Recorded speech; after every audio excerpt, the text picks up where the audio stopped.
Ellis had to go to the hospital the other day. When she entered, she immediately felt something off about the place. Walking along the hall, she spotted 3 doctors. There was something completely wrong about one of them. Which doctor is crazy?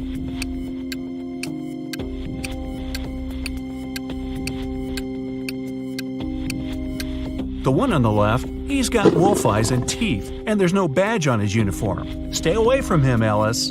Alright, Ellis didn't listen to our piece of advice and went straight to Dr. Wolf's room. He says he needs to apply some new protective cream on her, but in fact, he just wants to test it. After covering Ellis with this magic lotion, she shouldn't have trusted him. He makes Ellis choose one of 3 containers to jump into. Wow, this is a weird hospital. One of them is filled with toxic waste. In the second container, there's acid that can eat through metal. The third one is filled with lava from a volcano that almost ruined a whole town a year ago. What container should Ellis choose?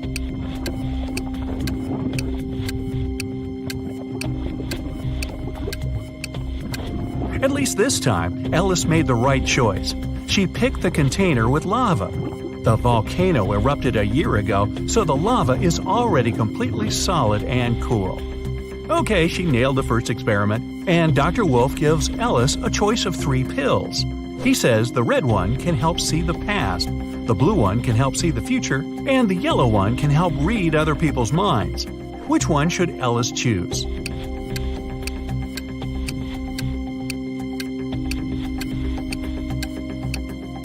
Ellis was smart enough this time. She randomly picked the yellow one, but she suspected it was another experiment. She gulped the water but never swallowed the pillow and still has it in her cheek. In fact, all 3 of them were poisoned. When the wolf went outside for a second, Ellis spat out the pill and ran away. Hey, try the urgent care clinic, Ellis. No wolves there. Ginny was cooking dinner for her friends. When everyone was at the table, she suddenly realized there was something wrong with one of her friends. Which friend didn't like the meal?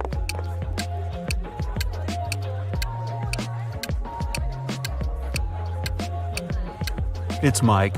He secretly shared it with Jenny's dog. Everybody knows that an old witch lives in this spooky old house. Nobody really wants to meet her. Mary is in this house right now, but she seems to be alone. How come?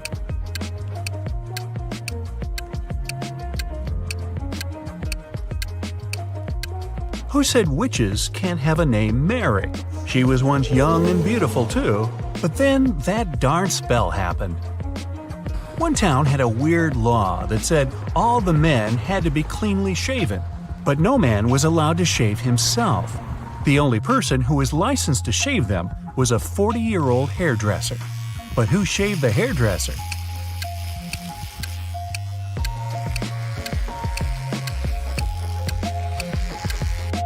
Yeah, there was no need. The hairdresser was a woman. Allison met a stranger yesterday, and she immediately knew who he was. She hadn't seen this person before, and no one had ever described him to her. He wasn't a celebrity, and he wasn't doing anything unusual. So how come she knew who he was?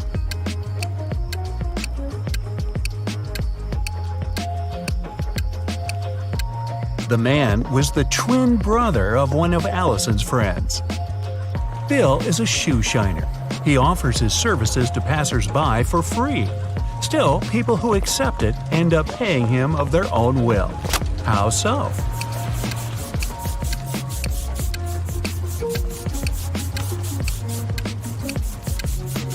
Bill shines only one shoe for free. People don't want to look bizarre with just one clean shoe and have to pay for the shining of the other one. The king told his 3 daughters to place 3 identical kettles with the same amount of water on the fire. The king promised that the husband of the daughter whose kettle would boil first would become his heir. His youngest daughter's kettle boiled first. How come?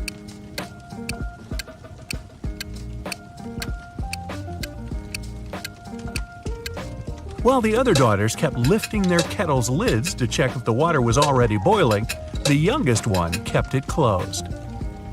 Up for some math? Nah, just kidding. You'll only need your logic. Find a way to get 200 out of 188 by just using one line.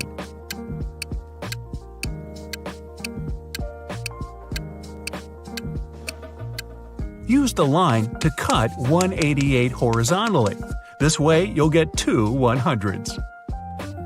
One person was 25 years old in 2000 and 20 years old in 2005. How is this possible?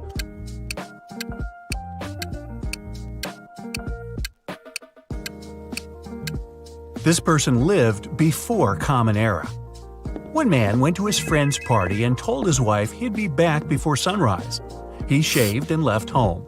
He returned as promised before sunrise, but he was sporting a long, thick beard. How come?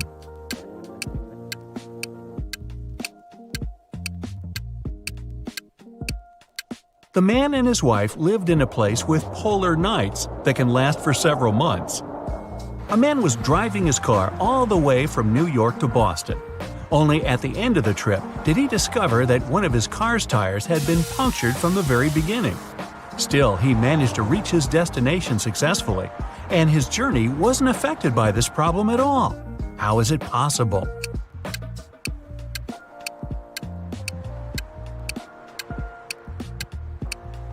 The punctured tire was the spare one. The financial director of a big company finally persuaded new partners to sign a super important agreement. He then put this document into a folder and left it on the table in his office. When he arrived at work the next morning, the folder was gone. John gathered all the employees who were in the office at the time and questioned them.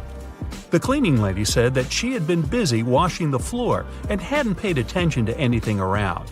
The designer explained that he hadn't left his working place even once. What's more, being an artist, he didn't have any interest in agreement documents. The accountant admitted that he had entered John's office to have some documents signed, but once he noticed there was no one inside, he immediately left. Who took the folder with the agreement?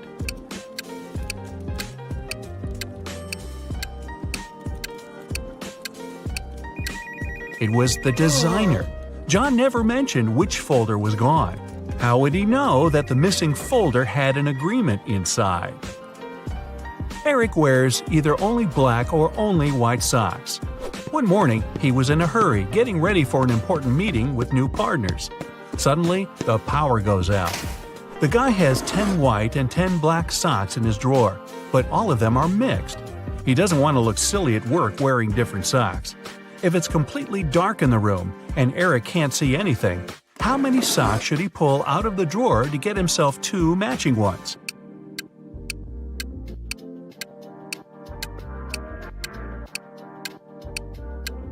Three socks are more than enough. In a set of 3 socks, he's bound to have 2 of the same color. A hungry vampire is following you in a lonely street one dark night. Suddenly, you see a house with its door wide open and decide to hide there. The vampire can't enter your shelter since you locked the door in the nick of time, but it's waiting for you outside. However, you still have some hope. There are 3 doors leading out of the house. When you open the first door, there's molten lava. No thanks. The second door leads to the room with tarantulas as large as your head. Yikes. As for the third door, you can definitely hear a huge dog barking inside that room, and you're kind of afraid of it. What should you do?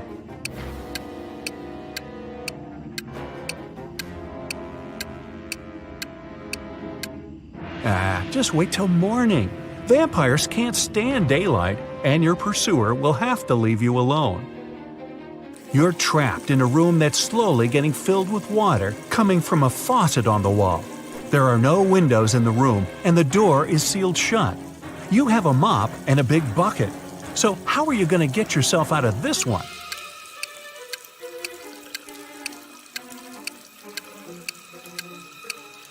Come on, just turn the faucet off. Now it's better. Jane told her boss someone had taken the document she prepared for the meeting. She added that she had noticed someone come in wearing a smart suit, gloves, and a black mask, safety first. This person also had 3 rings on their fingers. The boss didn't believe her. Why?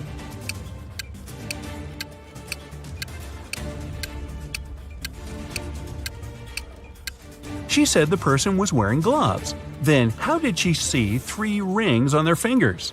Jane must have simply forgotten to print those documents out. A hotel owner was visiting the construction site to see the progress. He wanted to start welcoming the guests as soon as possible and had big plans. At some point, he left his briefcase with important documents on the table. Some worker grabbed it and ran away. The hotel owner didn't see who it was, but he immediately called the police. There were 3 suspects. The architect said he had been talking on the phone, trying to get electricity for the site as there was none. The designer told the police he had been trying to find the best paint for the walls. The electrician explained he had been down in the basement trying to fix a burst light bulb. The detectives figure out who was lying. Can you?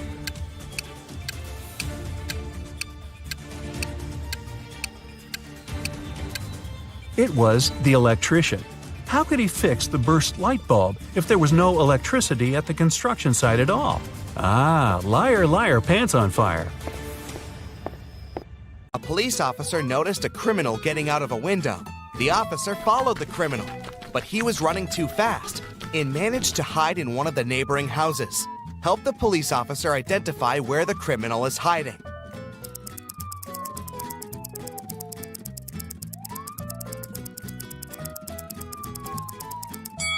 There are no fresh traces around this house. No one walked around it for a while. There's a family in the second house. It would be impossible for the criminal to blend in. So, the criminal is probably hiding in the third house. Look at this house very attentively. How many ghosts do you see?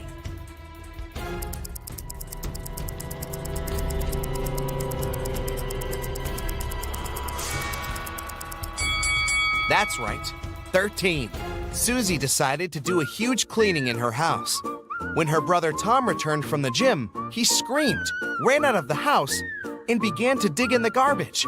Susie has accidentally thrown out his stuff that he still needed. Help Tom find these items in the trash.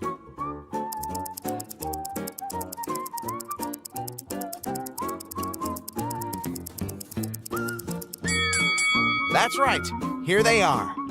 George and Vera went to a flea market. They are looking for a certain antique lamp as a gift for their grandmother.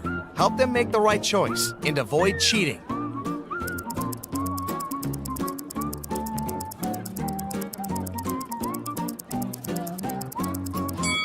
This lamp fully corresponds to the photo they have. Can you spot a ghost at this stage?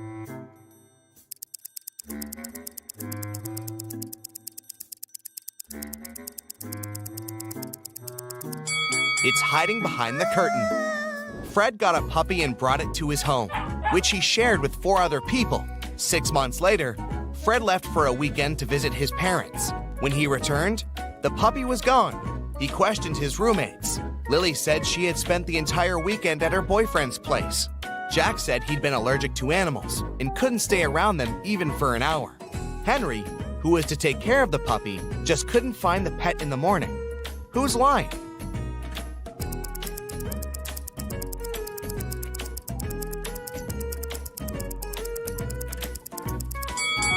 Jack. How did he live with the puppy for 6 months with his allergy? Can you guess the country?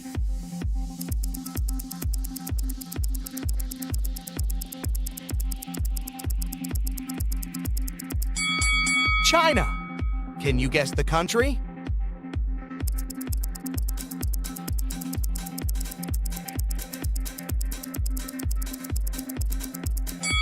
That's right, it's Belgium. Can you guess the country?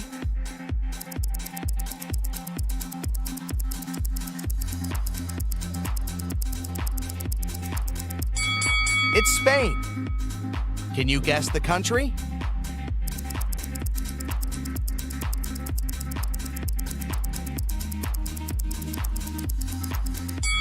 Japan. And one more. Can you guess this country?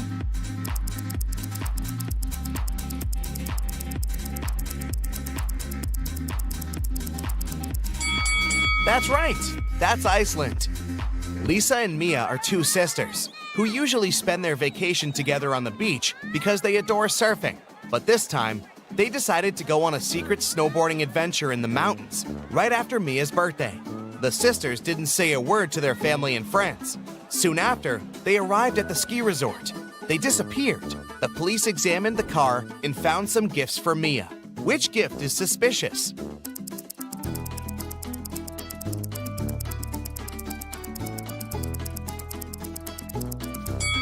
Leah's gift is suspicious. Nobody knew that the sisters had headed to the ski resort. Can you read this quote?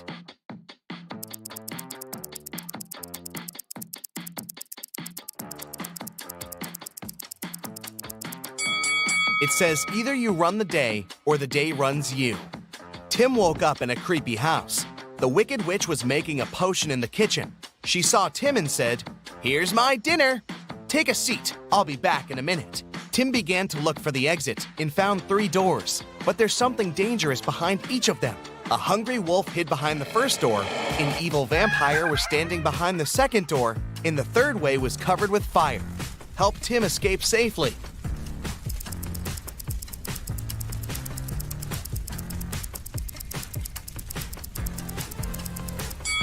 He needs to grab the garlic and walk through the second door. Garlic will scare away the vampire. Jill and Christy were jogging in the street. Suddenly, a taxi drove past and splashed both of them all over with water from a muddy puddle. The ladies decided to finish jogging for today, said goodbye, and went to do some laundry. Look at the picture attentively. Can you spot who of the 2 ladies is rich?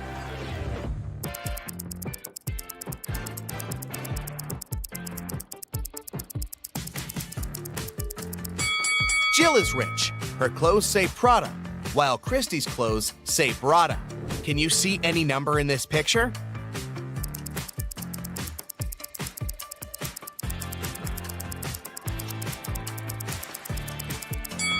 It's 217. See? Well done. Jake threw a birthday party for his brother Gregory, but when he went to the kitchen to grab the cake, he saw a creepy note in the fridge which said, "There's a ghost at your party." Jake ran to the living room to check the guests. Can you help him spot the ghost?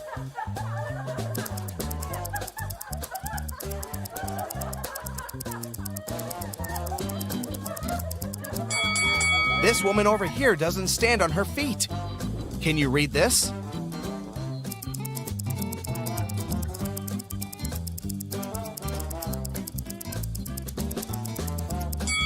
It says Matrix. Mason went to visit his grandma, who lived in a different part of his neighborhood. While he was in her house, his bike got stolen.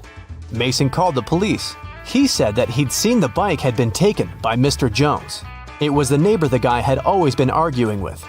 Mason and a detective came to visit Mr. Jones. The police officer asked if the man had stolen the bike. Mr. Jones denied doing it, saying he'd just finished painting his fence. The detective believed him. Why?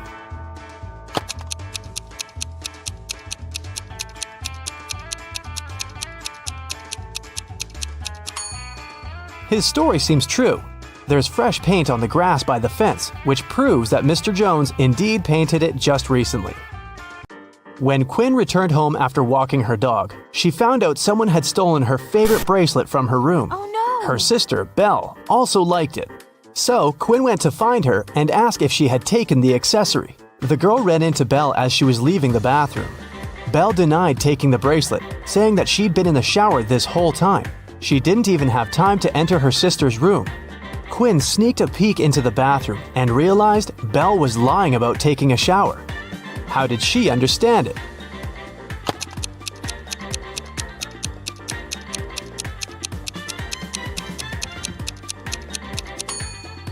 If Belle had really taken a shower, the bathroom mirror would be foggy, but look, it's absolutely clear.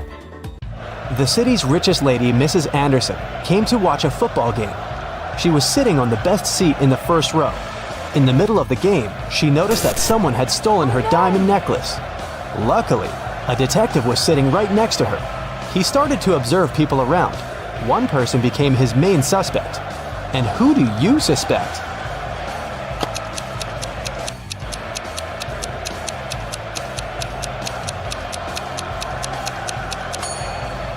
Look, there's a guy dressed as a football player with a number 7 on his back. But as you can see, number 7 is playing the game. Someone must have dressed as a player to blend in. Evie was living with her partner. She didn't want to tell her parents about her relationship yet, so she kept it a secret. Once, her mother came from another city to visit Evie. The girl's partner was on a business trip at that time. So, she decided to pretend that she lived alone. And still, her mother could tell that Evie was dating someone. How did she figure it out?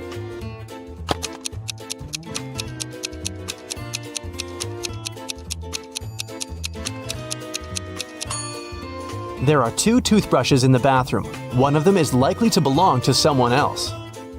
Alice and Dakota work in the city's animal shelter on the weekends. Alice walks the dog and Dakota feeds the cats. Who does something wrong?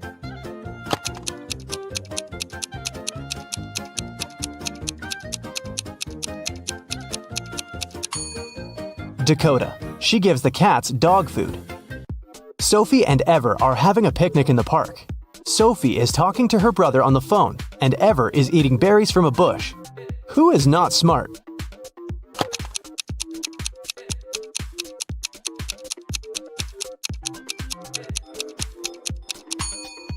Ever.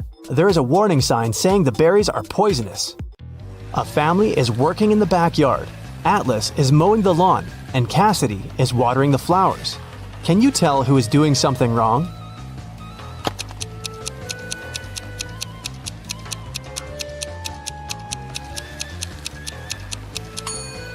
Atlas. It seems that his lawnmower doesn't work properly because the grass doesn't get cut. Tatum woke up in a hospital. 2 men came to visit her. Both of them claim to be her doctor. Can you tell who the real doctor is?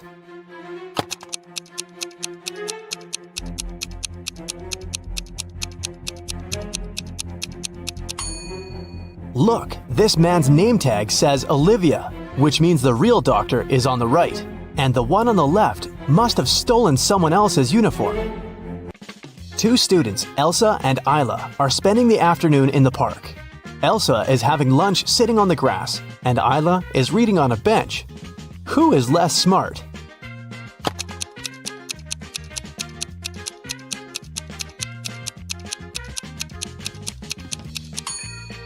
Isla. The bench has a sign, wet paint. Mrs. Evans came to a cafe to have lunch and saw her daughter Scarlett sitting at one of the tables. She came up to her and asked the girl why she wasn't at school. Scarlett said that her last class had finished a bit earlier and that she came here just a couple of minutes ago to get an iced coffee. She promised to be gone in 5 minutes. Still, her mother didn't believe her and grounded Scarlett for missing school. Why?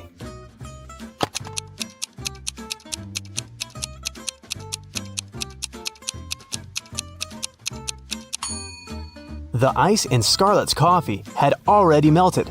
This means that she'd been here for a while, way longer than she claims. Gemma went to a restaurant with her fiancé Mike. Soon after they finished a delicious meal, Mike felt sick. Gemma called the ambulance and police. The detective interrogated the restaurant staff. The waiter said that she hadn't touched the food. She just took the order and passed it to the chef. The dishwasher said she always washed the dishes thoroughly with high-quality soap. The chef said that he had prepared the meal according to the order. Who is lying?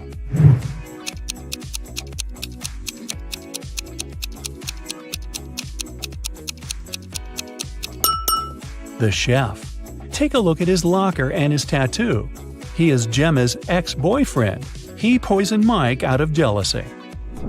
Will worked at a coffee shop. One day, his wife, Diana, came over to visit him. Which of the customers is his real wife?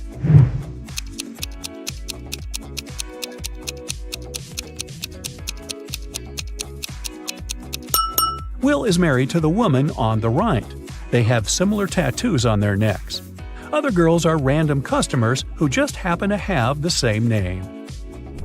Greg and his daughter Mia went for a walk after spending a year apart. Look at these 6 people very closely. Which couple is the father and daughter?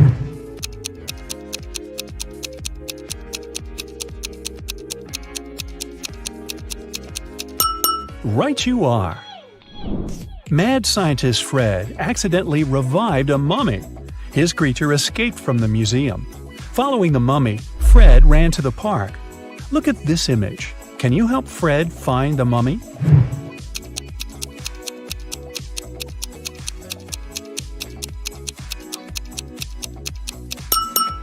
It's over there, behind the ice cream stand.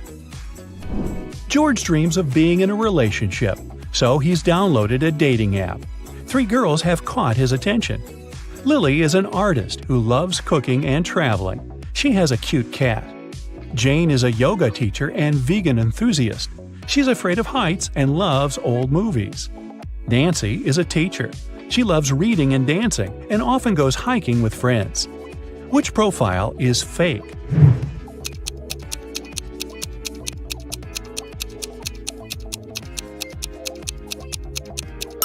It's Jane's profile. If she's afraid of heights, why is she sitting on the roof in one of her pictures? Liza suspected that her husband Dan had been lying to her and decided to follow him. Instead of meeting with friends, Dan spent the evening at a restaurant with a mysterious woman. Liza couldn't see her face. She only spotted a purple hairband and red hair.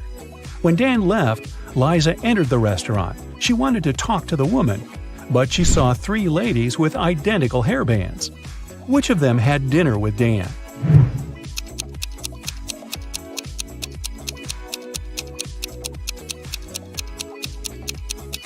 It's this lady.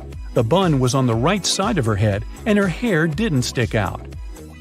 Stephen received an anonymous message which said that some guys were planning to rob his house during his birthday party. Look at the guests. Which one is the thief?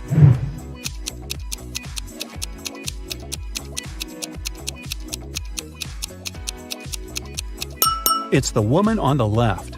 Take a look at her ears. She has ear pods and is talking to someone. Also, she is wearing a wig. Look at these burly Vikings. Can you see anything suspicious?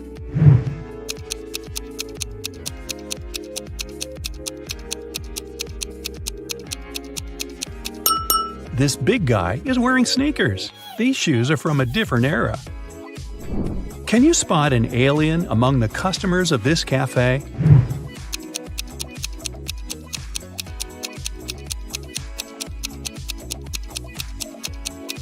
The alien is hiding in this woman's bag. Ava arrived at her granny's farm and immediately spotted something very weird outside. Can you figure out what's wrong here?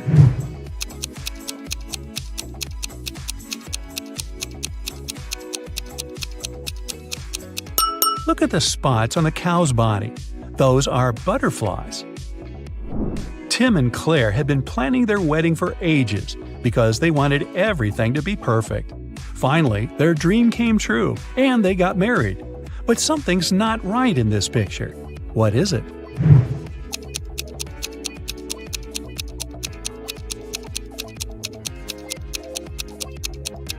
Look at the cake. It's for a birthday party, not for a wedding. Olivia left the supermarket, but returned a minute later because she had forgotten her wallet. Unfortunately, it was already gone. The police arrived and questioned 3 suspects. Sylvia, the cashier, said she hadn't seen the wallet after Olivia had paid. Ben, a pilot, said he hadn't seen the wallet because he'd left his glasses at home. And Jill, the manager, said she had been in a different part of the store and hadn't noticed anything suspicious. Who stole the wallet?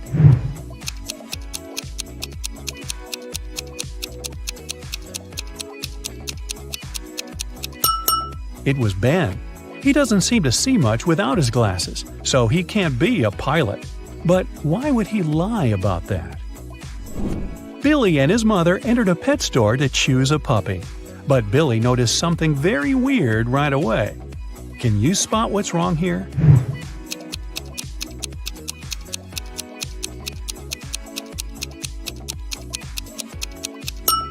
A peacock is sitting in one of the cages. On Monday, Ava got into a car accident. She got a concussion and broke her leg. Still, the very next day, her colleagues saw her riding a bike, and she looked perfectly fine. How is it possible?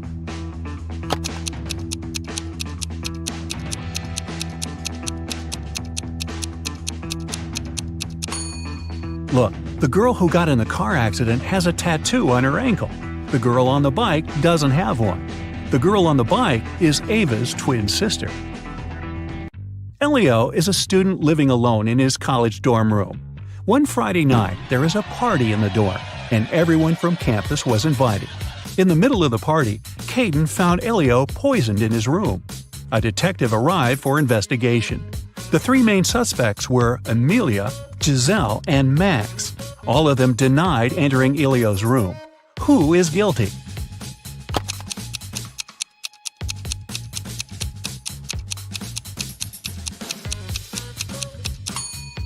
It must be Giselle. Look at the bed. There's an earring.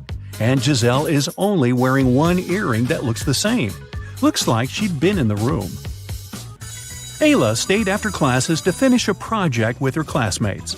She left to get some food from the vending machine, but she found that her wallet had been stolen when she returned. She reported it to the police. The students denied stealing anything. The detective carefully looked at them and realized who lied. Who?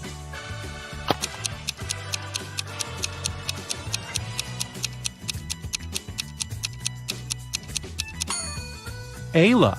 She went to get some food, which means the wallet was with her and no one could possibly steal it from her. A rich lady, Ms. Geneva Bell, was having fun in a club. In the middle of a party, she felt someone stealing her $1 million diamond necklace, but the person disappeared immediately. She instructed the security not to let anyone out and call the police. When the detective arrived, the security man said he didn't let anyone out, but saw a man sneaking out through the back door. The guard was arrested. Why?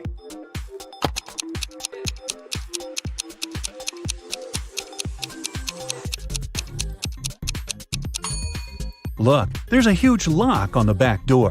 No one could leave through that door, so the security man lied. Mrs. Baker was living with her son Robert, who was a college student. She was working every day, and she didn't know that her son was skipping classes. One December morning, as usual, she left for work.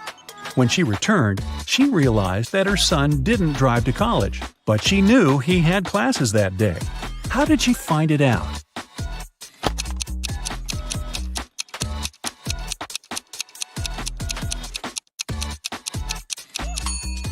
That night was snowfall. When Mrs. Baker left for work, Robert's car was covered in snow. When she returned, it was still covered in snow. If Robert had driven to college, he would have cleaned the car, or at least the windshield. Esme was having a walk in a forest. In the evening, she headed home.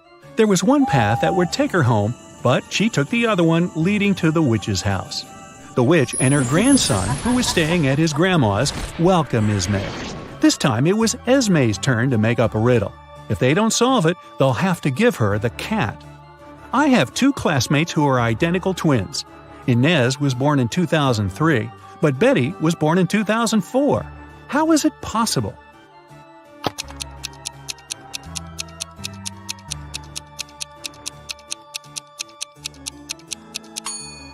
They are twins, but they were born on New Year's night. Inez was born right before midnight and Betty right after midnight. Can you tell which one of these men has a rich wife?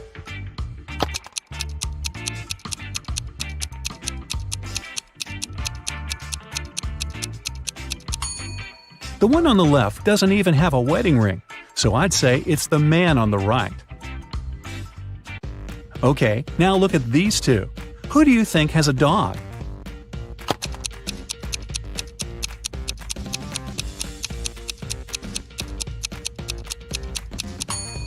It's the guy on the left. Look, his shoes are all chewed. Must be his dog's job.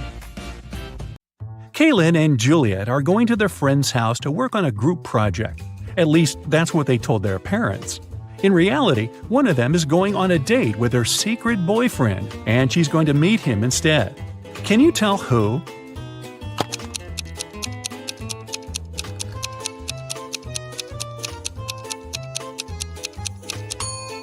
It's Kaylin. She's dressed too well for a study date, and no one normally wastes red lipstick for a group project. Amanda spent the whole summer in the countryside at her grandparents' house. Finally, she returned to her town, and two of her best friends came to the train station to meet her. Can you tell which one of the guys is secretly in love with her?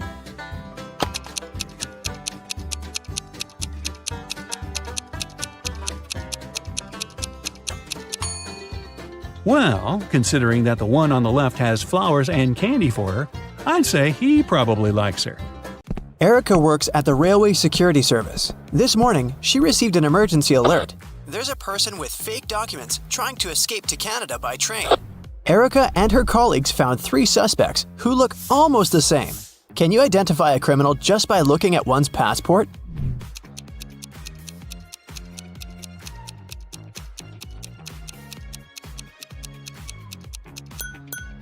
No matter what country a person is from, no passport can have a photo with mountains in the background, so these documents are fake.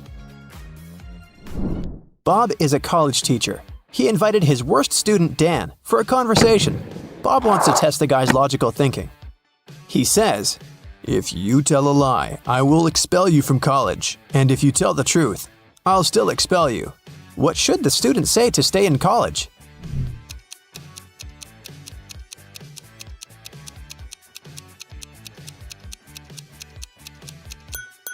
Bob should say, "I'm telling lies." This phrase will create a paradox because it cannot be a lie or the truth. Nancy has 10 bowling balls. Her brother Josh decided to check her intelligence, so he asked Nancy to place those 10 balls in 5 lines, such that each of the lines has exactly 4 balls on them. Can you help her accomplish this task?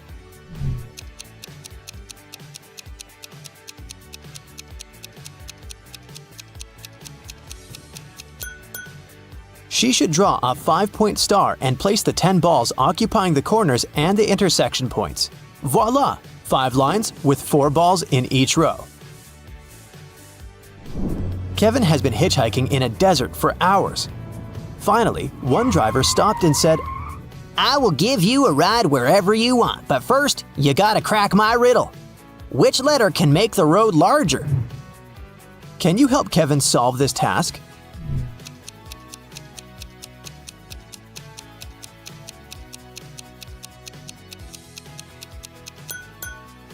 The letter B can turn road into broad. Alex is a shepherd. He had 30 sheep, out of which all but 13 ran away. Can you calculate how many sheep Alex has now?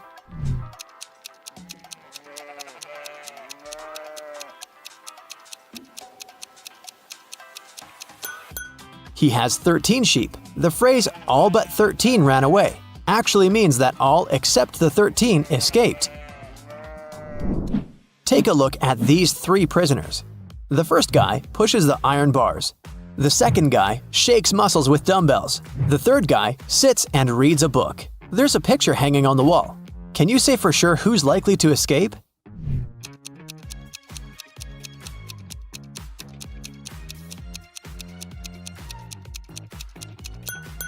Take a closer look at the third guy. Can you see the sand under the painting? He must be digging a tunnel and covering it with a picture, so he's the one who wants to escape. All Becky's shoes are black except 2. Also, all Becky's shoes are red except 2. And all Becky's shoes are yellow except 2. Can you calculate how many shoes Becky has in general?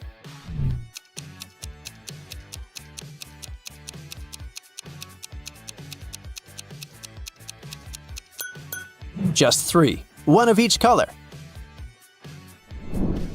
Dr. Smith prescribed Dan expensive vitamins. He gave Dan 2 bottles labeled R and B.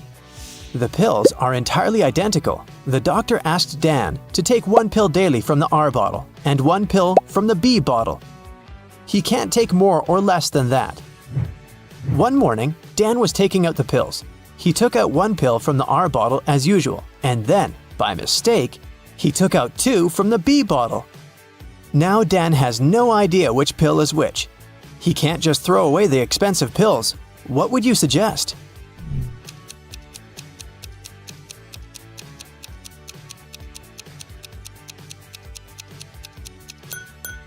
Dan should cut each of the 3 pills in half and put each half in 2 piles. Now each of the 2 piles will contain half of pill R and 2 halves of pill B.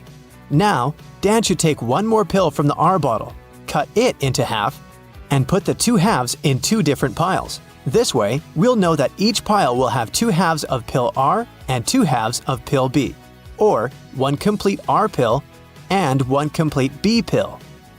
Dan can take 1 pile today and keep the second pile for tomorrow. Mrs. Riviera is a math teacher. She collected her students' homework, made them do a computer test, and started to grade the assignments during the class. She came across 2 very similar homework sheets and realized that one of the students copied the work of the other. Here are the students, Asher and Holden. Can you tell which one of them is the copycat?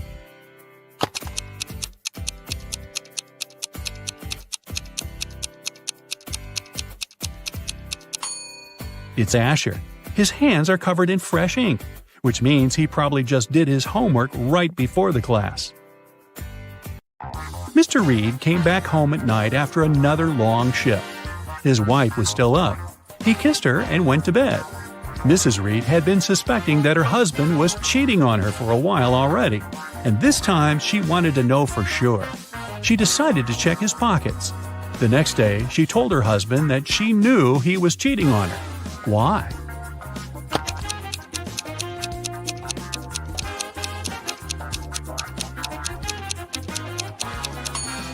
Look, there is a pair of keys in his pocket.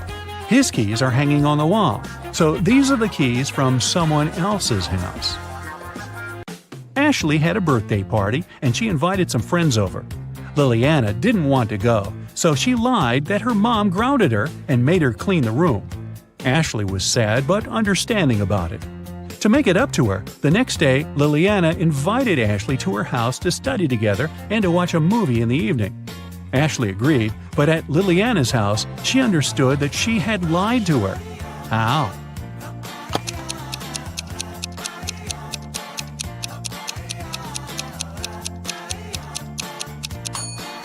Liliana's room is still messy. If she had cleaned it the previous day, it'd be neat. A famous rich writer was living alone in a mansion and never went outside. The only people she ever saw were her cook, her gardener, and a cleaning man. One morning, before breakfast, the cleaning man found her poisoned in her room and called the police. The 3 of them were suspects. The cook was watching a cooking blog on YouTube. The cleaning man said he just came to start the job when he found the lady. The gardener was in the garden planting some flowers. Who poisoned the lady?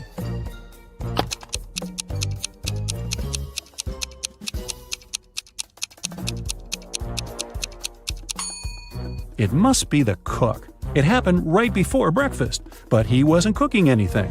He knew the breakfast wouldn't be needed that morning. It was summer break, and Ariana's friends invited her to go camping. Ariana wasn't really into camping, but didn't want to admit that she'd rather stay at home and watch TV. So she said that her parents invited her to go to Greece. In reality, she stayed at home and was binge-watching TV shows. Her family sent her a vacation photo. Ariana photoshopped herself there and sent it to her friends. When her friends saw the picture, they realized that Ariana wasn't in Greece. How?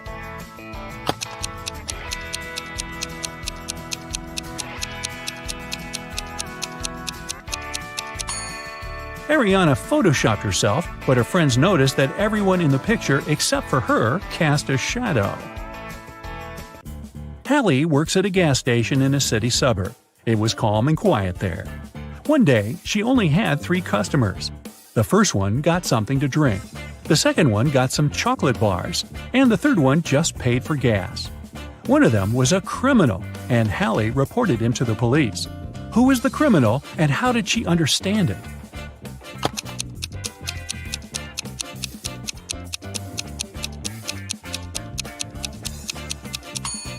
The second man paid with a $25 bill. Such a bill doesn't exist, which means he'd been printing money. It was September 17th, and Annika was finally going to Spain for her vacation. She was living alone, so she sent all of her plants and her cat to her friend's house. On September 27th, she came back home. When she walked in, she realized that someone was in her house while she was away. How did Annika understand it?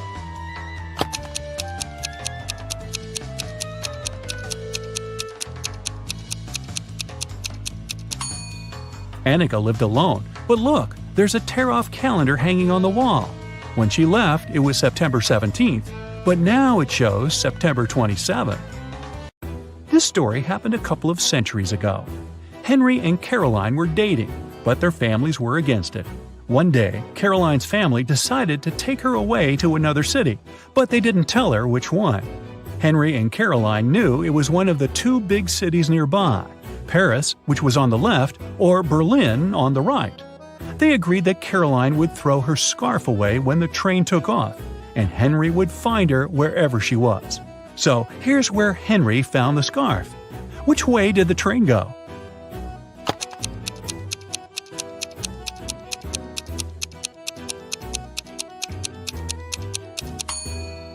If you throw something from a moving train, it flies in the opposite direction.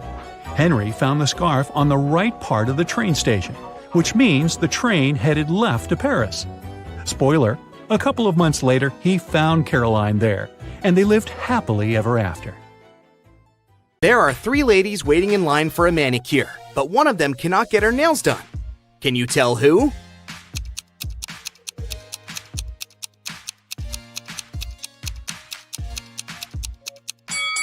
This lady. Take a look at the reflection.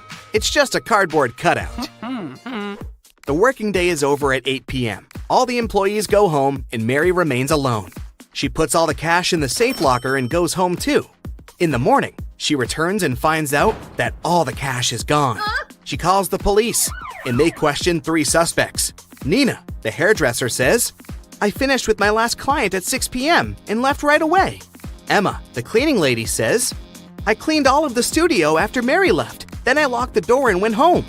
I didn't notice anything suspicious." Sarah says, "I was waiting for my last client until 7:30, but he didn't show up. So I rescheduled the appointment for today and went home." Who's lying?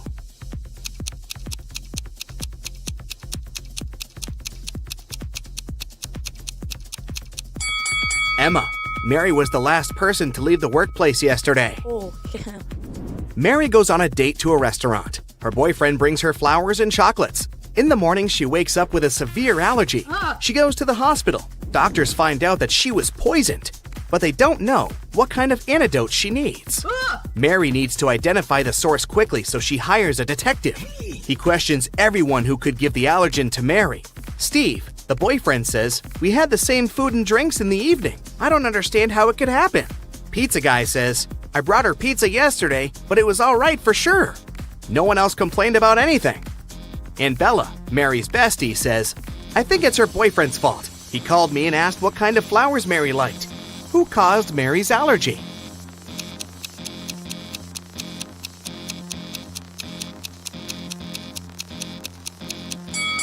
Bella. She advised Steve to give Mary allergenic flowers. Mary gets well and goes back to work. She arrives at her beauty salon and sees these 3 clients. Only one of them is a natural blonde. Can you guess who?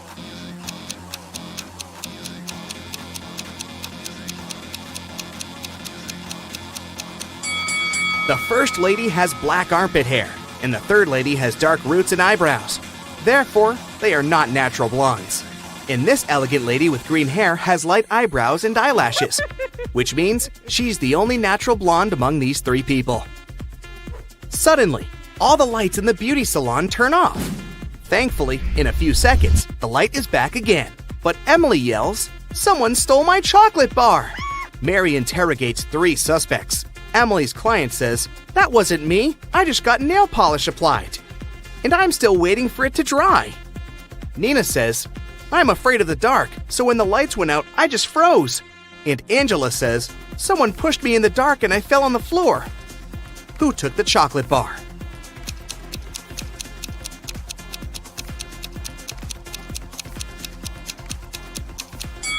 Angela. She has crumbs on her cheek. Steve wants to give Mary a legendary gift for her birthday, but he has absolutely no idea what to get her. He decides to sneak into her laptop and check out her shopping cart. Mary goes to the bathroom and Steve sneaks into her room and turns on the laptop. It requires a password, but Steve doesn't know it. Luckily, there's a note next to Mary's laptop saying 6226. Sam tries it, but it doesn't work. Can you crack the password?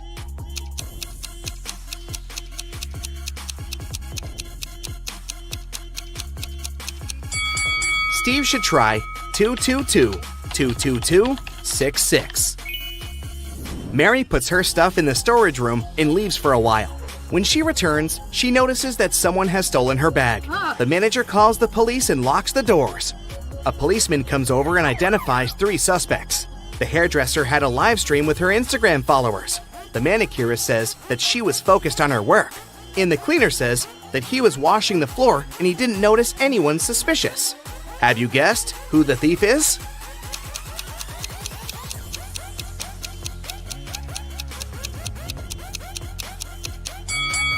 The hairdresser. Take a look at her earrings. She left one of them at the crime scene. I can dig caves, but I don't need a shovel to do it. I store silver and gold in these caves. I can build bridges, and I can make golden crowns. Everyone needs me at least once in a lifetime, but most people are scared of me. Who am I?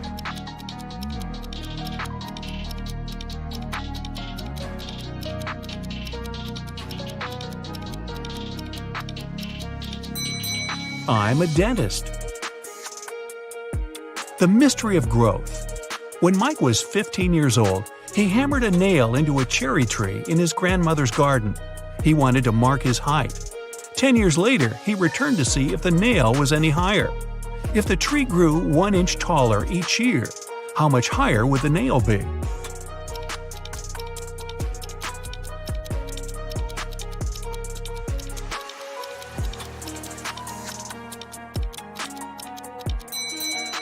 The nail's position wouldn't change. Trees grow at their top. An orange riddle. Jenny was locked inside a room with 15 other people.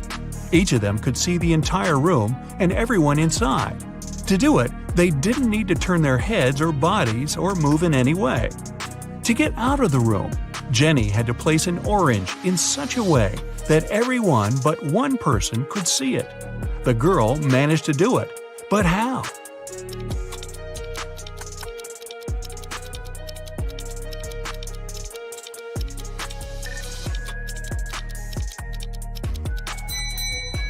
She put the orange on one person's head.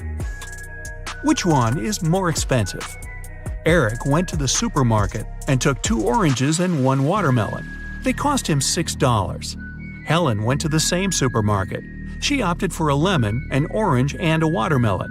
The girl paid $8. Oranges, lemons, and watermelons have different prices per piece. What's more expensive, an orange or a lemon?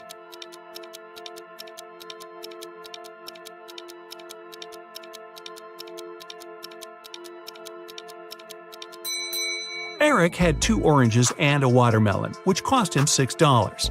These 2 kinds of fruit have different prices, so it can't be 2 + 2 + 2. The only other combination is 1 + 1 + 4. Then, a watermelon costs $4. Helen paid $4 for the watermelon and $1 for the orange. It means the lemon cost her $3, which makes it more expensive than the orange. The worried wife. Jason got into a car accident and lost his memory. When he came around in his hospital room, he saw 3 young women near his bed, but the man couldn't remember who they were. Each of them claimed to be his wife. The doctor told him Jason had to stay in the hospital for at least 1 more week. "Sweetheart, what am I supposed to do if you never remember me?" The woman on the left was sobbing bitterly. "Honey, I'm so worried. Let's go home. I don't like it here. I'll take better care of you at home," the one in the middle exclaimed. The girl on the right was furious. "They're trying to steal you from me. Let's leave this place right away." Which lady is the man's wife?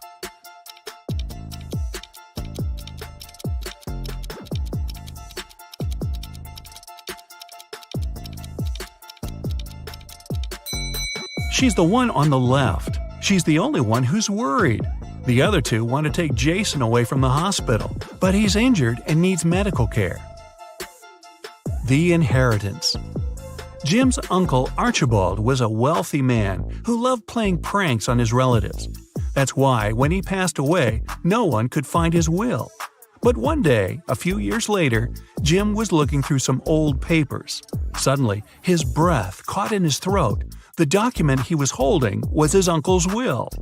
It read, I hid all my money and other valuables at 3 p.m. sharp under my favorite cherry tree, right where its shadow ends. The one who digs it out will be my heir." Jim was beyond happy. He was going to be wealthy.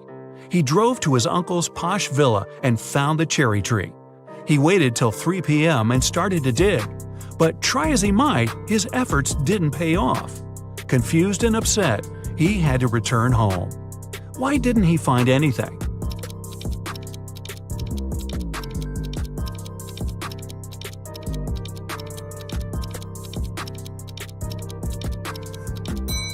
It's been several years since Jim's uncle hid his valuables.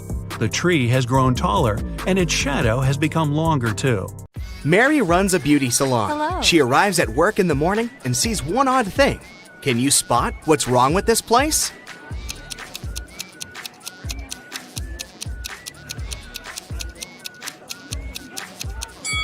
The mirror images of these two clients are swapped. Mary says hi to all employees, but there's one imposter among them. Can you tell who?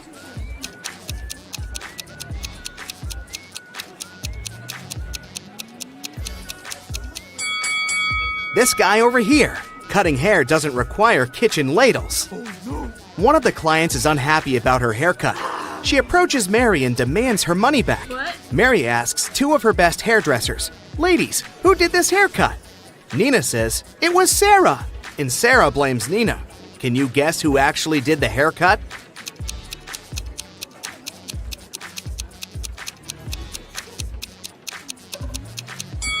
It was Sarah. The client's little purple hairs are still on her black dress.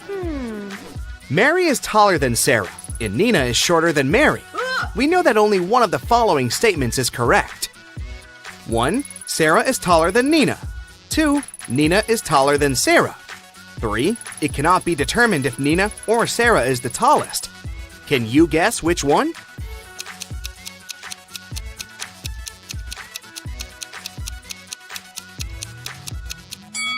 Statement 3 is correct.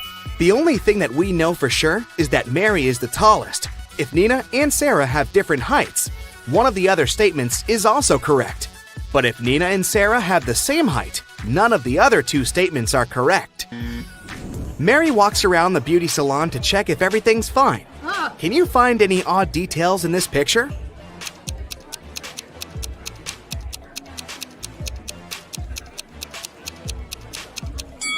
There's a snake hiding in this woman's dreadlocks. After work, Mary is visiting her boyfriend, Steve, at the police station. Hello. Steve is a detective. He just finished interrogating these 3 criminals. One of these guys is planning to escape tonight. Can you guess who?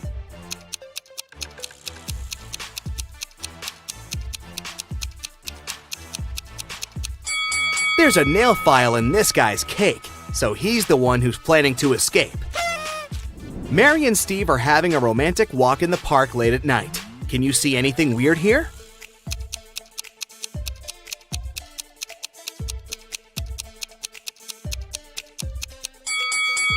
There are 2 moons in the sky. Oh my god! Suddenly, a thief pops out of nowhere, grabs Mary's bag, and runs away. Oh, no. Steve follows him, but the thief runs into a nightclub and blends in with the crowd. The thief was wearing a mask, so Steve couldn't see his face. Can you help him catch the criminal?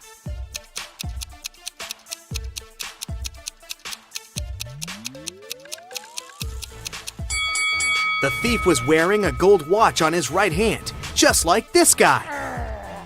The next day, Mary is holding a workshop for hairdressers. There are 10 students in one classroom. Each person can see the entire room and everyone else. Mary wants to place a wig so that all but one person can see it. Where would you place the wig in the room?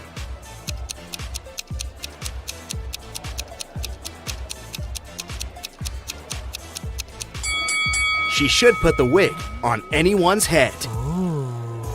Mary looks out the window and sees a football team in front of the beauty salon. Each guy is holding a sign with some inscription. Can you guess who the message is for?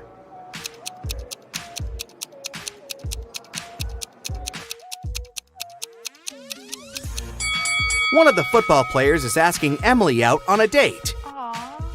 At the end of her working shift, Mary goes to the basement to check the drinking water supply. Suddenly, the door slams, and she has to find an alternative way out. Mary walks through a creepy basement and finds 3 doors. A tunnel behind the first door is on fire. Behind the second door, there are UV lamps.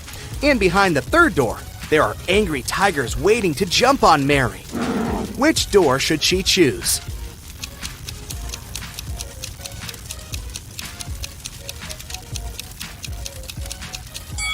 The first one. She can use a couple of the drinking water bottles and put out the fire. It's Lily's birthday, and Leah offered to treat her to a spa day. They arrived at the marvelous pink... Yep, it was the helmet all along. Dana is a swimming champion preparing for her competition on Monday.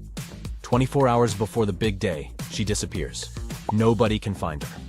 Her mother calls the police and asks them to investigate the crime, and they come up with 3 suspects. All of them are swimmers. Hannah says she hasn't spoken to Dana since their last practice. Ashley explains that she invited Dana for lunch on Saturday, but Dana refused because she was getting her hair done for the competition. And Melanie says that she spoke to Dana the night before. Dana told her that she was feeling anxious before the race. One of the swimmers is lying. Who is it?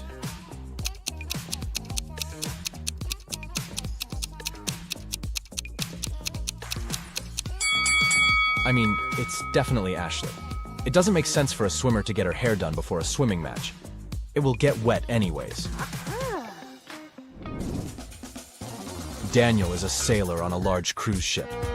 One day the captain asked him to go to the ship's lowest deck and get some supplies. But as the man was walking down the ladder, it broke and he fell down. Try as he might, he couldn't get out. And oh no!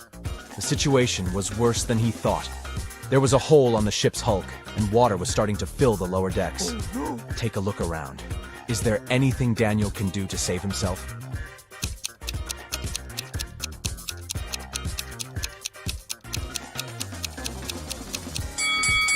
Yep, he could put on a life jacket and wait for the water to fill the lower deck. He will simply float upwards, and then he can climb up those stairs again. I mean, if that ship doesn't go all Titanic, right? Yeah. Amelie was exploring her grandmother's closet when she came across something spectacular. A time machine. She set the date back to the 16th century and pressed go. She spent the day exploring a local market, but people kept looking at her differently. One man came up to her and said he knew she was a time traveler. He locked her in his basement and said he was going to look for where she hid the time machine. Amelie was so frustrated she got caught and was afraid she might never go back to her real life. That's when she saw that the basement had an old piano. Do you have any clue how Amelie can use that piano to escape?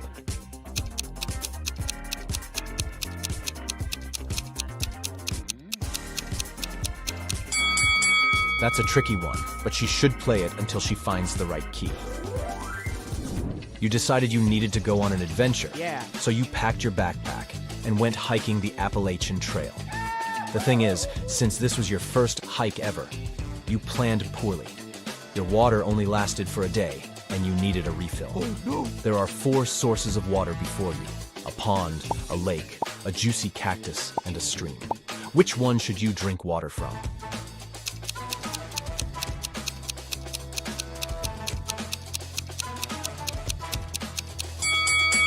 Most cacti are toxic, so you should keep away from them. The waters from the pond and the lake are stagnant water, so this means they could be filled with stuff that isn't good for you. So that leaves the stream water. Way to go, you... Oh, yeah. It's getting rather late, and you realize you're lost in the middle of the forest. Your phone's GPS is not working, and you're standing at a fork in the road. You can choose between 4 roads leading north, south, west, or east. The path that heads north will lead you to a black hole. The road that leads south goes through a lake full of huge whale sharks. The one that leads east passes through a crater-sized hole. And the one that leads west will take you to a sky-high mountain that is impossible to climb over. Which way will you choose?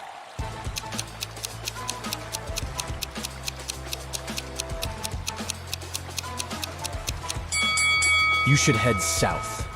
Whale sharks pose no threat to people, and it's probably not true that they exist inside that lake. I mean, they are sea creatures. Harry has spent the last 2 weeks in Egypt exploring ancient pyramids. He's an archaeologist, and he was looking for some groundbreaking discoveries on the history of the mummies. Inside one of the pyramids, he found a secret chamber. Written on this chamber's walls was this: if one can answer correctly, an ancient secret will be revealed. And right below this, Harry found a riddle. The next answer that should escape your lips should be the creature wrapped up in cloth strips. Can you guess what Harry should answer?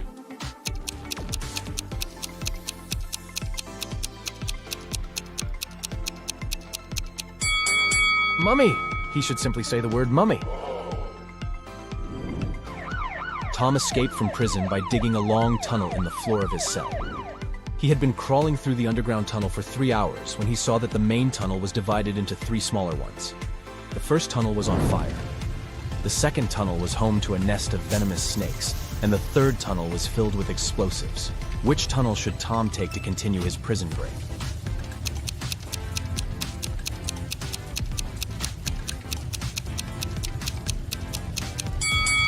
He should choose the tunnel with fire.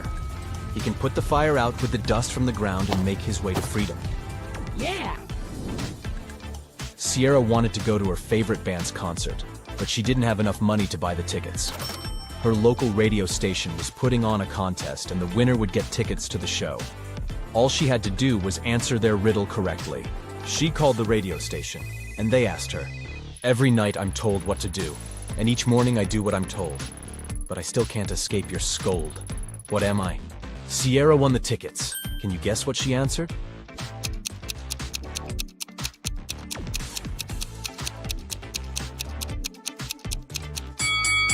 The correct answer is an alarm clock. Sounds just about right, doesn't it? Amy woke up on an estranged island. She looked everywhere for something that could help her escape and found nothing. In the following days, she continued to look for something that could give her some direction, and came across 3 torn pieces of paper that could be joined to make one. She put everything together and managed to escape the island by water, using no other resources than the things she found. Can you figure out how she managed to do that?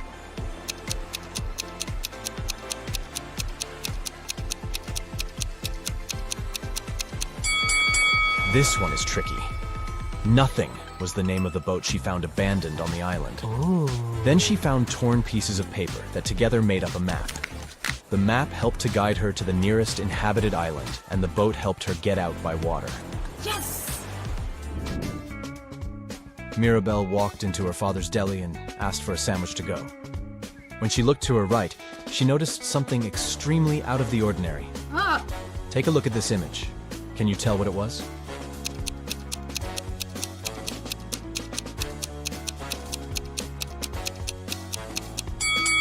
Turtle is hiding under the counter. This sure isn't normal. Mike has recently left his job. He's looking for a new, more exciting one. But so far, all his attempts have brought 0 results. Can you tell how many job interviews he has failed by looking at his apartment?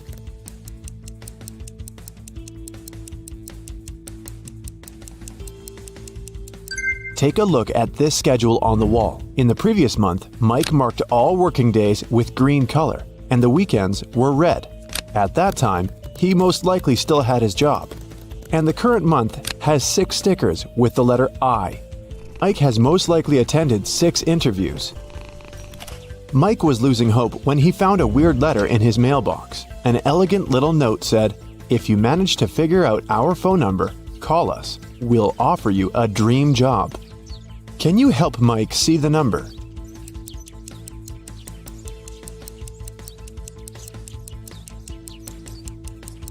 It's 713819. Mike called this number. A mysterious voice asked him to solve a riddle. I make 2 people out of 1. What am I? In a minute, Mike received an official invitation to his dream job interview. What did he answer?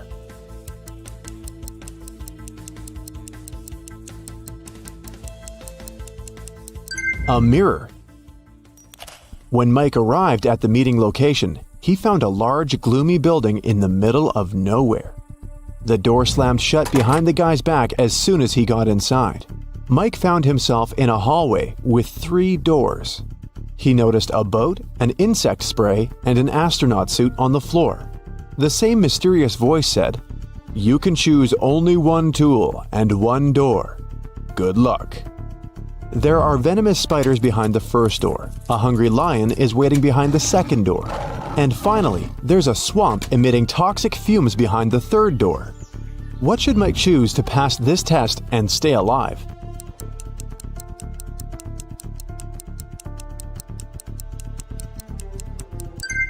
He should pick the astronaut suit and the first door. Spiders won't be able to bite through the suit. In the next room, the voice offered Mike to have a coffee break, but the guy had to choose wisely because only one type of snack was safe to eat. Can you help Mike pick the right food?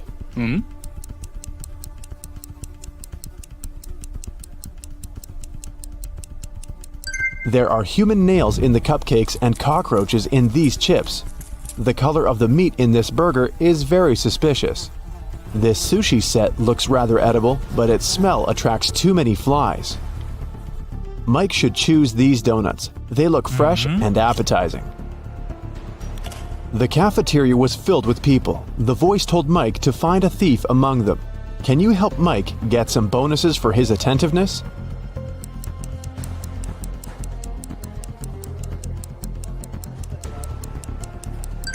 This woman over there is the thief. She's hiding spoons in her pocket.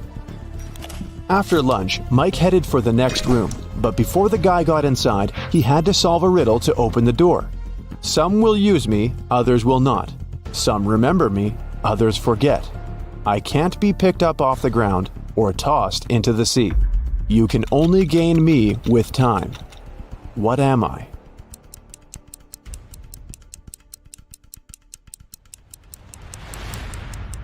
The correct answer is knowledge.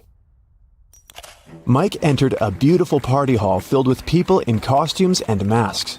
The voice told Mike to go find one ghost, one zombie, and one thief among these people.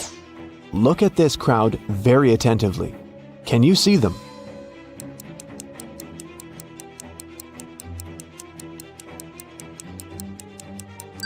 The guy over there doesn't seem to have legs, and he's levitating. He must be a ghost. Look at this woman's food. Only zombies would eat that. And the woman over there is the thief. Her diamond ring doesn't fit her finger.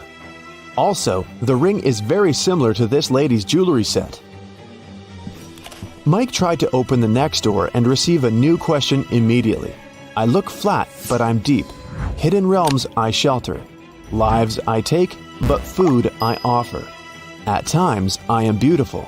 I can be calm, angry, and turbulent. I have no heart, but I offer pleasure and freedom. No man can own me, yet I encompass what all men must have. What am I? Mike solved this riddle and entered the next room. Have you figured out the answer too?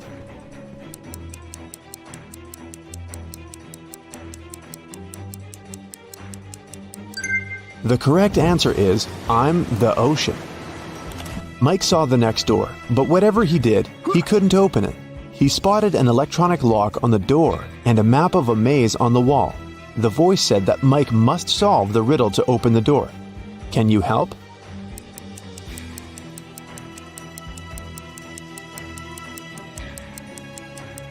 If you go through the maze from start to finish, you'll get 6251. This is the code. When Mike finally entered the room, he saw a locked safe.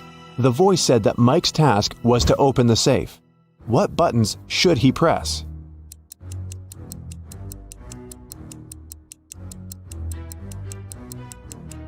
The puzzles present 3 colors: pink, white, and brown.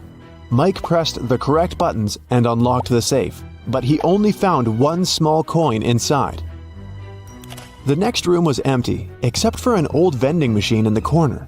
Mike came closer and noticed a small key inside the machine. Suddenly, the walls began to move. The room was getting smaller and smaller. The voice told Mike to be careful because the vending machine was broken.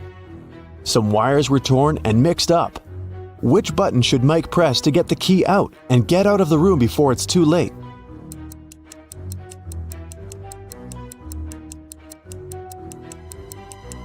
Mike should use the coin from the previous challenge and press the fourth button.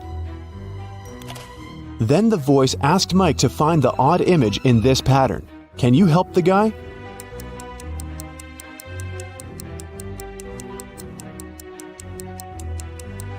The couple over there is different. In another room, Mike met a nice elderly lady, Miss Jason. She was very upset because someone had broken into her apartment. Mike's task was to find the robber. He inspected the crime scene and questioned 3 witnesses. The cleaning lady, Sarah, said that she'd finished her work at 11 p.m. and left. Billy, a passerby, said that he'd seen a suspicious man in a mask in Miss Jason's window. Kelly, the neighbor, was visiting her boyfriend in another city. Who's lying?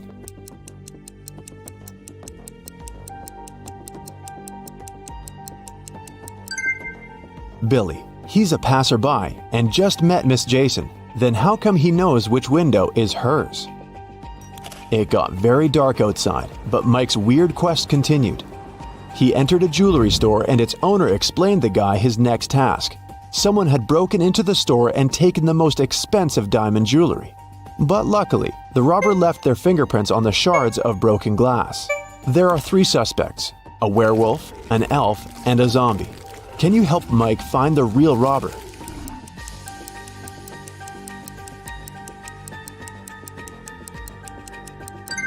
It was the elf. He's the only creature among them with human-like fingerprints. Another door led Mike into a creepy lab. There, he saw a mad scientist playing a strange game with his patients. He asked them to choose between 2 pills. One of them was a harmless capsule with vitamins, while the other one was a sleeping pill. Somehow, the scientist managed to get the harmless pill every time he played this game, and his opponents always fell asleep. How was this possible, and what should Mike do to pass this test?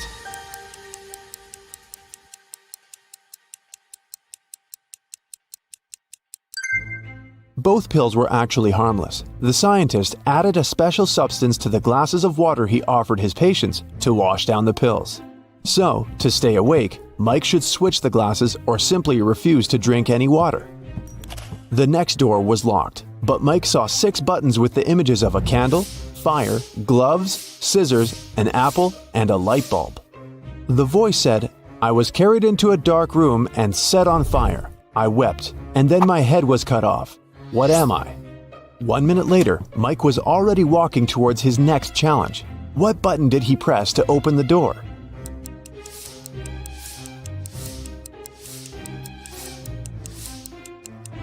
The button with the candle on it.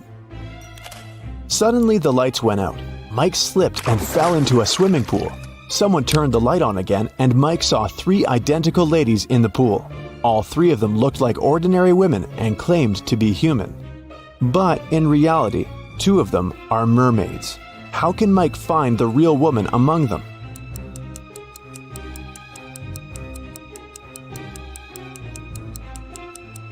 He can dive and find the one without a tail. The mermaids told Mike that they wouldn't let him out of the pool until he solved another riddle. I'm so fast you can't see me, although everyone else can see straight through me. I'm with you until your last breath. What am I? Can you help Mike solve this riddle and escape?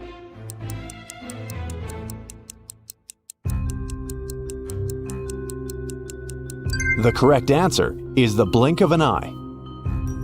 The mermaids let Mike go, and he entered the next room. On a huge screen, there were 2 guys. The first one was taking a selfie with a tornado. The second one was standing under an umbrella in the middle of a thunderstorm and taking pictures. Mike had to decide whose behavior is riskier.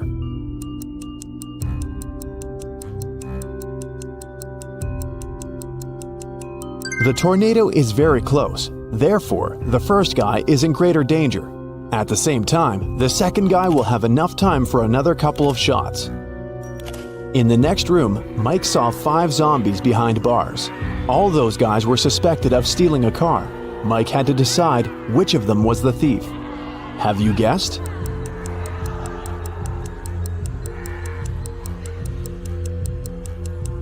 The guy on the left is sweating a lot, and zombies don't sweat and don't drive cars. He must be the thief. He's just wearing zombie makeup. Mike entered a kitchen. His task was to decide how many people lived in the house. Can you guess?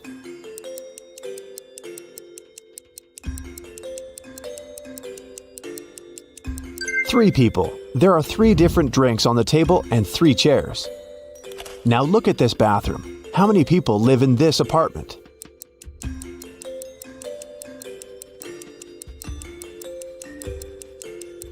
Just 1. Take a look at this lonely toothbrush. And how many people live in this place?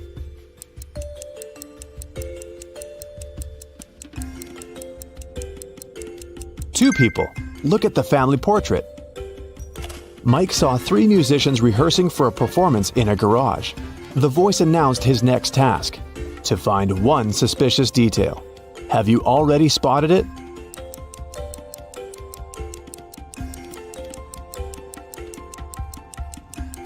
There's something wrong with this fire extinguisher. Finally, Mike found himself in an ordinary street. The voice said they had only one last question. What's the time? Mike had to choose between 3 options: 7 a.m., 3 p.m., or 11 a.m. Can you help Mike figure out the right time?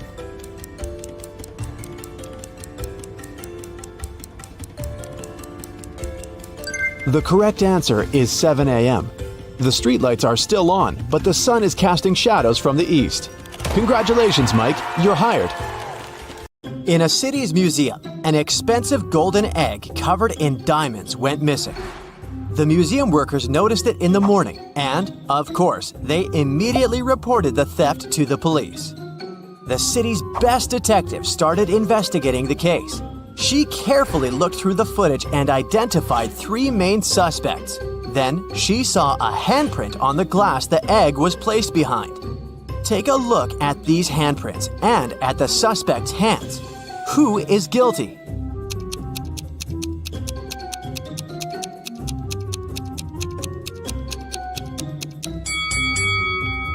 It's this person right here.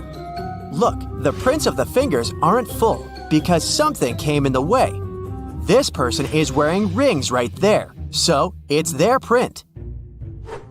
In a little town, someone stole an expensive silver collar for a cat, covered in diamonds and precious gems.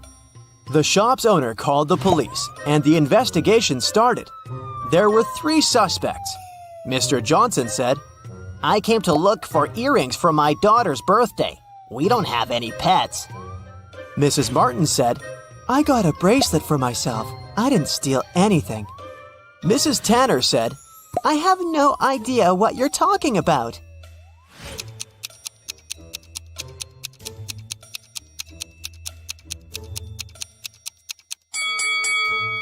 The thief is Mr. Johnson.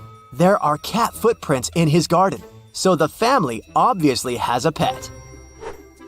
There was a robber in the city, and no one could catch him for several months. After another incident, the police saw the robber entering a hospital. They walked in and ran into 2 doctors. Which one of them is fake and is actually the robber?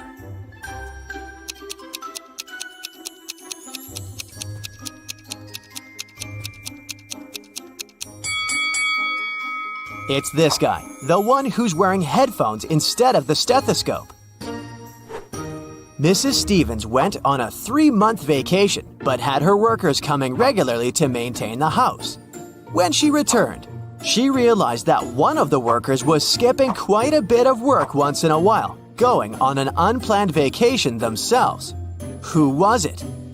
A gardener who takes care of the outside garden, a housekeeper who takes care of everything in the house, or a painter who is coming to paint her house.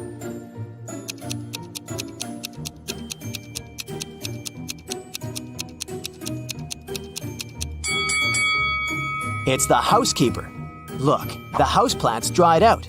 Seems like he skipped a couple of weeks of work and probably only cleaned the house right before Mrs. Stevens returned. Do you think you can figure out who the bride of this man is?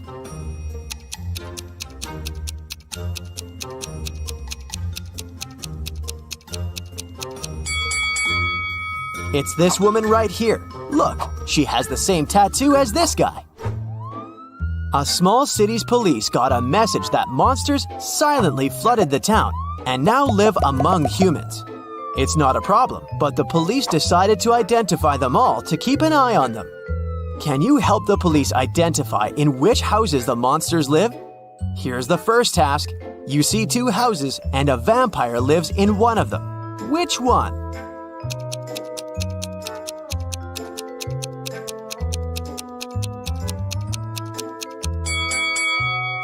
It must be this house, the dark one where the blinds are closed on all the windows. Vampires don't like sunlight. Okay, the next task is to find the house of a mummy. Here are two possible options. Which house does the mummy live in?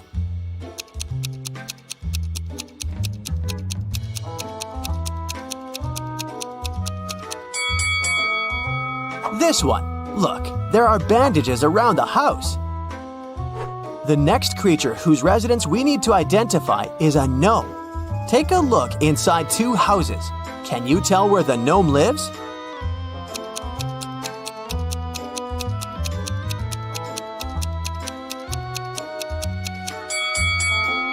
Probably in this house. All furniture is smaller and placed way lower than in the other house, so it must be the residence of someone small, like a gnome. Now, we need to find the house of a centaur. Take a close look at both houses. Can you identify the one?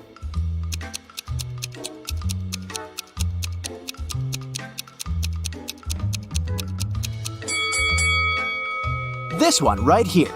See, there are horse prints on the pathways to the house. The last one. A real witch lives in one of these houses. Can you tell where you're most likely to be bewitched?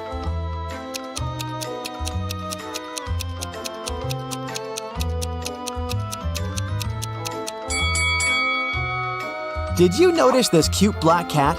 That's a famous witch sidekick, so my bet is on this house.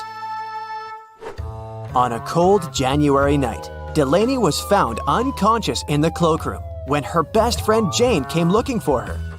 She was at a house party with a bunch of college students. The police interrogated several students, asking where they were around the time of the accident. Allison said, "I was upstairs all the time, dancing with my friends." Liam said, "I went to a kiosk to pick up some candy for my girlfriend. There were only drinks and chips." Oliver said, "I was talking to a girl. She seems to like me." Who should have been taken to the police station?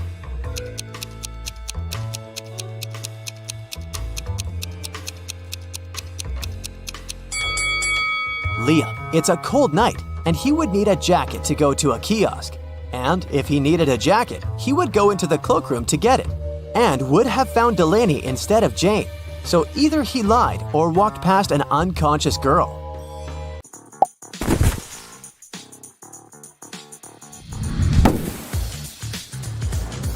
Wow, Bella landed in New York with very ambitious career goals. There were many options to get from the airport to the center of the city, but Bella decided to save money and go by bus.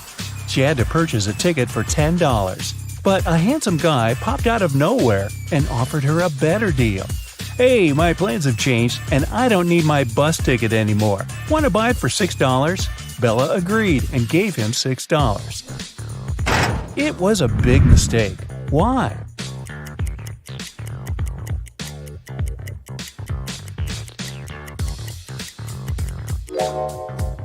Take a look at the current date on the screen of the vending machine.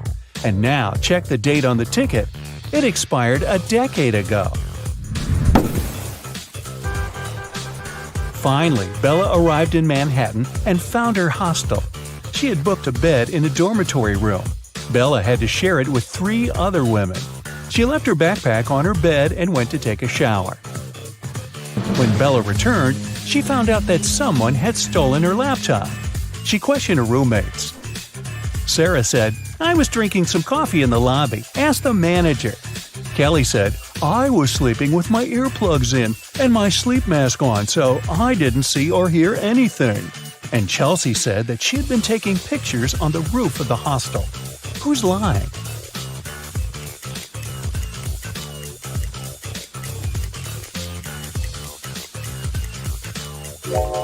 Chelsea, do you see the sign? The hostel rules strictly prohibit guests from going up to the roof. In the evening, at around 8 p.m., Bella got very hungry. She went out to get some food. She found a cozy restaurant. As soon as Bella entered, she witnessed a heated argument between a waiter and a customer. The customer claimed to have ordered tomato soup, and the waiter claimed that he'd only ordered hot chocolate. Bella realized which of them was lying right away. What about you?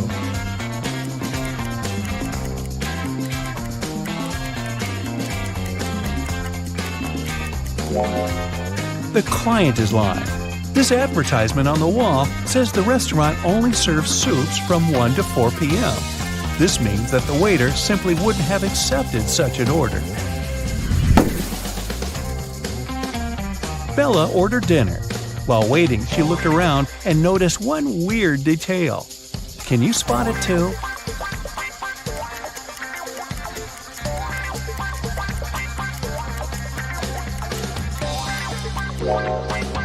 This guy is using tree leaves instead of money to pay for his meal. The waiter served Bella her meal. She was about to start eating when two ladies began arguing about their VIP reservation. Julia claimed that she had reserved the VIP room in advance to celebrate her wedding anniversary.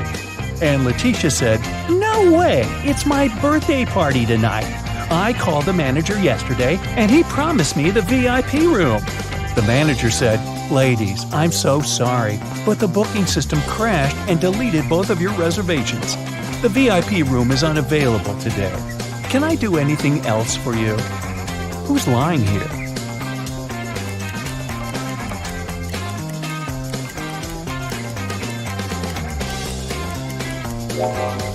The manager. Take a look at the screen. Julia's reservation is still there. He lied because Letitia had given him huge tips to get the VIP room without any reservation. See? Boy, this is a crazy restaurant. The food better be worth it. After dinner, Bella saw Letitia in the ladies' room. She was crying. Bella asked her, "What happened?" Letitia didn't say anything. She just gave Bella her phone and showed this chat with her boyfriend. Can you tell what made Letitia so upset?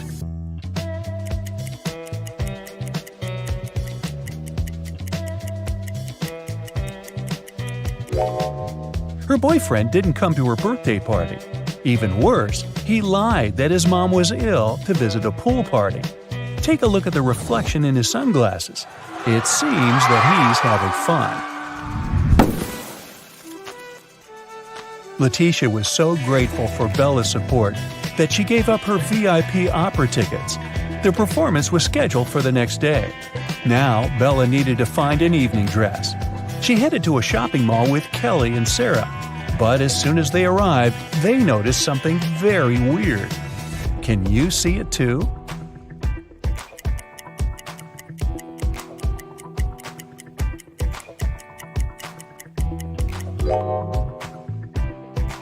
This mannequin has 3 arms. Can you spot what's wrong here?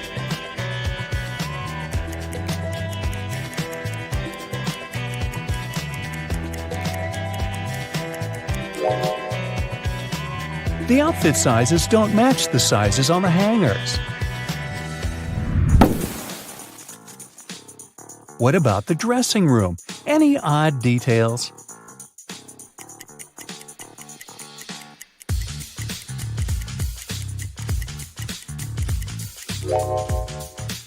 These hairy clawed paws can't belong to a human. Finally, Bella found a beautiful evening gown for the opera, but it cost $97. Bella couldn't afford it, so she borrowed $50 from Kelly and $50 from Sarah, which equaled $100. She bought the dress and got $3 of change. Bella gave $1 to Kelly and $1 to Sarah and kept the last dollar for herself. So now, Bella owes $49 to Kelly and $49 to Sarah, which equals $98. If we add the dollar that Bella took, we'll get $99. But then, $1 is missing. Where is it?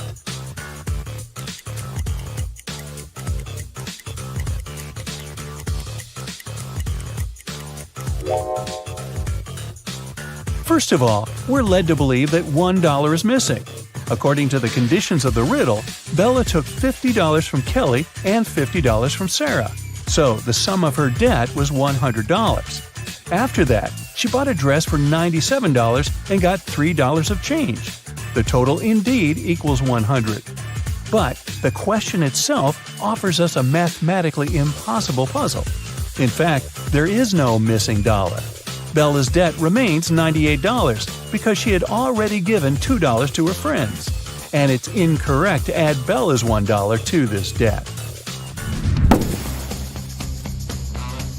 Next, Bella decided to visit a hairdresser. The manager asked her to wait for 20 minutes. Bella took a seat in the lobby and accidentally fell asleep. When she woke up, she saw that someone had cut her long, beautiful hair. She got furious and questioned 3 suspects. Maya said that she'd been busy with another customer. She didn't see what was going on in the lobby. Rick said that he had been eating his lunch outdoors. And Sally said, "Who do you think I am? I don't steal hair. That's ridiculous." Who is lying?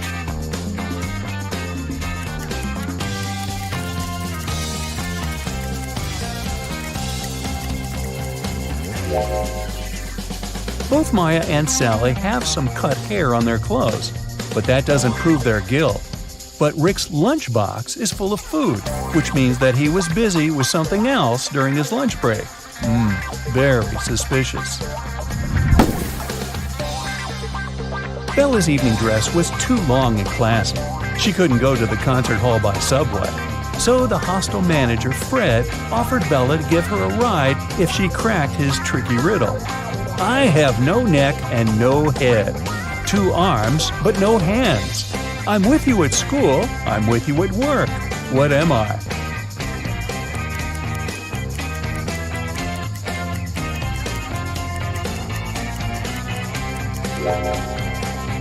The correct answer is a shirt. During a break, Bella went outside to get some fresh air. She enjoyed the evening along with other guests. Suddenly, a street dealer offered Bella a diamond necklace for $20. She agreed right away and put the necklace on.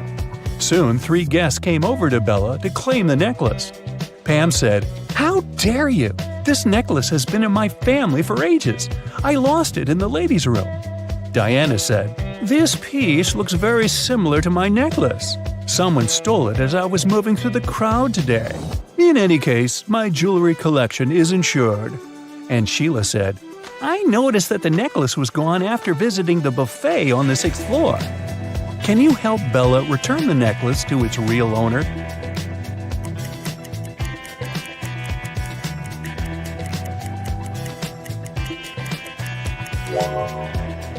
The necklace belongs to Diana. The concert hall doesn't have 6 floors. Pam and the street dealer have similar tattoos on their arms, so they must be scammers working together. After the performance, Letitia invited Bella to the after party, where Bella met Tyler. He claimed he was a famous violinist and showed Bella some pictures proving his luxurious lifestyle. But Bella realized that he was just a wannabe very soon. How did she understand it?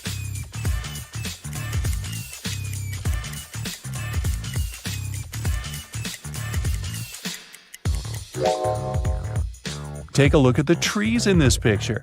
It's obvious that the wind is blowing to the right. Meanwhile, Tyler's hair seems to be swept to the left. The picture has been photoshopped. The next morning, Bella went to buy some groceries. She didn't have much cash, so she bought only 2 items, cheese and bread, and paid $1.10 in total. The cheese cost $1 more than the bread. So, how much did the bread cost?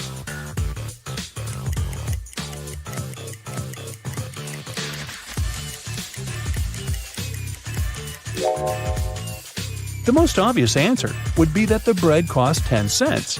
But if the bread cost 10 cents and the price of the cheese was $1 higher than that of the bread, the cheese would cost $1.10. And the total, in this case, would be $1.20. The correct answer is that the bread costs 5 cents and the cheese costs $1.05. This indeed makes a total of $1.10. Does that make sense? Sense?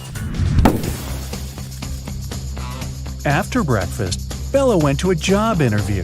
The HR manager asked her to solve this riddle. She wanted to see how quick-witted Bella was. I am the only place in the world where today comes before yesterday. What am I? Bella cracked this riddle easily. What about you?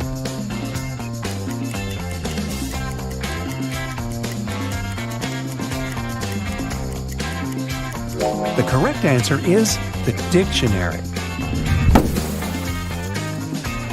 Bella got a job as a train conductor. On her first day at work, she entered a rail car to check the passengers' tickets. There were only 3 people inside, and only 2 of them were human. Can you tell who's not human?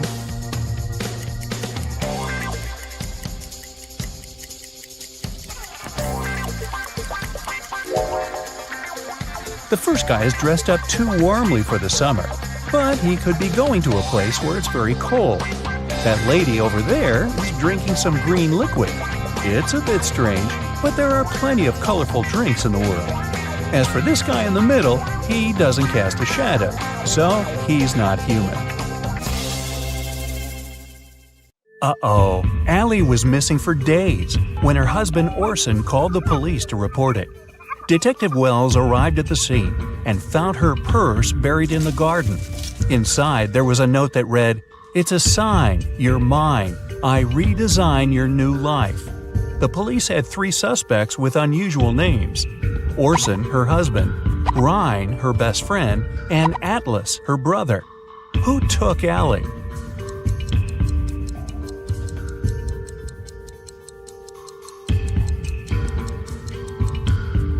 It was Ryan. Almost all the words in the note rhyme with his name. While driving in a storm, John saw 3 people standing in the rain at the bus stop, but he only had 1 seat available in his car. Who gets the ride? His childhood friend, an old lady that looks like she's freezing, or his wife?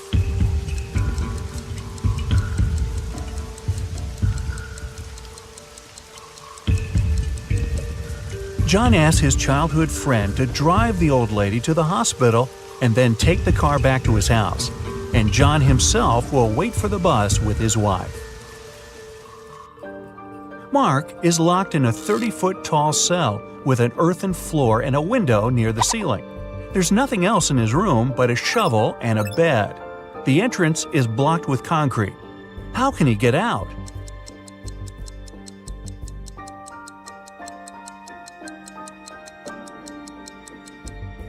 Mark can shovel the soil to the wall underneath the window and climb out.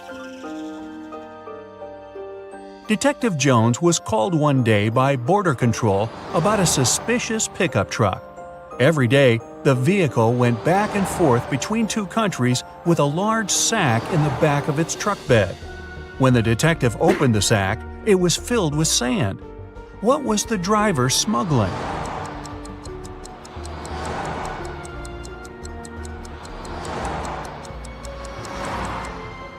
Trucks. A geography teacher vanished on the first day of school.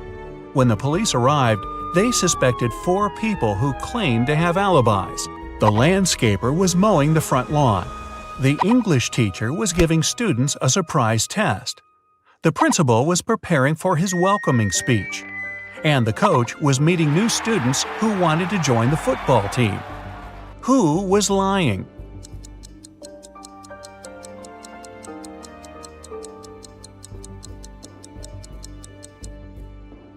The English teacher, of course! Students don't get surprise tests on the first day. Well, maybe not at this school. A crazy scientist took 10 people into his lab to check their intelligence. He gave everyone 2 pills and a glass of water. He told them, one pill is a placebo and the other is poison. Whichever you take, I'll take. But somehow everyone ended up unconscious after the trial except for the scientist. How did he do it?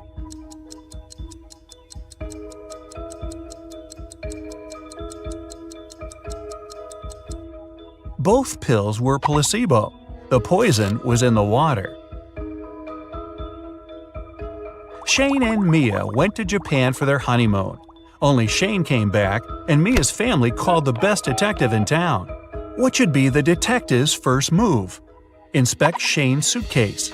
Inspect Shane's house. Call the travel agency Shane and Mia used.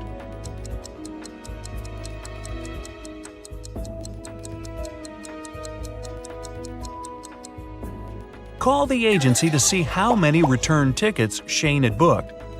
He's a suspect, and he shouldn't know the police are investigating him to avoid losing the evidence. Someone knocked on Amy's hotel room door. When she opened it, she saw a mysterious man. He apologized and said he'd mistaken Amy's room for his. When he left, Amy called the police. Why?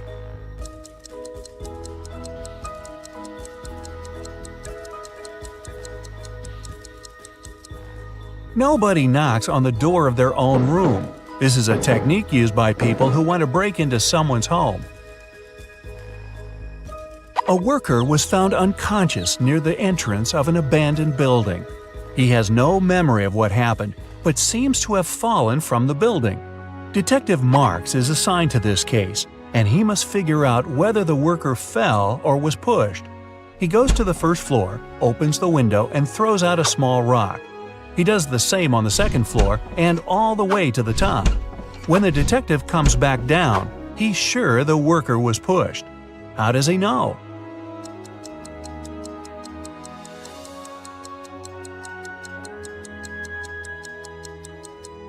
He had to open windows on all floors to throw out rocks. This was an abandoned building, and someone closed the window right after pushing the worker. James ordered a coffee from his local bakery, put in some sugar, but then noticed a fly in his cup. He told the staff member, and they took back the coffee and brought him a new one. But when he got a sip, he got angry. Why?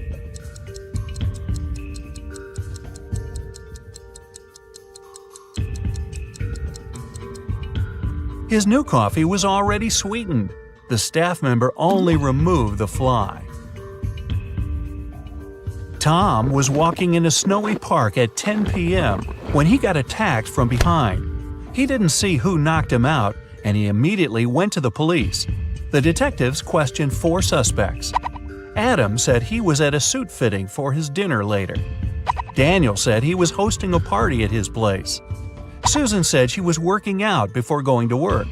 And Luke said he went to the park to get some cool photos of flying birds. One of them is lying. Who?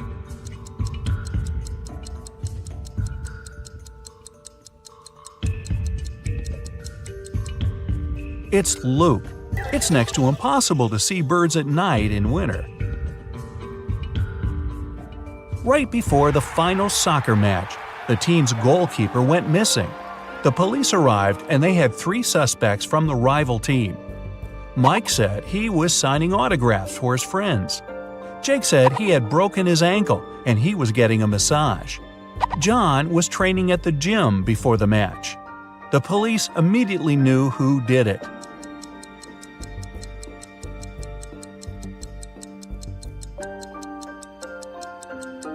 It was Jake. You don't get a massage when you break your ankle. A doctor walked into an unconscious patient's ward. There, he saw a nurse buttoning up her shirt. As soon as she noticed him, she exclaimed, "It's not what you think." The nurse isn't lying, but why was her shirt unbuttoned in the first place?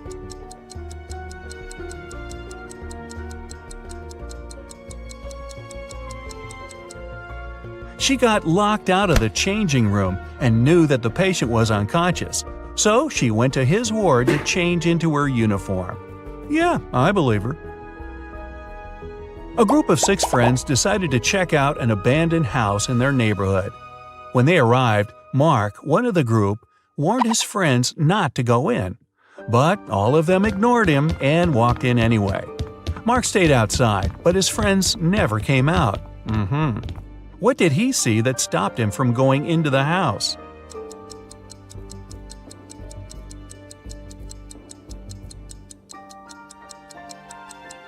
There were footprints going in, but none coming out.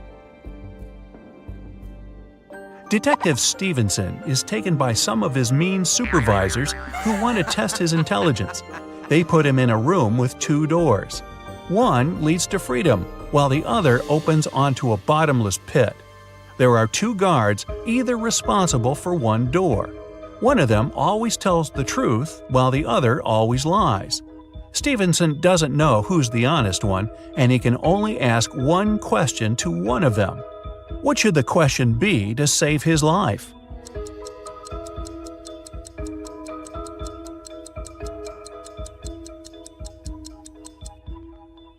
If I ask the security guard next to you which door leads to freedom, what will he say? The honest guard will say that the liar will point to the dangerous door. The liar will point to that one too. No matter who Stevenson asks, he should pick the door neither of them will point at. Melissa is walking down a dark alley when she notices a dark figure following her. She walks into a restaurant and sits at a table. The mysterious figure does the same. Then she yawns and immediately knows she's got a stalker. How?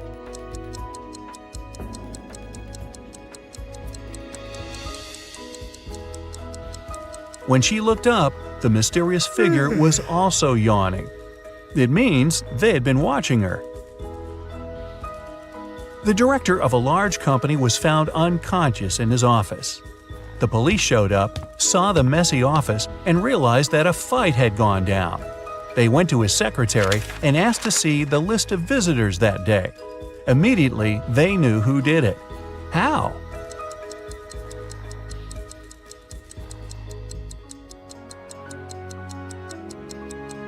The last visitor was the culprit.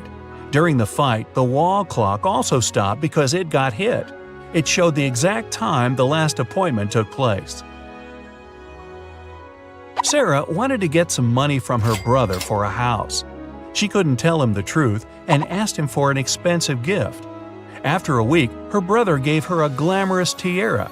Then she went to her second brother, asked for money, but he gave her jewelry. Still, she's got both money and jewelry. How is it possible?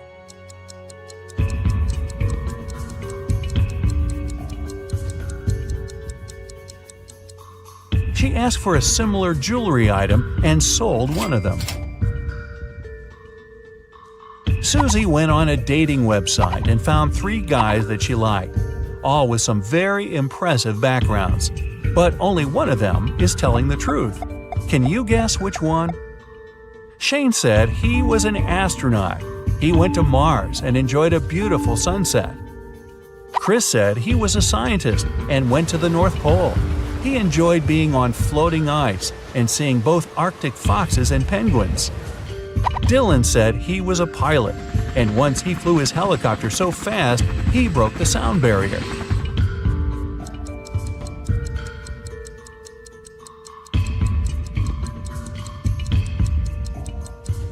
Shane is telling the truth. The sunset on Mars is blue. There are no penguins in the North Pole, and helicopters can't travel faster than the speed of sound. Oh, and yes, we'll also ignore the fact that no one's been to Mars yet. Susie also thinks Shane has beautiful eyes, so who are we to disrupt this love connection? So a restaurant owner called the police and said a customer had stolen a large sum of money. When the police arrived, the restaurant security guard already had 3 suspects. Thomas said, "I was just walking along the street. I didn't even enter your restaurant." Dylan was angry. "I've never been to this place before. I was sitting in my car when that guy ran up to me and started throwing accusations." John said, "I did visit the restaurant yesterday, but I just came in to get a coffee and didn't stay longer than 5 minutes." After listening to the suspects, the police arrested the thief. Who was it?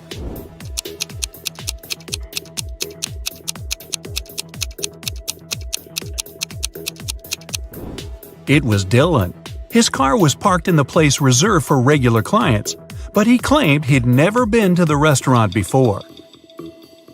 Harrison was walking home when someone threw a bag over his head and knocked the guy out. When he came round, he found himself in a room with 4 doors and a tiny window. Harrison opened the window, but it was too small for him to squeeze through. Suddenly, the guy spotted a piece of paper lying on the floor. It was a note that said, "Only 1 door leads outside. The other 3 don't lead anywhere. You can try to open just 1 door, and only once. If you don't succeed, all of them will get locked forever." Harrison thought for a while and made the right choice. How did he figure it out?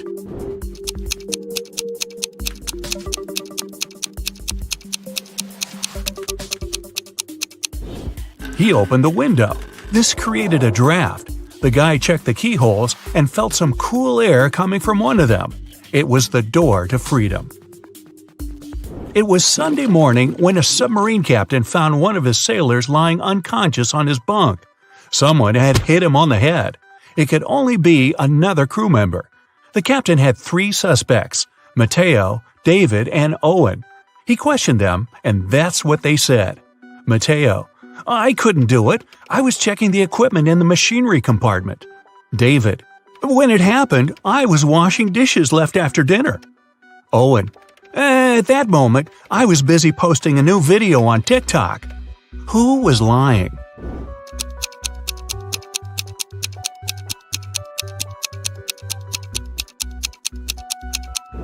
It was Owen.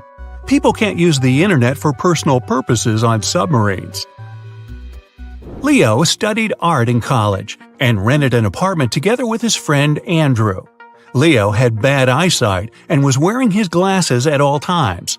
One day, Andrew didn't notice Leo's glasses and accidentally sat on them. They were beyond repair. Leo was so furious he shouted at his friend, and Andrew ran away. Leo called his girlfriend and asked her to give him a lift to the optician. He couldn't drive without his glasses. They were turning onto the main road when they spotted Andrew. He was lying in the bushes, unmoving. Leo immediately called the police and ambulance. Andrew was taken to a hospital, and a police officer started to question the witnesses. Leo told him, "My girlfriend was behind the wheel when I spotted Andrew. We immediately stopped and called you. We didn't see anything suspicious." The police officer arrested Leo. Why?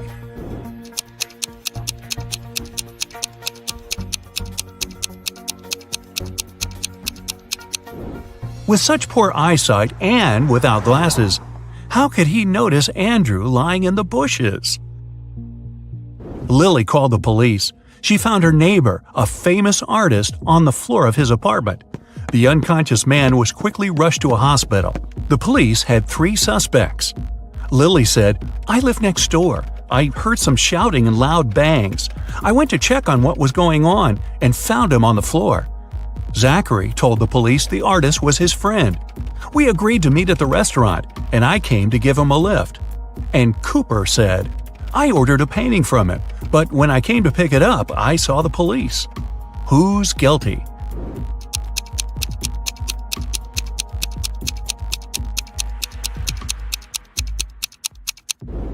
It's Zachary. If they agreed to meet at the restaurant, why did he come to the artist's apartment? You wake up locked in a room with no windows and just one automatic door. Above the door, there's a large screen. Suddenly, it turns on. You hear a voice. It sounds muffled. "Crack this riddle and you're free to go. If not, the room will be filled with toxic gas in 5 minutes." After that, you see the riddle. What could it mean?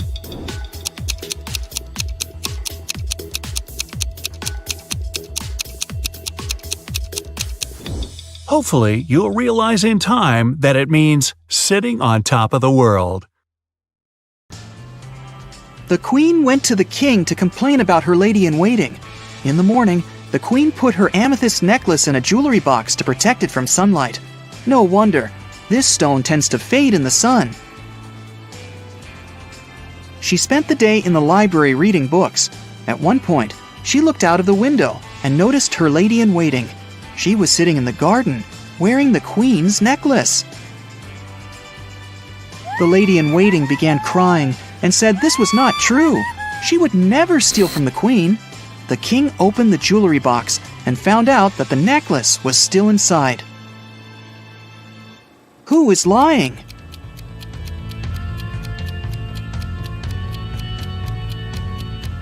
The girl soon realizes that the lady-in-waiting is the liar.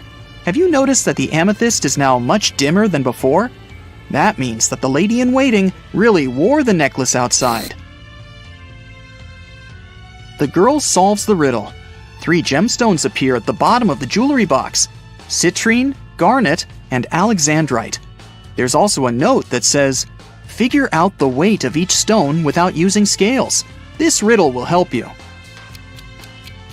Can you figure out the weight of each stone? The citrine weighs 10 ounces, the garnet weighs 4 ounces, and the alexandrite weighs 2 ounces. Suddenly, the girl remembers. Her name is Melissa. She is a jeweler and collects crystals. In another room, a woman finds 6 glasses on the table. 3 of them are empty, and 3 are full of water. The woman sees a note. Move only 1 glass to make a row of alternately full and empty glasses. How can she do it?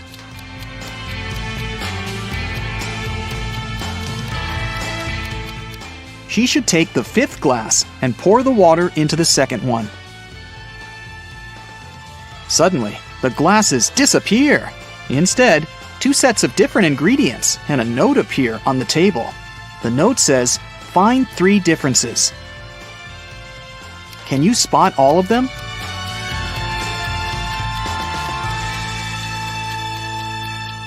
These are the differences. The woman takes the ingredients and throws them into a cauldron, but something is missing. Shiny and beautiful, a werewolf's fear. We need to get more of it for our precious queen. Coins and mirrors, trays and tea sets, the nobles were buying while falling in debts. It's silver. The woman adds some silver and gets a potion that can melt the lock. When she opens the door, she remembers. Her name is Lauren, and she's a chemist. An elderly woman finds herself in this room. She spots 4 photos on the table. All the photos seem to be taken in different periods of time. The note says, "Is there a person who is present in every photo?" Can you help the woman figure it out?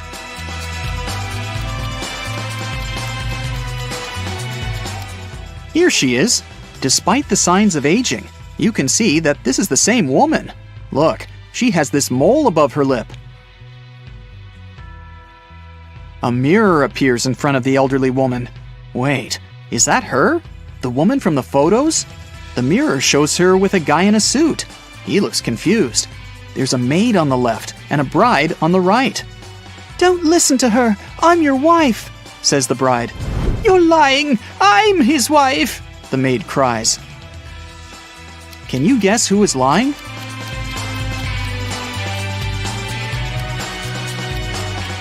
The girl on the left is his wife because she has a wedding ring on her finger.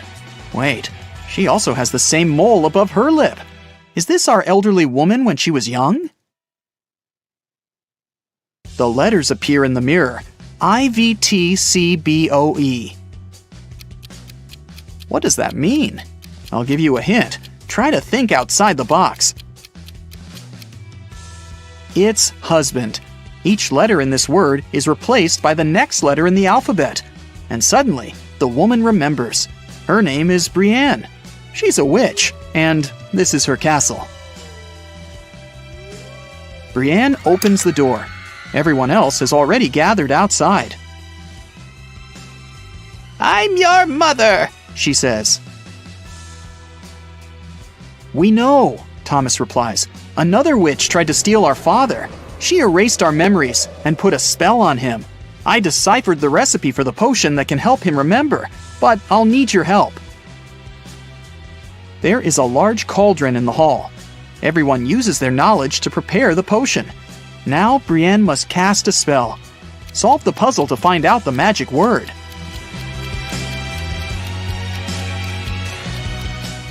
It's Memoria. The potion is ready. Suddenly, 3 doors appear in front of the family. Behind the first door, there's a hot desert, but there are some fruits on the trees growing there. The second door opens to the middle of the sea. Behind the third door, there's an endless forest. What should the family do?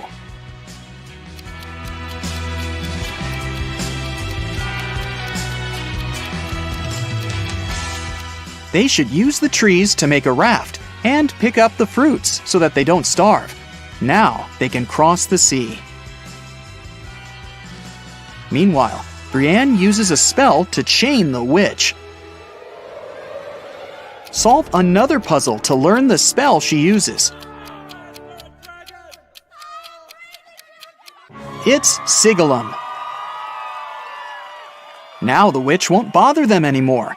The family leaves the castle and lives happily ever after. Now, it was the snowiest winter in the last 30 years. One morning, local police officer Chris was patrolling the area. Suddenly, he noticed a suspicious young lady.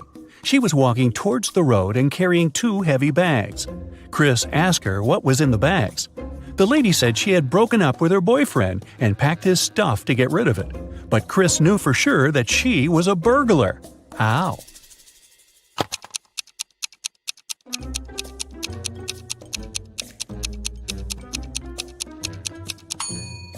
She got out of the house through the window. People don't do that when leaving their own homes. Noah was an alien on a mission to investigate human behavior on vacation. He landed near a popular sand beach in Malibu. Noah put on a special human-like costume and hid in the crowd. Special Agent Sam was sent to the beach to deal with this issue. Sam arrived and questioned people at the seaside. He warned them that aliens might look like humans, but no one seems to have noticed anything suspicious. Take a look at these vacationers. Which one of them is the alien?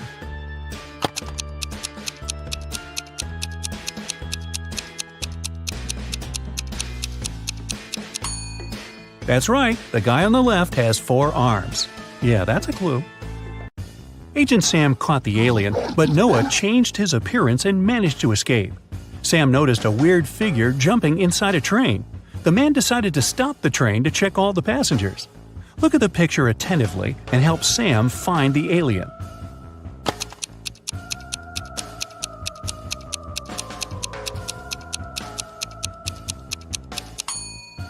The old man in the right corner is the alien.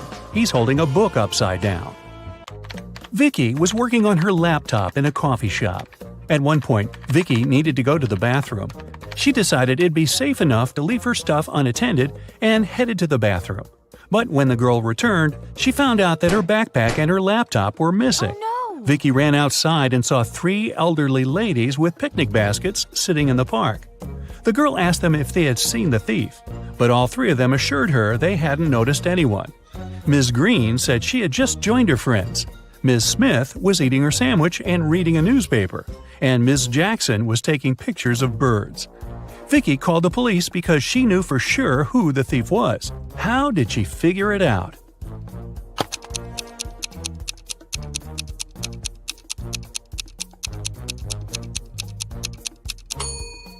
Ms. Green stole Vicky's things. The red backpack strap is hanging out of her picnic basket. Paul stayed late at the library. When he finished studying, he headed home. As he was walking down the dark hallway, he heard a voice coming from the men's locker room. Paul noticed that someone had locked the door from the outside. Paul opened it and saw Tom. The guy had no idea who had locked him in. He went to the swimming pool, but it was closed that day, so he decided to go home. Suddenly, someone turned off the lights and locked him in. Paul promised to find the culprit. The next morning, he questioned his classmates. Courtney said she had been working on her project in the classroom. Josh said, "I swam in the pool for a while and then went to play basketball." Bob was with Courtney, but he left earlier to celebrate his granny's birthday with his family. Paul understood who was lying right away. What about you?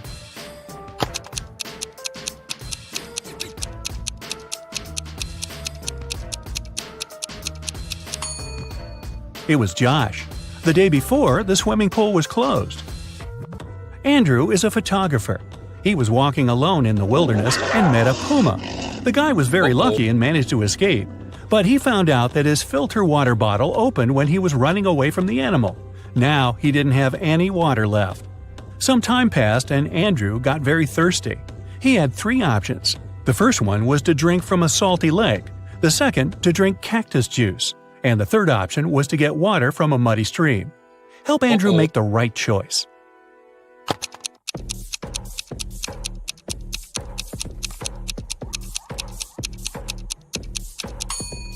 The third option is the least dangerous.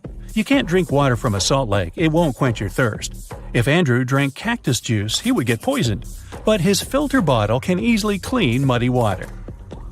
Just look at this! A car has crashed into a restaurant window, smashing it. Detective Harris has come to investigate the case. There are 2 suspects, Julie and Douglas. But each of them claims that the other person did it. Can you help the detective figure out who is lying?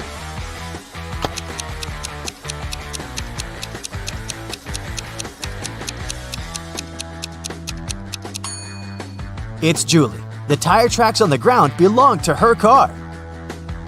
Adam was driving home late at night when he noticed he was about to run out of gas. He stopped at a gas station to fill his tank and buy some snacks. Inside, there was a cashier and another customer dressed in black. When Adam came up to the employee to pay, she told him $5.05. Adam paid, went outside, and called the police to report an emergency. Why did he do it?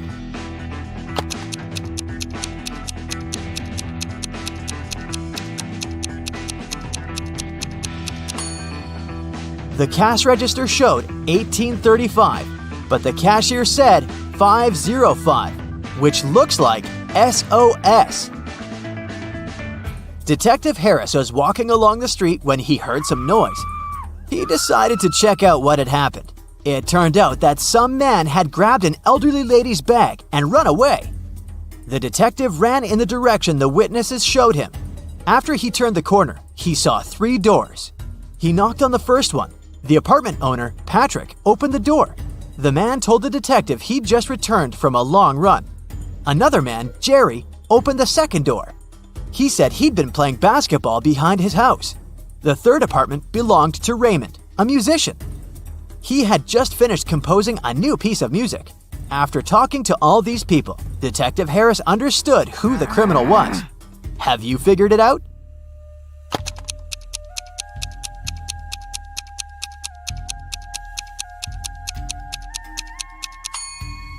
The thief is Jerry.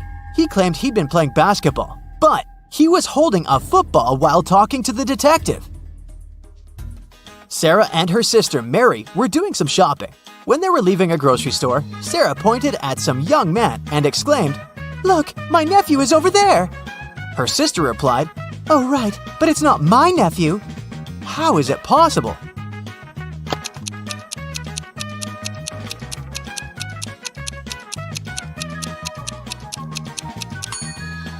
The young man is Mary's son.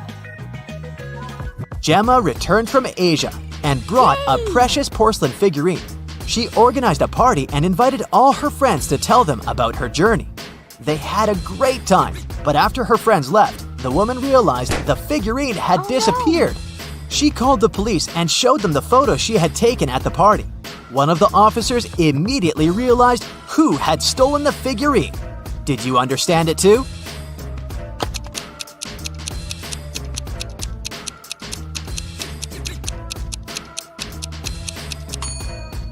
It was this girl. She hid the figurine under her hat. At 9 a.m., Ethan got a call from his friend, an owner of a large business. The man said that a very important document had disappeared from his office. It had been on his desk the evening before, but now it was nowhere to be found. Ethan immediately came there to question his friend's employees. Soon, he had 3 suspects. Walter said he'd spent the previous evening at the movies. Joan had dinner with her friends. And Zachary visited an art gallery. It didn't take Ethan long to understand who was lying. Do you know it too?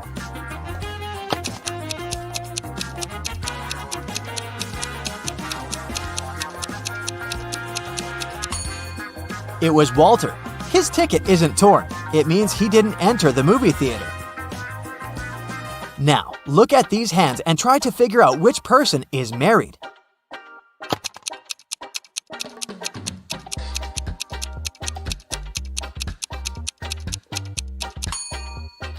If you look at the first hand attentively, you'll realize it doesn't belong to a grown-up person. On the second hand, there is a mark left by a ring, but there's no ring itself. It must mean that the person is no longer married. On the third hand, there's no ring either, but it's the right hand, and we wear wedding rings on the left hand. So out of these 3, this person is most likely to be married.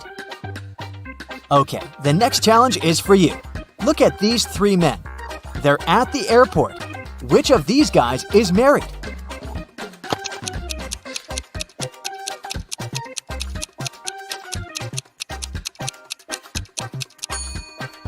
All of these men are holding their passports and tickets in their hands. None of them is wearing a wedding ring. But pay attention to the man sitting on the bench. On his ticket, it's written, "Family discount." So, he must be the one who's married. Now look at this picture attentively. Does anything strike you as strange?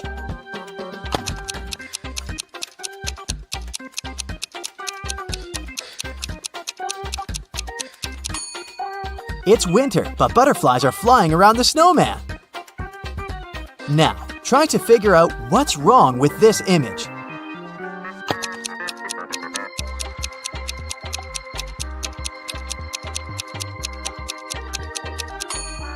It's the snowman again. Instead of a carrot, his nose is made of broccoli. And the last image for you to analyze.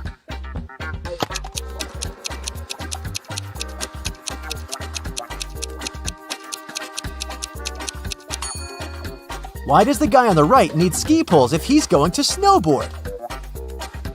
Marcus woke up in a dark basement with just one candle burning on the table. He saw 3 doors in one of the walls and 3 keys lying on the table. How many attempts will the guy need to figure out the key for each door?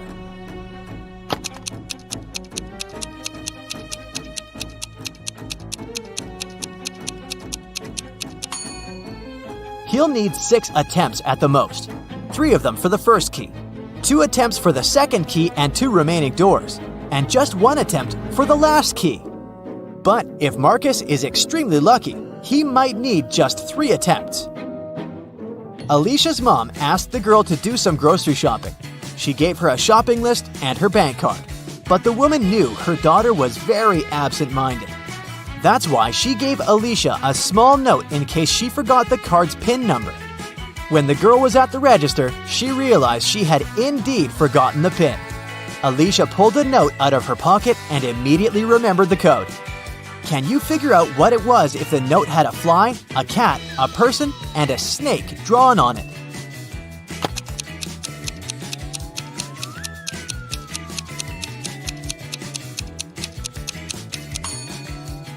The PIN was 6420. Alicia just had to count the number of legs of each creature. A fancy restaurant in Los Angeles was offering a promotional deal. A married couple could eat at the restaurant for half price on their anniversary. To prevent scams, the couple would need proof of their wedding date. On a Thursday evening, a couple entered the restaurant and claimed it was their anniversary, but they didn't have any proof. The restaurant manager was called to speak with the couple. When the manager asked to hear about their wedding day, the wife said, "Oh, it was a wonderful Sunday afternoon. Birds were chirping and flowers were in full bloom." After nearly 10 minutes of ranting, she told the manager that today was their 28th wedding anniversary. "How lovely," the manager said. "However, you do not qualify for the discount. Today is not your anniversary. You are a liar." how did the manager know it wasn't their anniversary?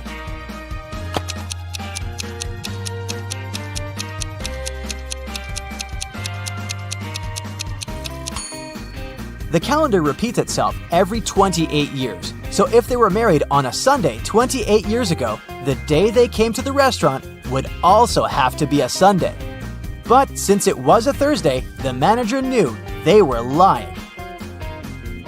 John called the police to report that his friend Mark had disappeared. He explained that 2 weeks earlier, he had offered Mark to live in his beach house in Miami.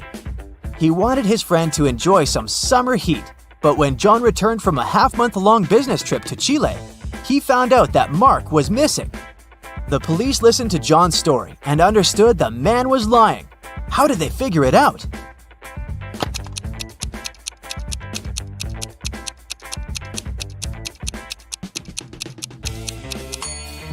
If it was summer in Miami, it was winter in Chile. And still, John came back suntanned. It means he hadn't been to Chile. Maya was in the gym doing the workout her personal trainer had prepared for her. It was tougher and longer than her usual ones. Exhausted, Maya returned to the changing room only to find her expensive bag gone. Oh no! She immediately called the police. They had 3 suspects. Maya's trainer said that he had been preparing a new program for his clients. Emma, another gym goer, said she had been running on a treadmill for 2 hours. The cleaner said he had been washing the swimming pool. Who took Maya's bag?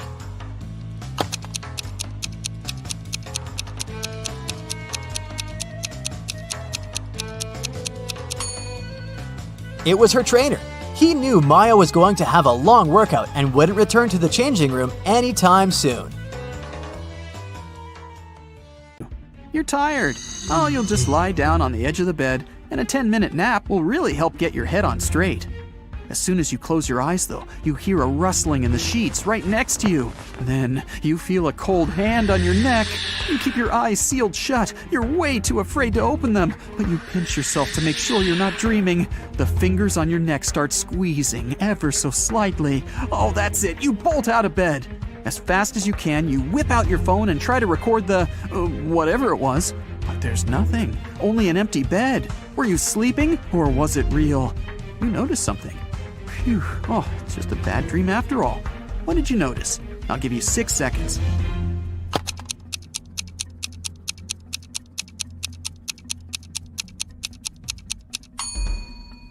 The sun was shining when you lay down. Now, it's the full moon that's shining. You were out cold for a while. You leave the bedroom and walk down a long hallway lit by torches and candles. The silence is broken only by the churning of your stomach. Guess you're hungry. Well, there's a heavy wooden door in front of you, and it's open just a crack. The pleasant smell of food starts wafting its way into the hallway. You go in and find a huge table, decked out with real silverware and porcelain. Oh, the food looks delicious. There's caviar, lobster, fruits, vegetables, different meats, plenty of desserts. Several people are sitting around the table, and as you approach them, they turn around to look at you. They're all vampires! How did you know? I'll give you 5 seconds to figure it out.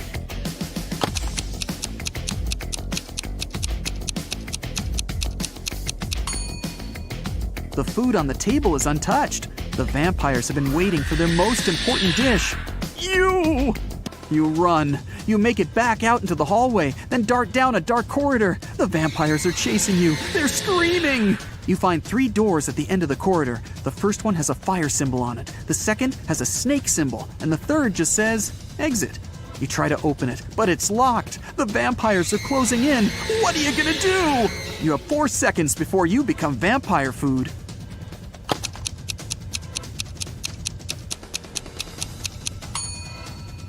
Try the key you found in the vampire's hut. Great, it fits! You run out into the courtyard and lock the door behind you. The moon is hidden behind some thick white clouds. You sneak through the courtyard and open the back gate of the castle. Next to the gate is a sign with an image of a werewolf on it. You walk off as quietly as possible. After about 5 minutes, you see a long bridge. There's a beautiful woman standing at the other end. She waves to you and motions for you to come closer. But something's bothering you. Could she be a werewolf? So, you can either cross the bridge or head back to the castle. What can you do to find out if she really is a werewolf? You have 10 seconds for this one. Good luck.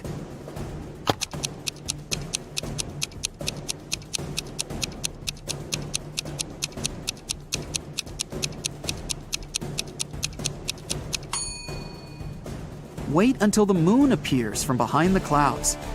Your intuition was right. As soon as the moonlight falls on the woman, she begins to turn into a werewolf. Still kind of cute though.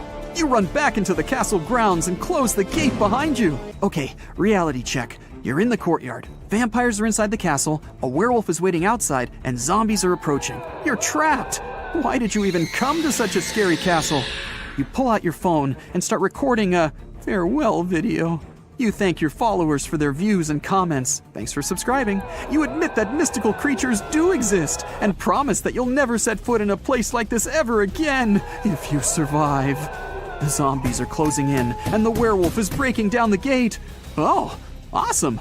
Your fear is gone and you realize that this whole thing is staged. It's all a show. How'd you figure it out? Watch the farewell video again and find the proof that everything is fake. I'll give you 10 seconds to spot the clues.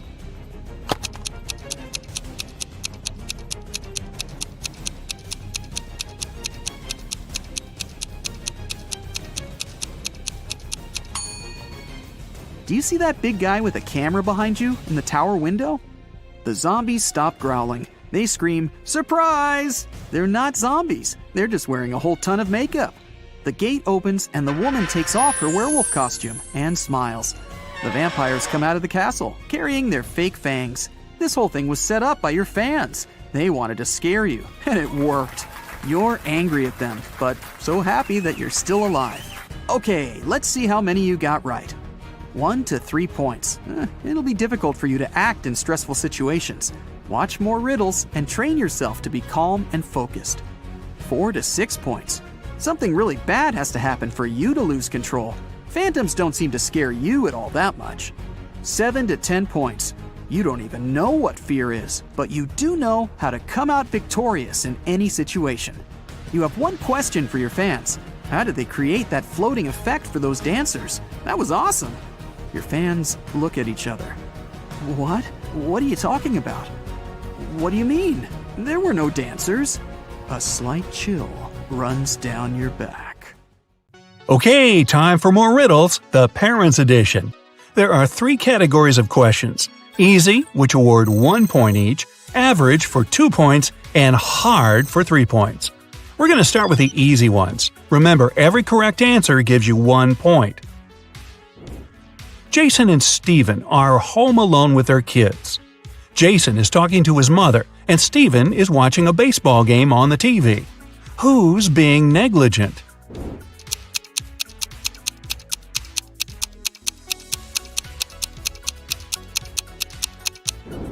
Jason. Although both babies might fall out the window and both dads should watch out, Jason's baby is on the higher floor. Whoops. Mila and Gregor cook dinner for their kids. Which one of them is, the most confused?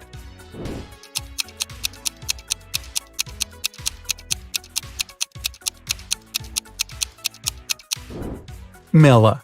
She accidentally mixed up the plates.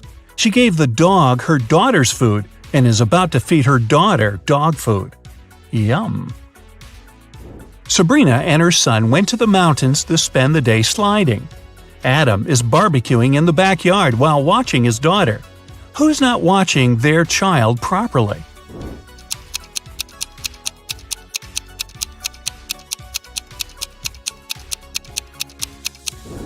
Sabrina. Her son is sliding right into a big hole in the ice. Rebecca and Natalie took their kids to the lake. The boys are about to jump from the cliff. Whose child is in danger?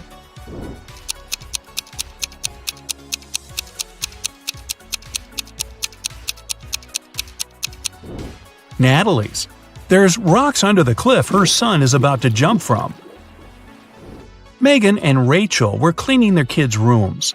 Rachel noticed her son's phone and decided to check it, and Rachel found her daughter's diary. Who's in trouble?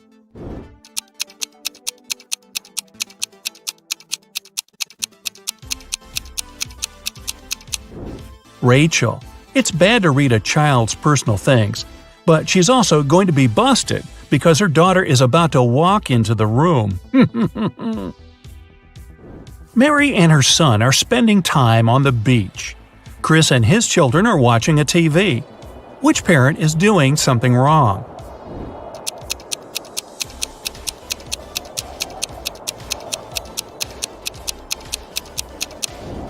Mary. It's dangerous for anyone to be in the water during thunderstorms. Now we're moving to harder questions. Every correct answer awards 2 points. Meredith is teaching her daughter to do her makeup. Beverly is teaching her teenager to style her hair. Which mom is doing something wrong?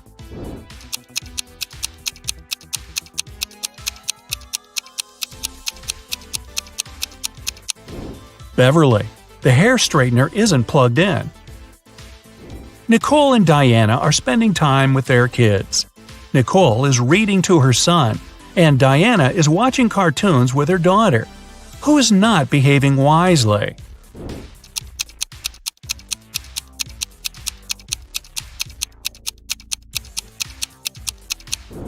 Nicole. She forgot about the food that she's cooking in the oven, and it's burning. So it's going to be takeout tonight.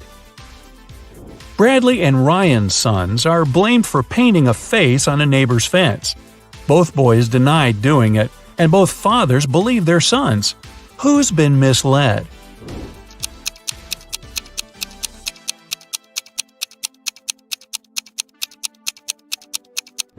Ryan. His son still has green paint on his hands that he couldn't properly wash off.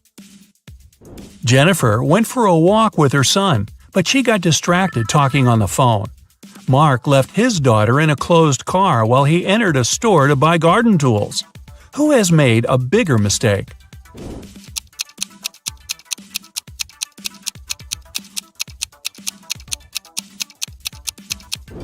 Mark. It's dangerous to leave people or animals in a closed car, especially in the heat, when the car warms up very fast and there's a lack of fresh air inside. Brian is teaching his teen son how to drive, and Nancy is cooking a dinner with her daughter. Who isn't being wise?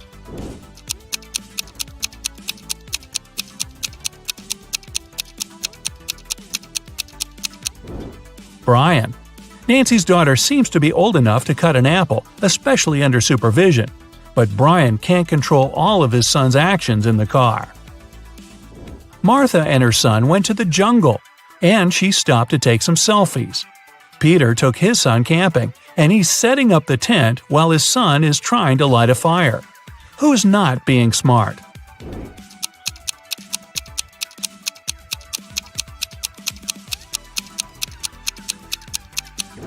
Martha. Her baby is approaching a snake that can be venomous. Melissa and Stephanie are doing chores. Melissa is handling the laundry, and Stephanie is cleaning the kitchen. Who should be more careful?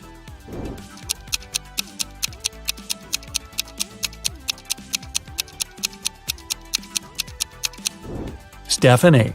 Her daughter put her cell phone in a dishwasher. Tiffany and Michael's sons came back home after a study evening at their friend's house. Neither parents are suspicious. However, someone's son wasn't studying tonight. Who overlooked a party guy?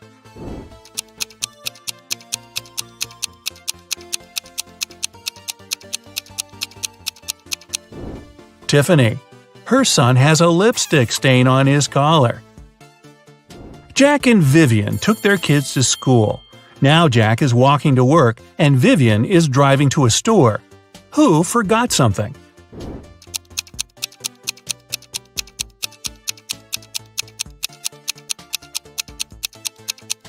Jack. He's still wearing his daughter's pink school backpack. Looking good, Jack. Charles and Penelope cooked breakfast for their kids. Which parent probably didn't get much sleep the previous night?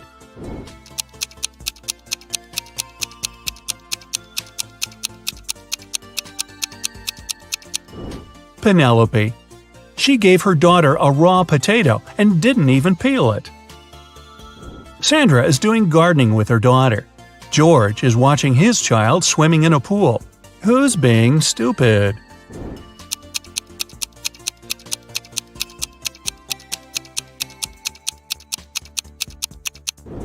George. He fell asleep and left his son in the pool unsupervised. What's more, the boy took off his armbands and can drown. Uh-oh. Elizabeth and John's daughters came home. They said they were doing a group science project, and both parents believed their daughters. Who didn't detect a lie?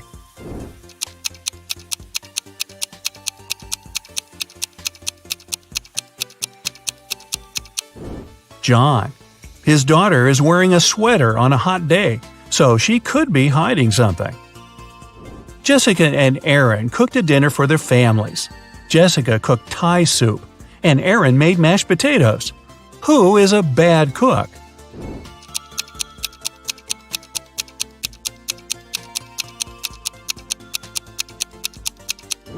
Jessica. Her daughter poured her soup in a flower pot. Travis didn't let his daughter go to her friend's birthday party and told her to do her homework all day. Christina's son had to spend the day in his bedroom too, instead of going to the movies. When the teenagers came down to dinner at 7 o'clock, which parent didn't notice they're being lied to?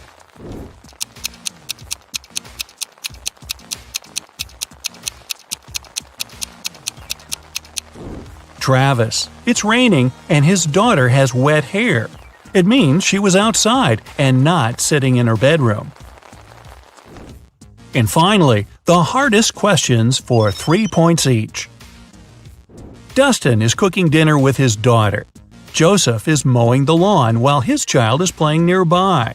Who isn't smart?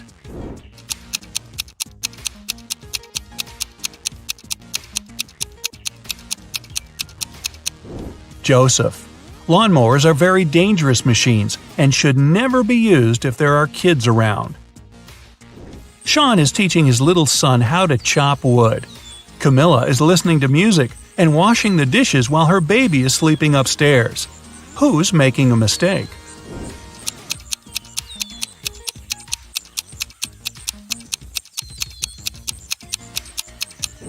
Camilla. The music is too loud, and she won't hear if her son wakes up and cries. Brandon and Daniel are watching their kids playing in the backyard. Who's not being wise?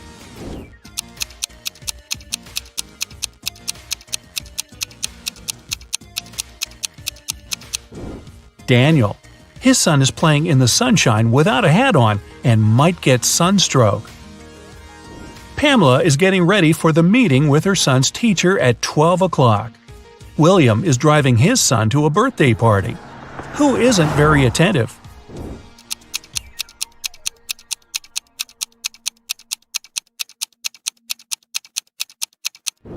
Pamela. She must have confused the time. The meeting was at 12 o'clock, but it's already 1:30. Thomas is reading a newspaper while watching his son. Molly is talking on the phone while dinner is cooking in the oven. Who should rethink their actions?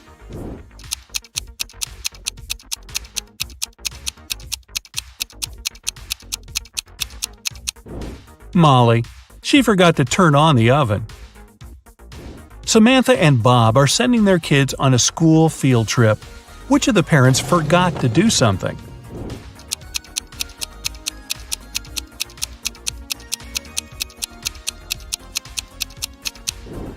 Bob. Why is he holding his son's lunch? The kid is not eating today. Sum up your points to check your results. If you got 25 points or less, you scored below average. But don't worry, check some of our other riddles to train for the next time. If you got 26 to 45, you have an average result. Keep it up. If you got between 46 to 60 points, you have an above-average result and you definitely are a riddles master. And finally, if you have 61 or more, you're a real genius. Or you're on your second or third time watching this video. Come on, fess up. Mr. Robinson is a successful businessman. One morning, he had an insight. Later that day, he invited two of his best managers to his office to discuss this breakthrough. Which of these men is Mr. Robinson?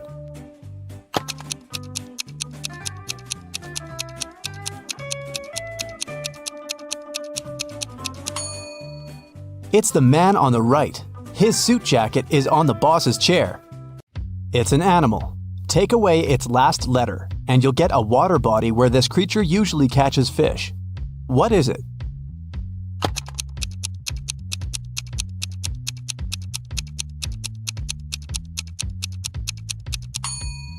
It's a seal, which transforms into the sea. Tilda's mother has 7 daughters. The names of her 6 daughters are Monday, Tuesday, Wednesday, Thursday, Friday, and Saturday. Can you guess the 7th daughter's name?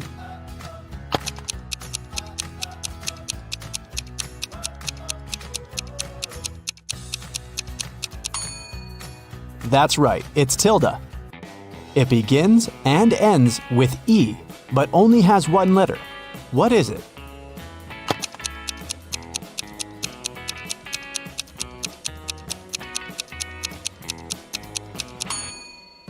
The right answer is an envelope. Mrs. Sally baked her favorite chocolate cookies for a charity fair. She left them on the kitchen table and went to the garden. When she came back, all the cookies had been eaten. Mrs. Sally got very angry and questioned her 3 children. Her eldest son, David, said he hadn't eaten the cookies because he had spent all day in the garden.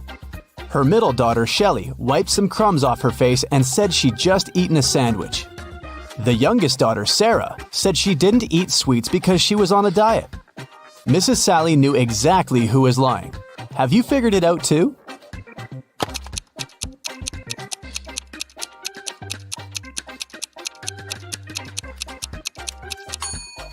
It was David. Mrs. Sally was in the garden when someone ate the cookies. If she had seen David there, he wouldn't be among the suspects. Look at the picture. Can you find the odd star?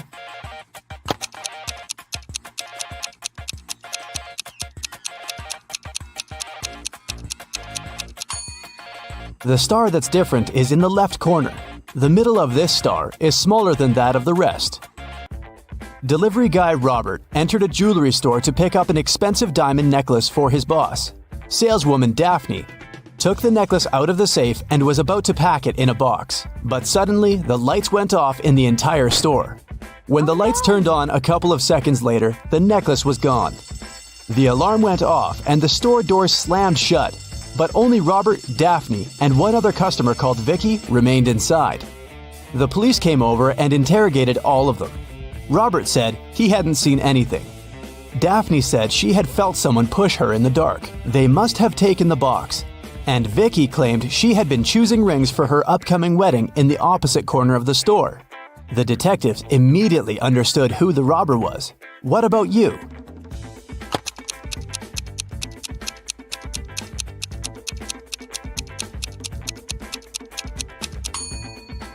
Vicky stole the necklace. She's already wearing a wedding ring on her finger. Kitty was walking in the woods and got lost. At one point, she met a magic fox. The fox said, "If you can solve my riddle, I'll help you find your way home. But if you don't, you'll turn into a fox and stay here with me." Uh-oh. When you have it, you want to share it. But if you share it, you don't have it. What is it? Kitty returned home that night. What did she say to the fox?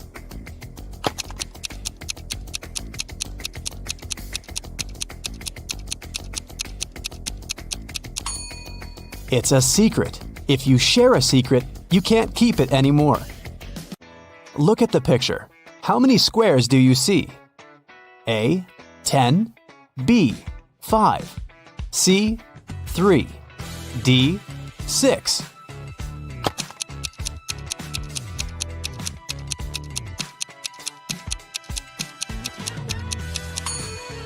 You're right. There are 10 squares.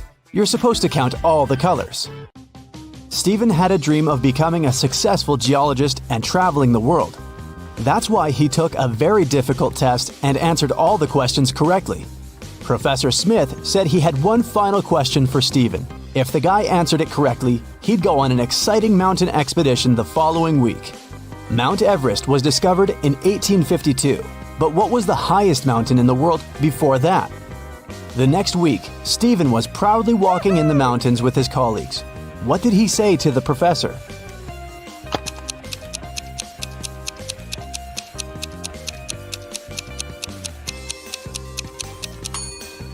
Stephen said it was Mount Everest. It was still the highest mountain in the world, even though it hadn't been discovered yet.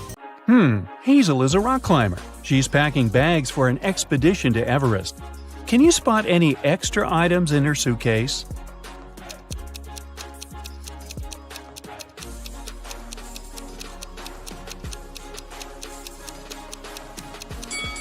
It's unlikely that you would need these fancy high-heeled shoes in the mountains.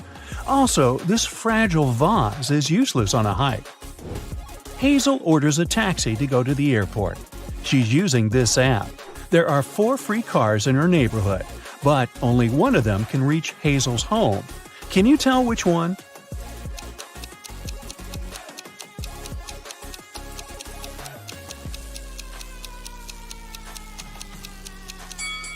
It's the 3rd car. Hazel arrives at the airport. She takes a closer look at her ticket and faints. Can you guess why?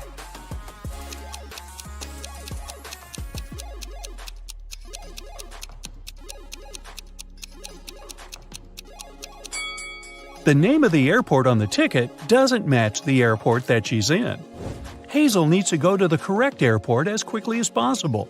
These 2 drivers are eager to give her a ride. Can you tell who will reach the destination faster?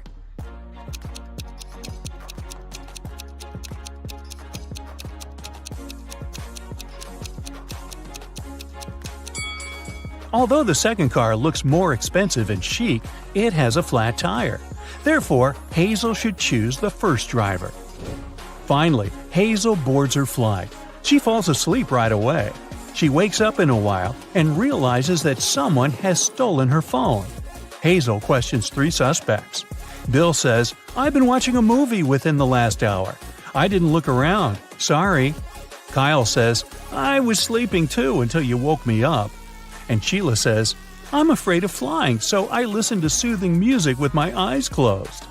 Can you guess who stole Hazel's phone?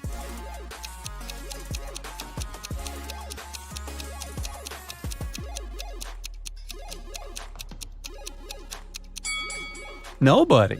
She just dropped it on the floor over here. See? It's dinner time. Kyle offers Hazel his dessert if she succeeds in guessing the date of his birth. Here's a hint. The day before yesterday, Kyle was 22, and next year, Kyle will be 25. Can you help Hazel solve this mystery?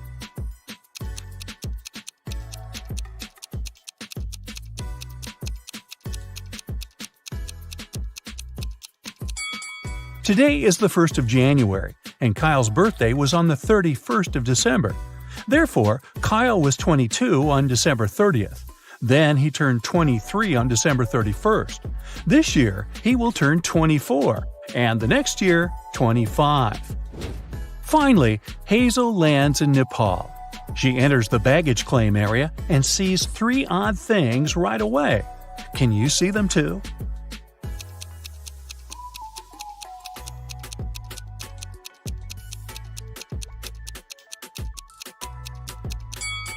There's a dog in this bag. Animals don't come with regular luggage. This baggage cart lacks all wheels and floats in the air. And these boats are parked outside the window along with the planes. Hazel arrives at the meeting point for climbers at the local restaurant. But there's no one there. The cleaning lady says, "I was busy cleaning the toilet and just got back. I didn't see anyone." The guard says, "Oh yeah, the meeting has been delayed for tomorrow, that's for sure." And the waiter says, "I've been here all the time, and I haven't noticed any crowds of tourists." Who's lying?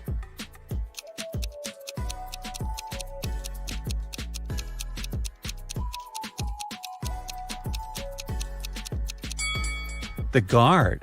See this sign? The meeting takes place on the roof. That's why they didn't see the tourists. On the way to the roof, Hazel sees a woman who's cleaning a window on the 10th floor. Suddenly, she slips and falls. She doesn't have any safety equipment and nothing to soften her fall. But yet, she's not hurt. How can this be?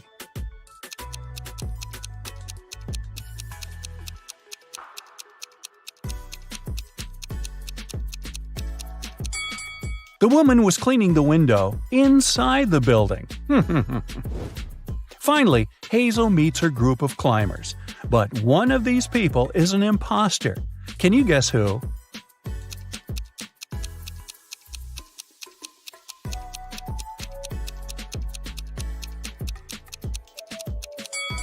This guy has tentacles instead of a hand. He's definitely not from this planet. Hazel goes on an expedition with the group. She stops to take some pictures and gets lost. In a while, Hazel finds 3 roads leading to the next mountain village. But every path hides some adventure. There's a hungry snow leopard walking on the first path. There's a herd of Himalayan yaks on the second path. And Road 3 leads through an avalanche risk area. Any movement can make the snow slide down. Which way is more or less safe?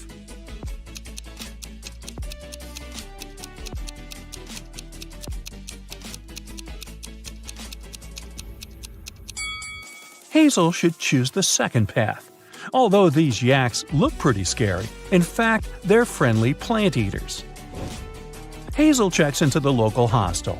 She leaves her bags in the room and goes to see the sights of the village. After a while, she returns and finds out that someone had stolen her passport. Hazel calls the sheriff and he interrogates 4 suspects. The hotel manager says, "I was dealing with a tourist group that has just arrived. I didn't notice any robbers." The hostel owner says, "I was dealing with a bathroom clog all day." The gardener says, "I didn't enter the hostel. I was watering the roses in the garden." And the cleaner says, "I was too busy feeding fish in the lobby. I didn't notice anything suspicious." Who's lying?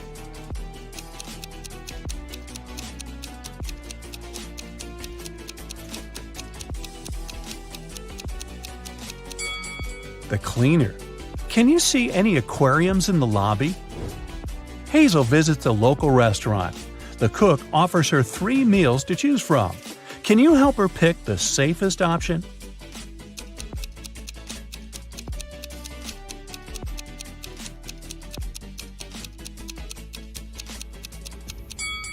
There's a worm in these instant noodles, and there are too many flies around this rice. It's probably not very fresh. So, Hazel should choose this sandwich. In the village, Hazel meets the local guide, Luke. He offers to show Hazel the shortest way to the top. But first, Hazel has to solve his riddle. Luke and his wife have 7 children. Half of them are sons. How is this possible? Can you help Hazel solve this mystery?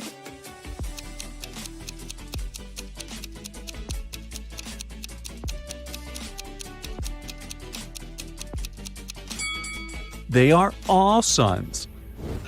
Luke and Hazel begin the trip. On the way, he offers Hazel to visit the local magic caves. Hazel agrees, but eventually she gets lost inside one of the caves. She wanders around for a while and finds these 3 tunnels. There's a portal to the sun in the first tunnel. There's a box with an ancient magic gemstone inside the second tunnel. This gemstone curses anyone who sees it. And finally, the third tunnel hides a bunch of poisonous scorpions. Which way should Hazel choose to survive?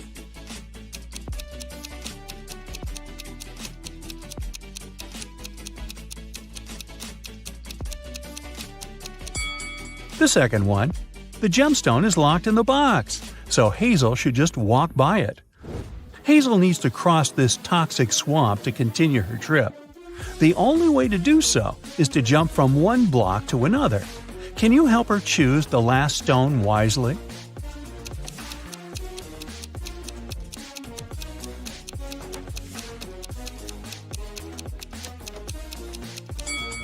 Each block has a particular number: 1, 5, 9, 13, 17, and 21. This sequence is formed by adding the number 4. Therefore, the remaining block should be 25, not 27. Hazel continues her journey and finds this weird sign engraved on a rock. Can you help her crack the meaning of this code?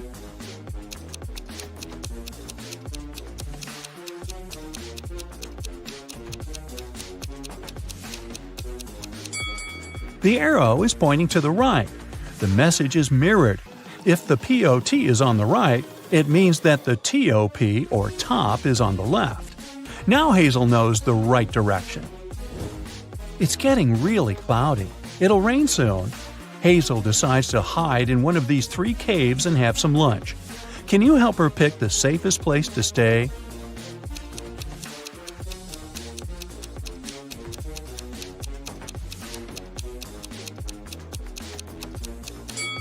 Take a look at the tracks.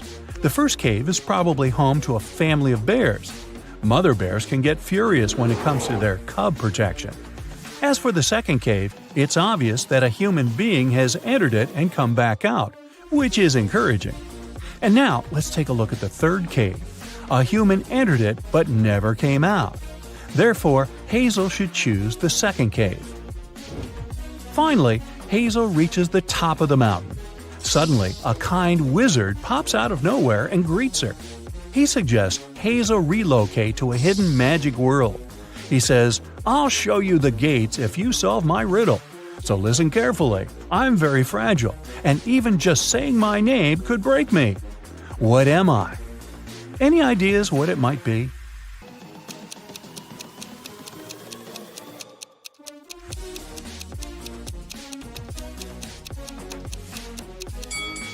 The correct answer is silence. The wizard shows Hazel the gates. There are 3 doors, but only one of them leads to the magic world. Can you help Hazel figure this out?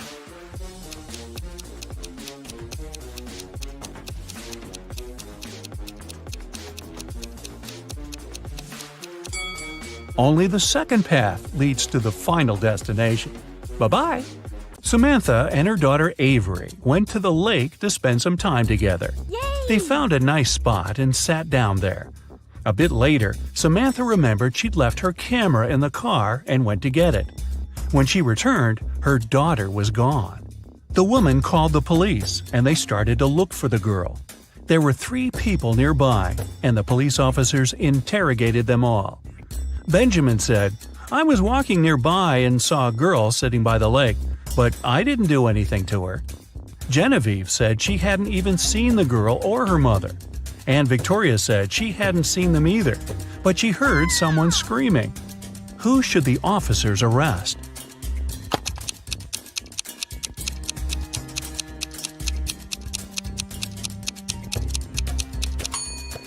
They should arrest Genevieve. Look, she's wearing Avery's scarf. Brian called the police early in the morning. He said that the night before, he and his girlfriend Estelle had been watching a scary movie together. Estelle was afraid to go home, so she stayed at his place. She was having a bad dream with zombies chasing after her, and she didn't wake up in the morning. The guy didn't know what had happened, but the police arrested him, claiming he was guilty. Why?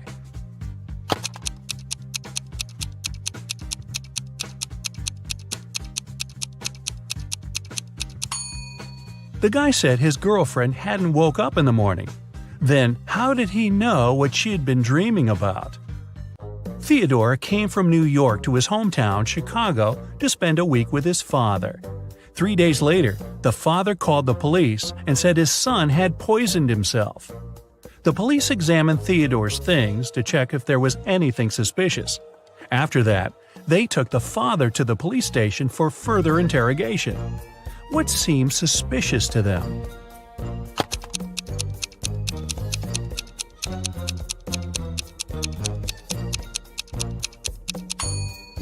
The officers found a return ticket from Chicago to New York. Theodore wouldn't have bought this ticket if he hadn't been planning to return to New York. Esme was having her usual walk in the forest. And you know what? She got lost again. After wandering around for a couple of hours, she finally found the witch's house. Esme asked the witch to show her the way back home. The witch wanted to make Esme her maid, but she had a problem. She was planning a vacation and wanted to go fishing. Her fishing rod was 13 feet long, and one was only allowed to take things no longer than 12 feet on the train.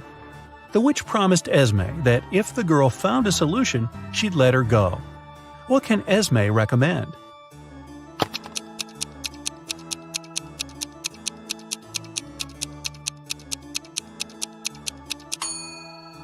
Esme was very good at geometry. She advised the witch to put the rod in a 12 by 5 foot box. Diagonally, it fit perfectly. On a Sunday evening, Mrs. Collins was having tea at her friend's house. Her friend suddenly said that she had seen one of Mrs. Collins' daughters in the mall that day. Mrs. Collins got angry because all of the girls were grounded. She asked which daughter it was, but her friend couldn't tell. She wasn't wearing her glasses when she was at the mall. When Mrs. Collins returned home, she asked the girls what they had been doing the whole day. Abigail said she'd spent the day reading. Brianna said she had stayed at school after classes to study a bit more. Charlotte said that she had been practicing for her upcoming piano concert. Who lied?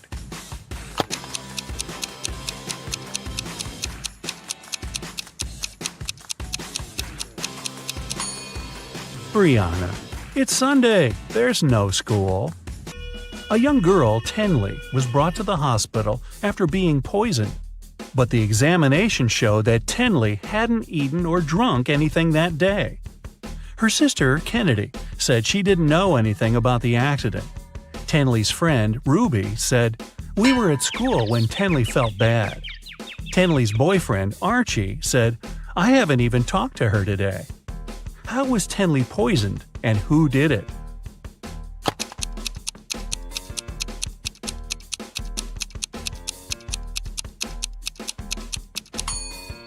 The girl hasn't eaten anything, but she has some lipstick on. That's what contains poison. And the only person who had access to Tenley's room that day was her sister, Kennedy. There was a car accident in a tunnel. The police suspected that one of the drivers, Owen, had fallen asleep behind the wheel. But Owen denied it. "I just couldn't see well because of the rainstorm," he said. The police didn't believe him and immediately arrested the man. Why?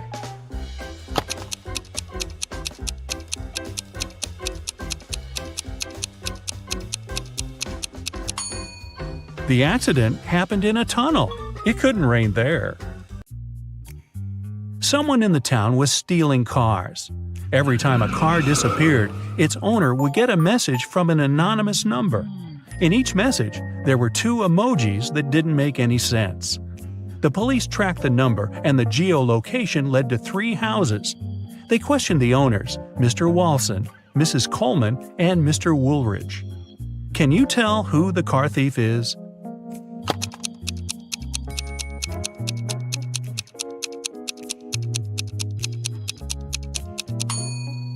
The emojis seem to make sense after all. They're a wall and a father with a son. Combine them and you'll get Walson. So Mr. Walson must be the one stealing cars. Now let's play the game Who's Less Smart? It's early morning. Tom and Joseph are driving their teenage children to school. Who is not smart?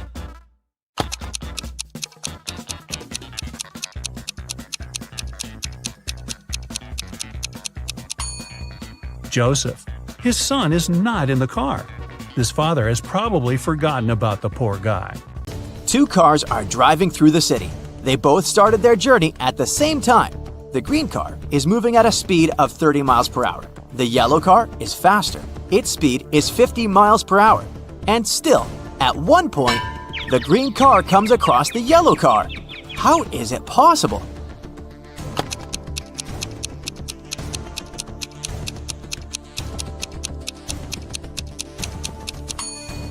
The cars are traveling in opposite directions. Aaron is a detective who has to work undercover at a luxurious resort. The police suspect that the hotel owners are involved in some shady deals. Aaron's task is to sneak into the manager's office and check his documents, but the door is locked, and there's a combination lock. Aaron has to figure out the password. The detective knows he needs to solve a math riddle, and the answer will be the code. As soon as he punches in the code, the door opens. What is the correct number?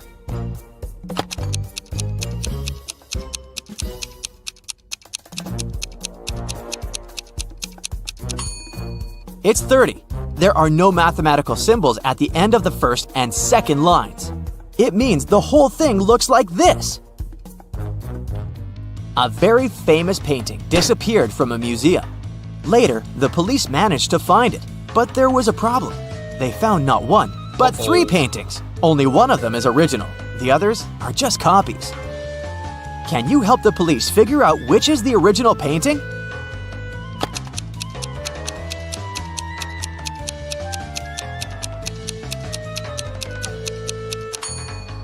It's the one with the brown frame. Take a look. All frames in the museum are made in the same style. Now, you've got accepted to the best school of witchcraft and wizardry. One of the best classes you have to attend is about transforming into animals. There are 3 professors who teach this class. Each of them specializes in transforming into a certain animal. Look at your professors and try to figure out what kind of animal each of them turns into.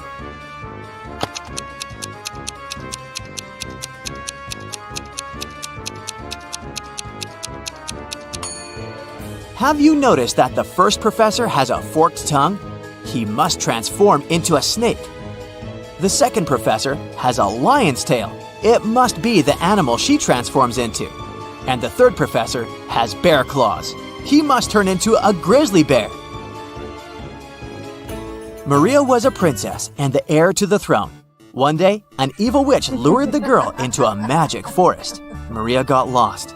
Luckily, she had an enchanted pendant given to her by one of the king's magicians. "It will help you find your way back home if you ever get lost," he said. Maria tapped the pendant, and 3 spirits appeared in front of her. The first spirit was an owl, the second was a butterfly, and the third spirit was a hawk. Unfortunately, only one of them knew the way back to the castle, and if Maria chose to follow the wrong spirit, she would find herself even further away from home. Can you help the princess pick the correct spirit animal?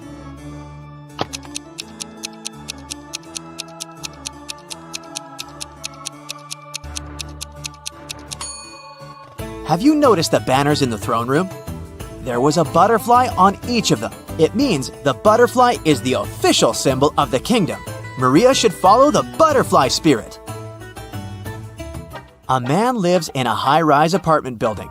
He has an unusual habit related to the evening elevator ride after he returns home from work. If it's been raining, he always takes the elevator straight to his 17th floor. If it's sunny, but there's someone else in the elevator with him, he always gets straight to the 17th floor. But if it hasn't been raining and he's alone in the elevator, he takes the elevator to the 11th floor and walks up the stairs the rest of the way. Can you figure out why?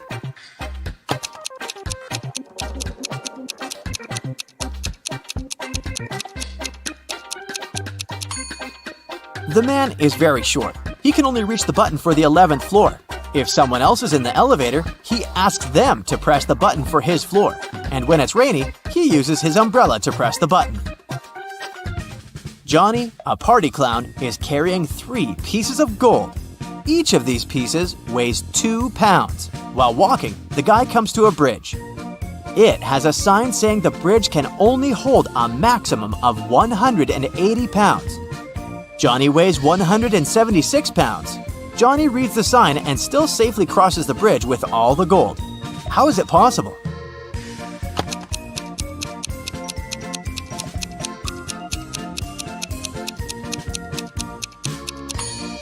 Johnny is a clown, so he knows how to juggle. While walking across the bridge, he juggled the gold, keeping one piece in the air. You wake up in a room with no windows or doors. The ceiling is extremely high, and the only way out is a closed hatch at the very top. Suddenly, the room starts filling with water. You've checked everywhere. There's no way to turn it off. You know that help is on the way, but they won't be here for at least 5 minutes. You're pretty sure the entire room will be flooded in 2. You definitely can't hold your breath for that long. You look around and find 3 objects: a straw, some rope, and a bucket. Only one of them can actually save you in this situation. Which one should you choose, and how's it going to help?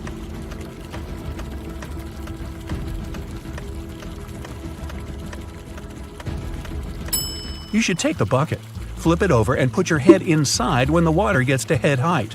You'll have your very own small air pocket to help you breathe until help arrives. Uh-oh, you're in a building that just caught on fire. You need to escape, but the fire just keeps spreading and spreading. You're feeling dizzy, and the smoke is making it hard to see. And the heat, it's insane. Suddenly, you see 3 paths that lead outside, but it's not going to be so simple. There's no fire near the first exit, but it's on the opposite side of the burning room. The second exit is right in front of you, but the upper part is completely covered in flames. The final exit is through the kitchen. There's shattered glass everywhere, but the flames are barely touching it, and the door is wide open. Which exit should you take?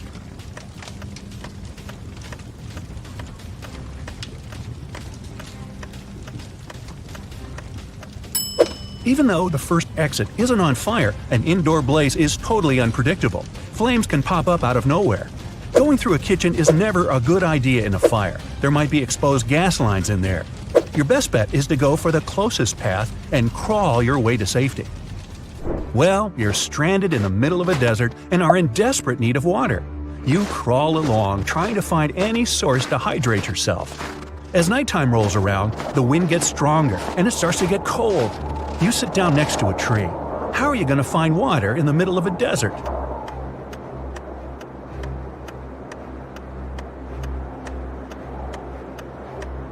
Grab 2 of the largest tree branches you can find, and then rip your outer shirt and stretch it out over them, kind of like a sail. Shove the 2 branches into the sand to anchor them. The water in the atmosphere will get caught on the cloth and drip down for you to collect. Well, you're tied up on some railroad tracks and can't wriggle free. There's a train heading your way, and it doesn't look like it's stopping. Oh well, if you stretch your arms out, you can just reach a lighter, a small pocket razor, and a can of oil. Which can you use to escape?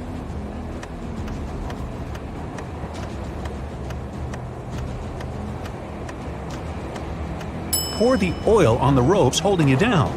It'll act as a lubricant, and you'll be able to wriggle free. Taylor finished another awesome ice fishing session.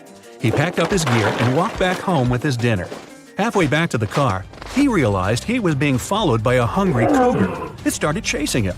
Taylor was so close to his car, but the cougar was gaining on him. What should he do?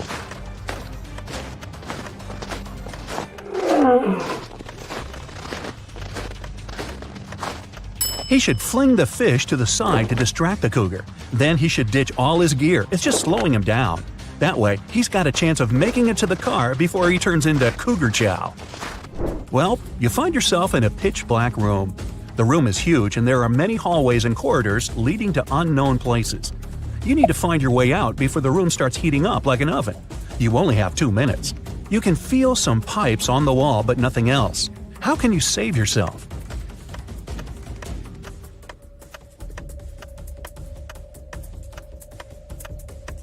When the pipes start heating up, they'll probably turn red. It'll already be super hot by then, but you'll have just enough time to figure out the layout of the room and find a way to escape. Angela decided to go for a nice walk in the forest. About an hour in, she tripped and spilled all her water. No problem. Right in front of her was a tiny lake, and close by a small stream and a cactus. Which one should you use to get herself a refreshing drink of water?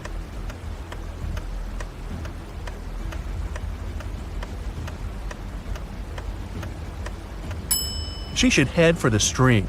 That lake isn't moving. That means it probably has bacteria living in it. And a single cactus won't have enough water to quench your thirst. Even though the stream is pretty small, moving water is almost always the safest option. What are those things? Oh, paw prints. Those are bear tracks heading to the forest, a wolf print coming out of the forest, and some elk prints heading toward a lake. Well, what's the best place to go if you're not into the whole being eaten thing? Think fast.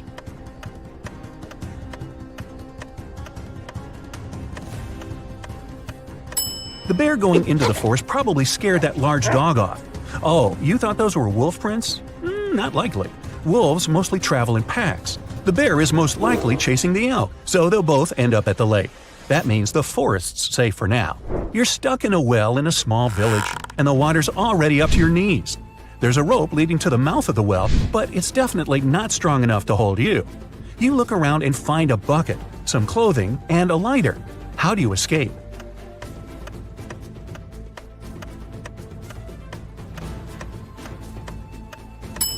Shove the clothes in the bucket, tie the bucket to the rope, and light the clothes on fire. Then quickly hoist the bucket up. chances are, in such a small village, someone will see the smoke and run over to help you.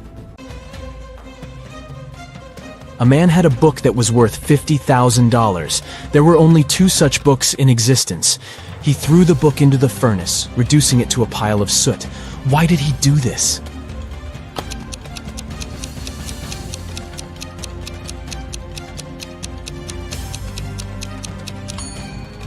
He destroyed the book because he had both copies. After destroying one of them, there was only one left, so its value immediately went up. Mr. Brown's sons found their dad unconscious on the floor of his office. They immediately called their father's friend, Detective Smith.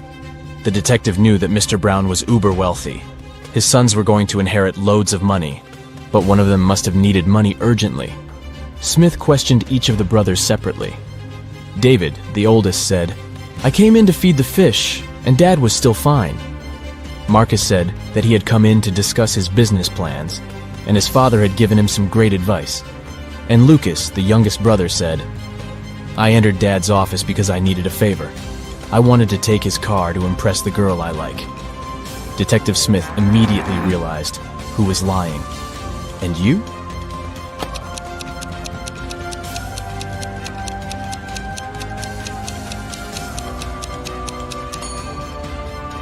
It's David. He said he had come to feed the fish. And indeed, there's an aquarium in the office. But there are no fish in it. Sarah and Liam had a son called Oliver. On Saturday, the couple went out for dinner and left Oliver at home. When they returned, the boy was nowhere to be found. Oh no! The anxious parents called the police. A detective arrived and questioned everyone in the house. The babysitter said she'd been packing Oliver's school bag for the next day. The maid said she'd spent the whole evening cleaning the kitchen, and the cook said he'd been preparing food for the next day. He was listening to music and didn't hear anything. The police immediately knew who was lying. And what about you?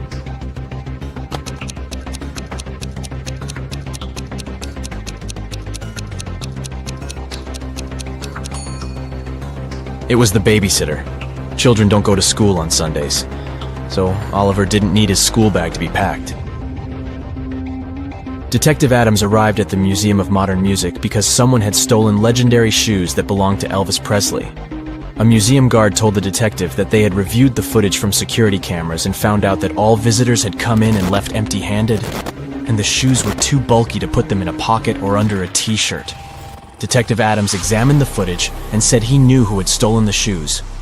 Have you figured it out?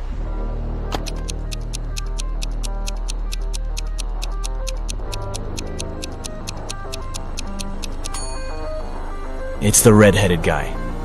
When he entered the exhibition, he was shorter than other visitors. But when he was leaving, he was as tall as the others. He must be wearing Elvis's high-heeled shoes. Let's check how attentive you are. Look at this picture and try to figure out what's wrong here.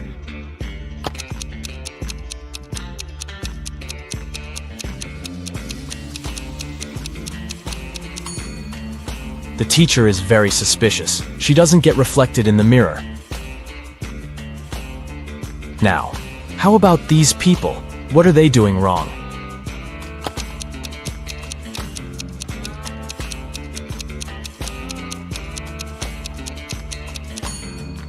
See that coffee machine in the background? The cup is placed incorrectly and the coffee is spilling. A witch owned a field that had many gold mines. She hired one person at a time to mine that gold for her. She promised 10% of what that person mined in a day, and they would have to give her the rest. But the witch was blind, so she had 3 magic bags that could talk. They reported how much gold they held each day, and this was how she found out if the workers were cheating. Upon getting the job, each person agreed that if they weren't honest, they would be turned into stone. Around the witch's mines, there were many stone statues.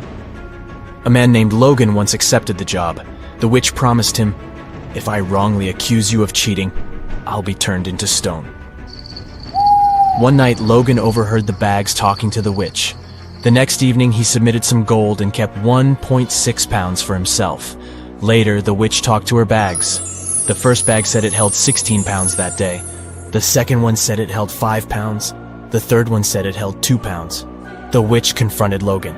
"You think you could fool me? Now you shall turn into stone," she screamed. 1 second later, the witch turned into a stone statue herself. How did Logan deceive her?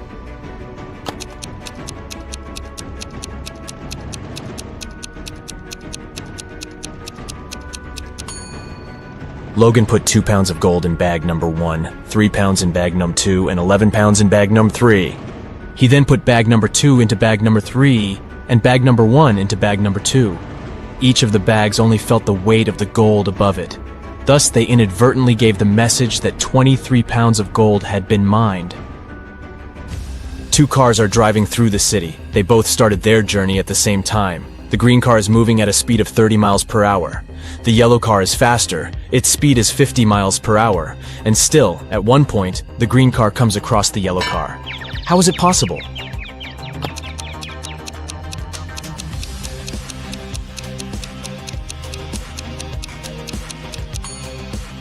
The cars are traveling in opposite directions. Larry called the police because he had some concerns about his friend Brandon. He said, "Brandon has recently returned from Brazil and has been behaving strangely since then. I've just received a weird phone call from him. I think it would be better if you came with me." When police officers picked him up, Larry gave them the address. He explained he hadn't been there yet. Brandon rented the place soon after he came back from his trip. When they arrived at the house, they saw a mess inside. There was some paint spilled on the floor, and one police officer accidentally stepped into it. Larry noticed it. "How unlucky! Let me take you to the bathroom." After that, he immediately got arrested. Why? Uh-oh.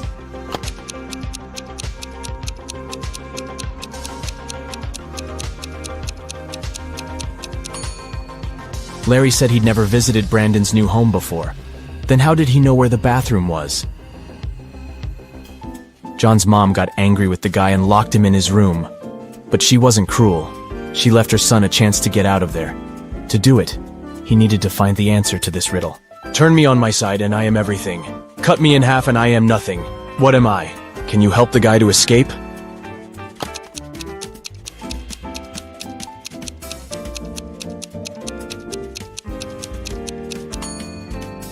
The answer is the number 8. On its side, it's infinity, but cut it in half, and you'll get 2 zeros. It's a 5-digit whole number. It reads the same, forward, backward, and upside down. Its second digit is half of the third one. The 5th digit is the product of the first and the second ones. And the sum of all the digits is 10. What number is it?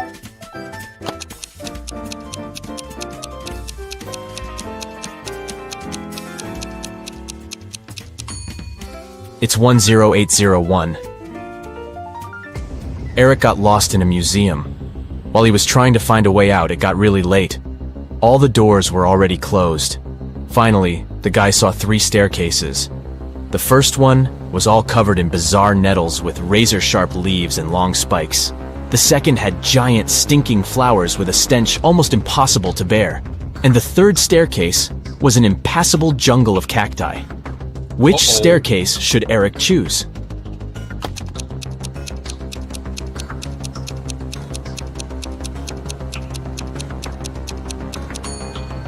He should opt for the second staircase. Even though the flowers are gross, they're relatively harmless. When you add 5 to 6, you will get 11. But when you add 6 to 7, you will get 1. How is that possible?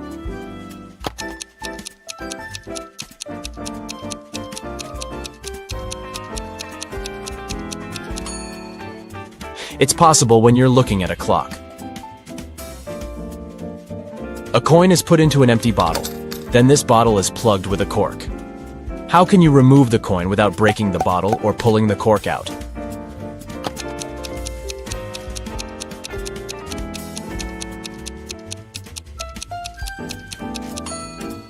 All you need to do is push the cork into the bottle and shake the coin out. Detective Smith was called to a house to investigate a burglary. Mr. Brooke claimed that someone had broken into his place and stolen his expensive watch.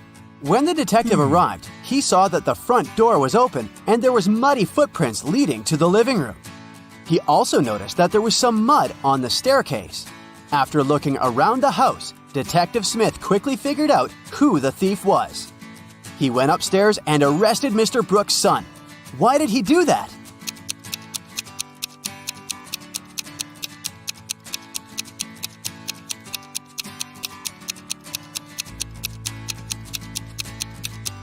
The detective noticed that no footprints were leading out of the house, indicating that the thief was still inside. 4 friends went out for lunch. Take a look at the image and try to guess which person is the richest.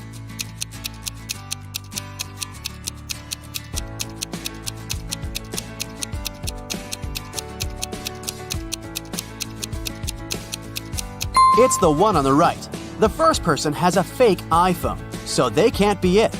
Then the one next to them has ripped shoes, which means she can't afford new ones. The third friend has an empty wallet. She's probably going to ask some friend to pay her part of the bill. And the fourth one has multiple black credit cards, which means they're the richest. Freddy went to the castle near his house to return a lost cat. He was greeted by an old man that invited him in. But once he stepped inside, the old man turned into an evil magician that trapped Freddy inside the castle. Then the evil magician said, "If you manage to complete 3 tasks I give you, I'll let you go home. Otherwise, you'll be stuck here forever. Here's the first task. Help me find my glasses amongst all these vegetables." "Can you help Freddy?"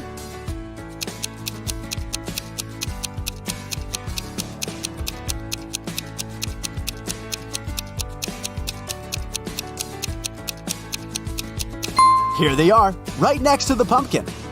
For the next task, Freddy had to make a potion, and the ingredients should be added in the right order. The magician gave Freddy a piece of paper with the recipe written on it. Can you help Freddy make the potion?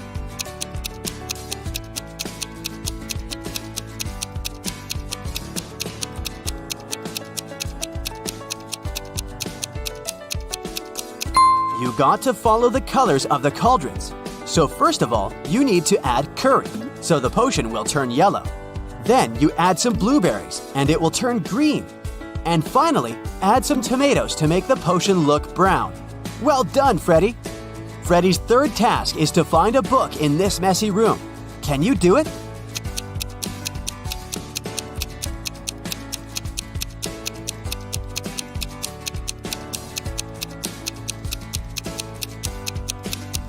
It's sitting right here behind the floor lamp. Congrats, you just helped to free Freddy. Tuesday, Sam and Peter went to a restaurant for dinner. After eating, the bill was paid. But Sam and Peter did not pay the bill. Who paid the bill for them?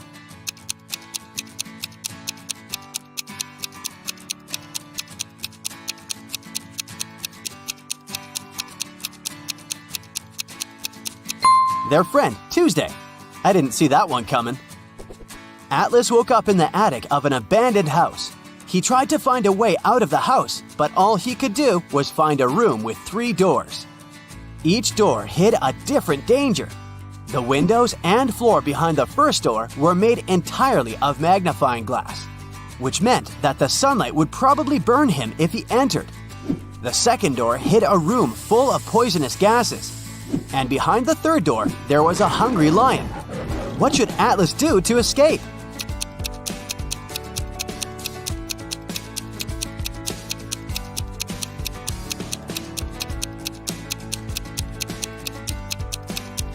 He should wait until it's nighttime and use the first door. Sydney told her mom that her gymnastics team would go to a sports camp for the weekend.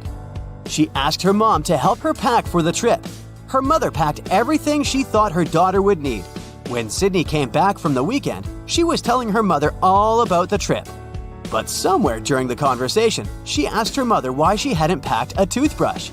The mother immediately knew Sydney was lying about where they had really been that weekend. How?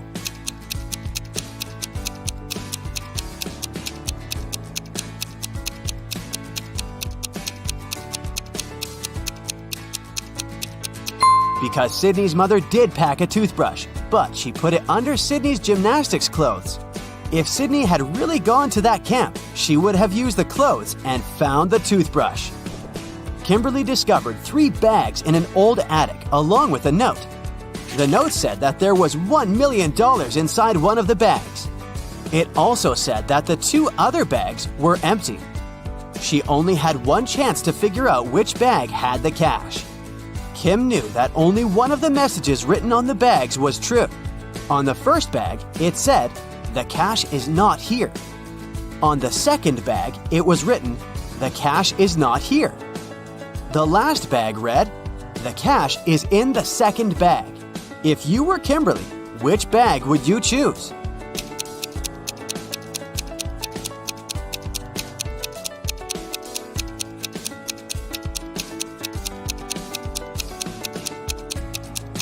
You should choose the first bag. If only one of the clues is true, then the money is in the first bag. Becca had just arrived from a 2-week trip to Egypt. During her trip, she bought a beautiful emerald and wanted to show it to some of her friends. She decided to throw a party just for her closest friends. The next day, she noticed that the emerald was gone. Becca immediately decided to call a detective to help her find the thief. She showed him some of the pictures she had taken the night before. The detective took a quick look and already had a pretty good idea of who had done it. Take a look at these pictures. How did the detective find the culprit?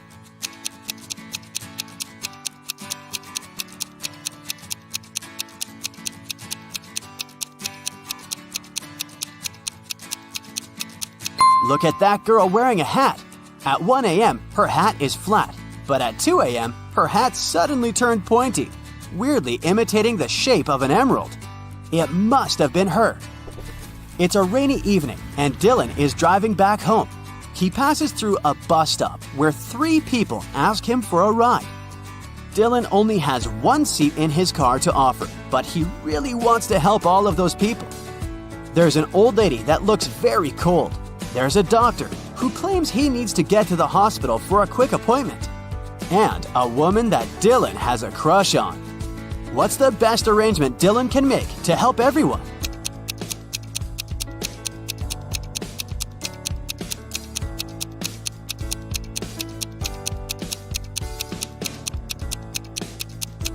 Dylan could lend his car to the doctor so that he could drive the old lady home.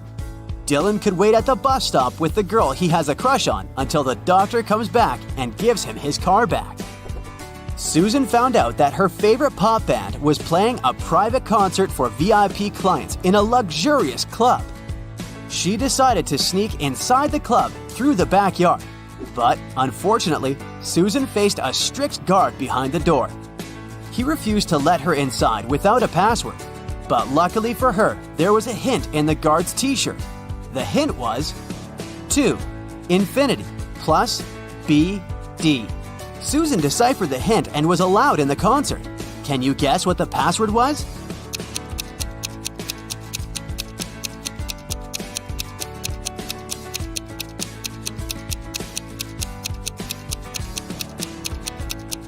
It was to infinity and beyond.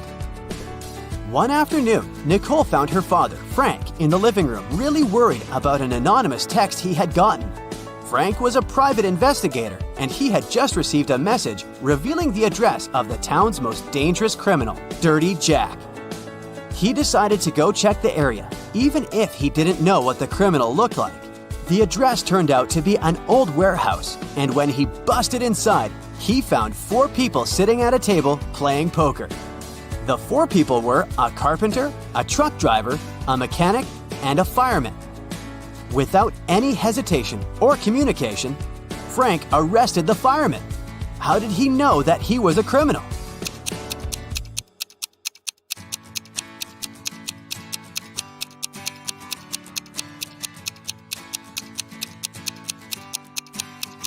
The fireman was the only male in the room. The rest of the poker players were women. Bobby and Rachel decided to go grab a cup of coffee. But when their orders arrived, Bobby's coffee came with a fly inside of it. He called the waiter and asked him to change his cup. The waiter brought another cup of coffee, but 2 seconds later, Bobby called the waiter again and said, "Hey, that's the same cup." How did he know?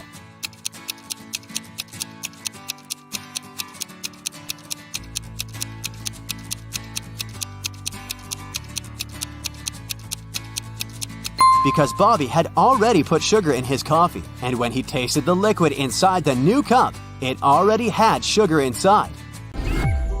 There was once a magical forest inhabited by elves and gnomes. Since they didn't get along very well, they lived in two different parts of the forest to avoid all conflict. One day, centaurs invaded the forest, and elves and gnomes were forced out, running in different directions. Let's follow a small group of 6 creatures, 3 elves and 3 gnomes. They ran west, but unfortunately, they stumbled across a lake. None of them could swim, but luckily, there was a raft. The raft could only carry 2 creatures at once, 2 elves, 2 gnomes, or 1 elf and 1 gnome. So you need to figure out a way for all of them to cross the lake safely. Now, here's the problem. If there are more gnomes on one side than elves, they will attack them. Even if an elf is on the raft, but not in the part of the lake where there are more gnomes than elves, it's still not safe. Can you figure out a way for them all to cross the lake safely? Okay, so here are 5 possible first steps. 1 elf crosses the lake, or 1 gnome, or 2 elves, 2 gnomes, or 1 elf and 1 gnome. But it doesn't make any sense to cross the lake alone since they need to send the raft back somehow. So those 2 options are out. 2 elves can't cross the lake together because then the 3rd elf will be left alone with 3 gnomes and they will attack him. So it's either 2 gnomes crossing the lake first or an elf and a gnome. So let's go with the 2 gnomes. So 2 of them cross the lake, and of course, 1 of them has to come back. Now what? 2 elves can't leave together because the 3rd one is in danger. If an elf and a gnome leave together, then the one who is leaving will be in danger as soon as they cross the river. So 2 more gnomes leave together, and then 1 comes back. An elf and a gnome can't leave together because then there will be 3 gnomes and 1 elf on the other side. So this time, 2 elves cross the lake together. Who comes back? Not an elf, because the other one can't be left alone there. A gnome can't go back alone. Otherwise, there will be 2 gnomes and 1 elf on the first shore. So, a plot twist. An elf and a gnome come back together. Now, 2 gnomes can't cross the lake. An elf and a gnome can't go either.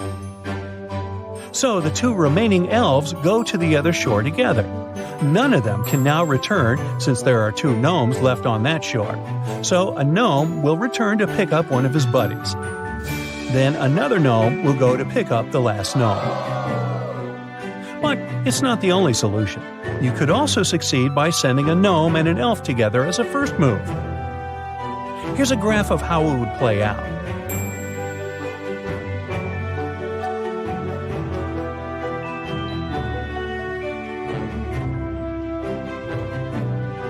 But remember, no matter how far you travel, there's no place like Gnome. Okay, great job! Now it's time for the second riddle, and this one comes from Esme. This girl often goes for a walk in a forest and typically gets lost. This time, though, she doesn't get lost. Here's her way home, but she's tempted to go visit her old friend, a witch, who lives in that forest. Esme has an amazing riddle, and it's pretty hard, so she thinks she has a good chance of winning the witch's cat. So, Esme goes to the witch's house and offers the following. I bet you can't solve my riddle. If I'm right, your cat will go home with me. The witch believes she can solve any riddle, so she takes that risk. Esme puts a big acute triangle on the table. Here, you can make 7 cuts to make this triangle disappear. Every piece you cut off that is an acute triangle will disappear. But if a triangle has an angle that is right or obtuse, that piece will stay. Once again, 7 cuts, and you have to make the whole triangle disappear. Not a single smallest piece can be left. So, how can the witch do that and keep her cat? Whenever you make a cut, it'll either produce 2 right angles or an acute and obtuse angle. The witch seems to be doomed, but then she looks at the pizza she hasn't finished. When you cut into more than 4 pieces, all angles are acute. The problem is that a pizza is round, and we're dealing with a triangle. Still, the trick also works with other shapes, like hexagons and pentagons. Good for the witch, she can make a pentagon out of this acute triangle by making just 2 cuts. The small cut-off triangles are acute, and they disappear. Now, the witch needs to deal with the pentagon like she does with a pizza. Cut it into 5 pieces using the last 5 cuts. That's a success story. Hey, we know you like the cat, Esme, but maybe get one of your own. Look at these squares. Which one is bigger, yellow or green?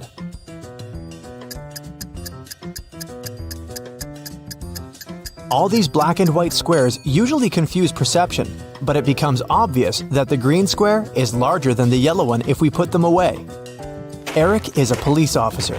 One night, he was walking home from work and noticed a suspicious woman. She carried a huge bag nearby an expensive house. Eric questioned the woman. According to her, it was her house, and she carried some clothes she didn't need anymore to give away to her relatives. Eric arrested her immediately. Why?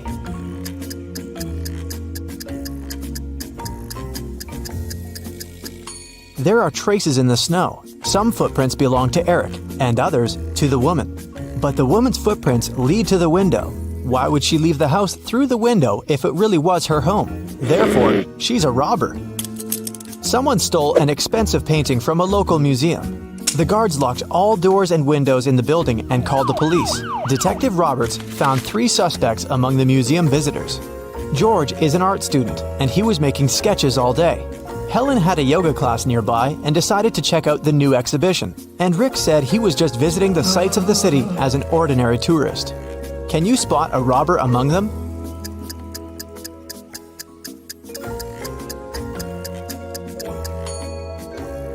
It's Helen. She hid the painting inside her yoga mat, and the rest of the guys have really small backpacks. Nina is an insurance agent. One day, her client Peter called her to an accident scene. He said that he had arrived at that area for a barbecue party and his friends would be there in 2 hours. He stopped and got out of the car. Suddenly, the car began to move and fell into the lake. But Nina didn't believe him. Why?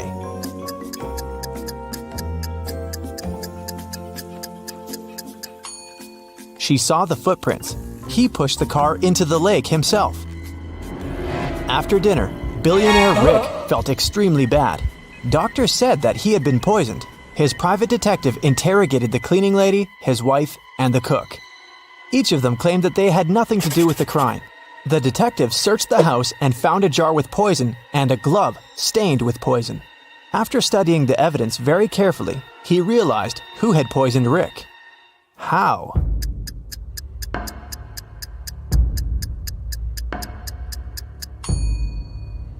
The glove is left-handed, which means that the poisoner was left-handed. The only left-handed person is the cook. He holds a soup ladle in his left hand. Tom and Sarah were walking in a forest. Suddenly, a witch appeared in front of them. He grabbed Sarah and took her to a creepy castle. Tom rushed to the castle. He saw through a window that the witch turned Sarah into a frog. When the witch left the castle, Tom snuck inside to save Sarah. He found a spell book and opened it. There was a potion recipe to turn Sarah back into a human. Which ingredients should he add to the potion?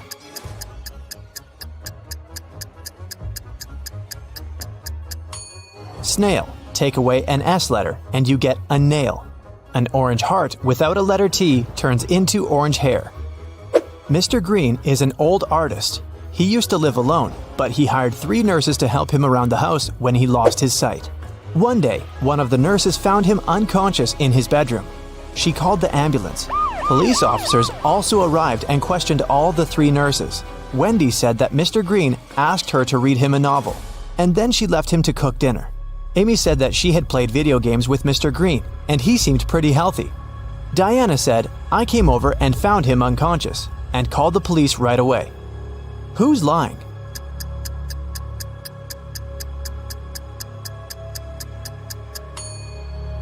Amy, Mr. Green was blind, and he couldn't be playing video games. 4 scientists went to a physics conference in one car. It was raining all day, heavily. They drove into a long tunnel. It was very dark inside. When the car left the tunnel, Tina was unconscious. They stopped and called an ambulance. Detectives questioned all passengers. What were you doing when you were in the tunnel? Alex was listening to music with headphones on and didn't hear anything. Bobby was sleeping and saw nothing. Diana was focused on the road because it was raining and she had to drive carefully. Who is lying?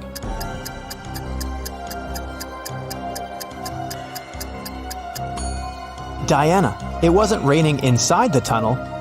Lily got lost in a forest. She got thirsty, but there were no lakes or rivers around her. What should Lily do? Use the flesh of a cactus, collect water from leaves using a plastic bag, or drink from a dirty puddle?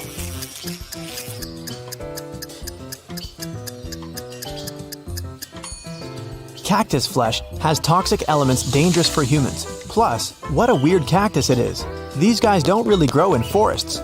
Water from the puddle probably contains many bacteria, so the safest option is to collect water from leaves. Bill got lost in a forest. He doesn't have a lighter or matches. Help Bill to build a fire.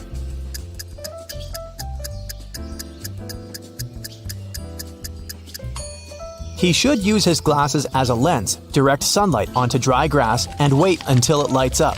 He can also try rubbing a branch against another branch, but this process may take hours. Bob woke up in a creepy basement with 3 doors. There was a woman behind each of them. Can you help Bob find a safe way?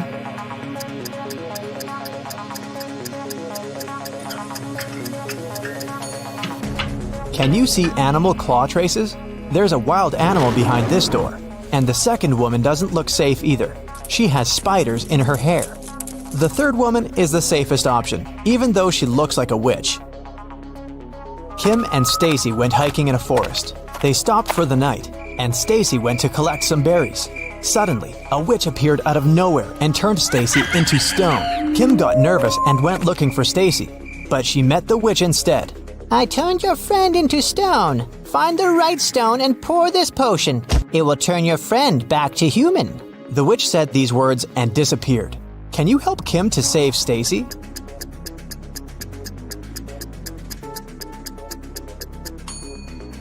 There shouldn't be any grass under a real big stone. Meanwhile, Sarah has only been a stone for a few hours. Therefore, we need a stone with some grass underneath. Voila! It was Jerry's birthday. He brought a big box with chocolate cakes to treat his friends from college. When the class was almost over, Jerry went to the bathroom. He was so excited to celebrate and share treats with his friends, but the box was empty when he returned. Help Jerry find out who has eaten all the cakes.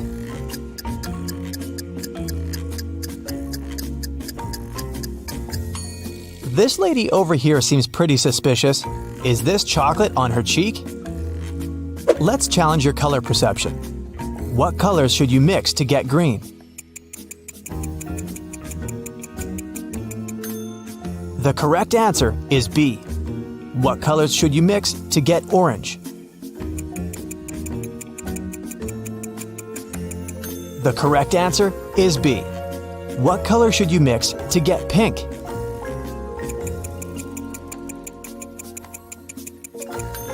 The correct answer is A. Look at this picture. We can see Josh falling into a black hole while his colleague Jill is screaming for help. But the very next day, Josh has returned to the space station. How is this possible?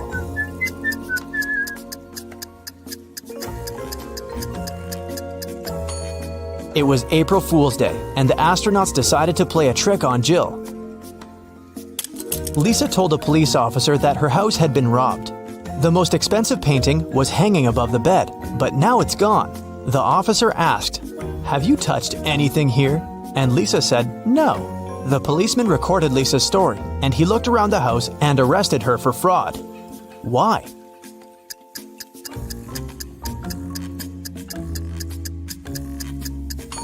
The blanket is in perfect order.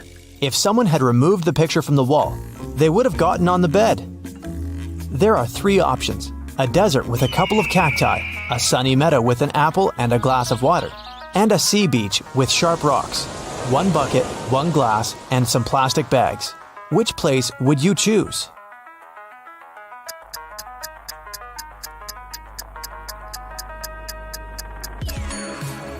There's no water in the desert, and cacti might be toxic. You can't survive on 1 apple and 1 glass of water, but the beach is a great choice. It will provide you with food, and you can prepare fresh water using the stuff on the shore. Put a cup into a bucket. Pour seawater, close it with a plastic bag, and place a little stone in the middle, and leave it out in the sun for a while, and it will get fresh water. Detective Fred was found unconscious. According to doctors, he was poisoned. The suspects are Helen, Nick, Jane, and Dan. Before the accident, Fred circled numbers in his calendar: 12, 4, 11. Who poisoned him?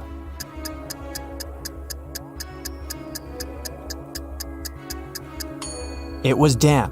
Fred encrypted the answer using the first letters of each month.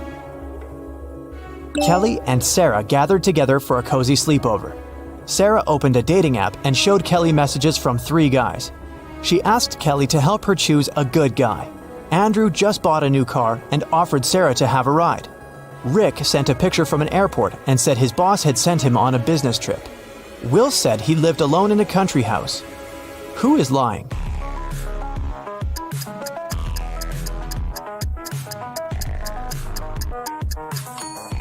Rick has 2 tickets in his pocket, and Will doesn't live alone.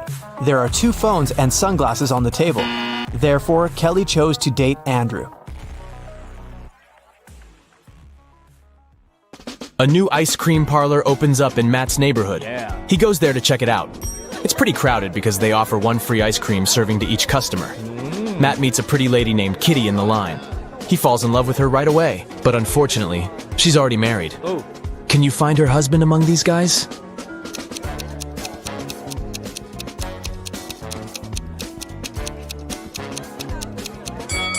It's the second man. He's the only one who doesn't hold any ice cream. And Kitty is holding 2 ice cream servings, 1 for herself and 1 for her spouse. The next day, Matt missed his alarm. And now he's late for work. His boss is going to be furious. Matt might even get fired. But wait a minute. It turned out that the big boss is out of the office today. He's having a last-minute business trip, so Matt can relax. Yeah. But suddenly, the boss calls him on the phone. Hello. Where are you? You got 10 minutes to get to the office. Matt replies, I am in the subway right now. Well, I got something I need you to do for me. Call me when you're in the office. Matt is a pretty genius liar. Yeah. How did he fool his boss?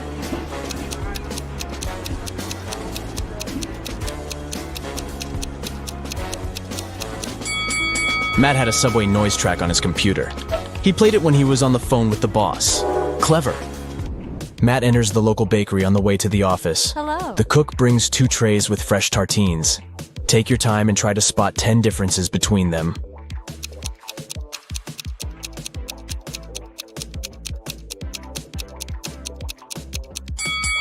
Ready to see the answer? Here they are.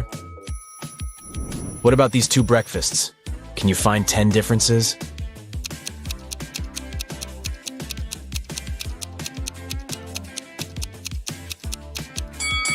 Over here.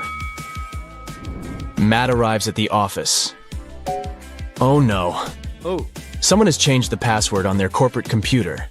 It consists of 7 digits. Matt texts his coworker and asks about the new code. He receives the following reply. Can you help him figure out the code?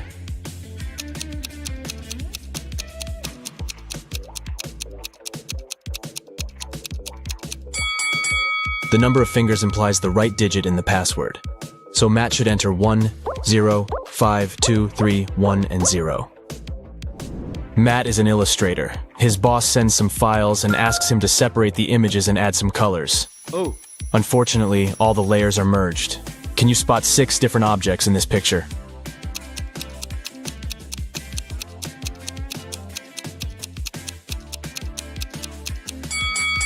Here they are. What about this one? Can you spot 11 objects?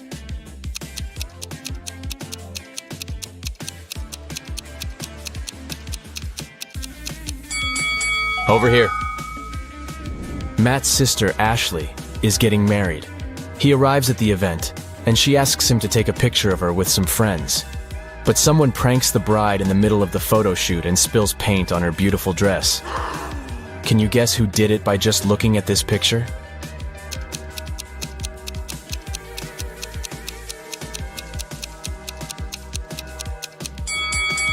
It's the man on the right.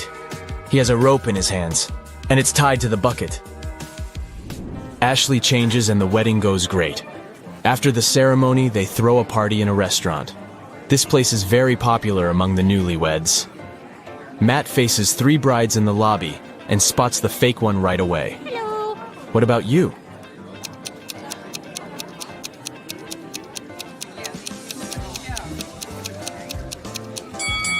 It's the third lady. She's wearing regular jeans and sneakers under her dress. And also, she's wearing a wig.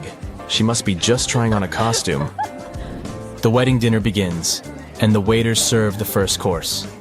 But suddenly, the lights turn off for 15 seconds. When the power is back again, Matt finds out that his golden watch is gone. He questions 4 suspects. Karen says, "I was eating the wedding cake when the light turned off. It was delicious." Nick says, "I was talking on the phone with my grandpa. When it got dark, I just continued our conversation." David says, "I was washing my hands in the bathroom." And Stella says, "I was taking pictures of the food for my Instagram. The local cuisine is so fancy." Who's lying?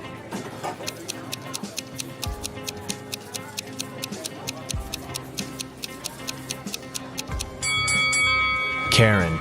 She said she was eating the cake. But take a look at the wedding cake. It hasn't been cut yet. The dinner has just started. It so happened that Matt is spending the Christmas holidays with 3 of his ex-girlfriends. They go to a fancy ski resort in Alaska. It was the first day of vacation when Matt was found poisoned in his bedroom. The police interrogate his ex-girlfriends. All the 3 ladies went away that day, and Matt stayed in the hotel for a nap. Megan says, "I was shopping all day long." Lola says, "I went to the beach to sunbathe and swim. When I returned, I found Matt lying unconscious." And Sophie says, "I went to the local coffee shop to write my novel. Nobody wanted to join me." Who's lying?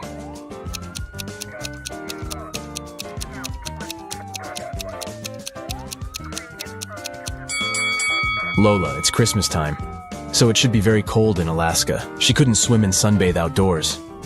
Finally, Matt gets better and leaves the hospital. Yeah. He returns to the ski resort and takes a look at the mountains. What are they doing wrong?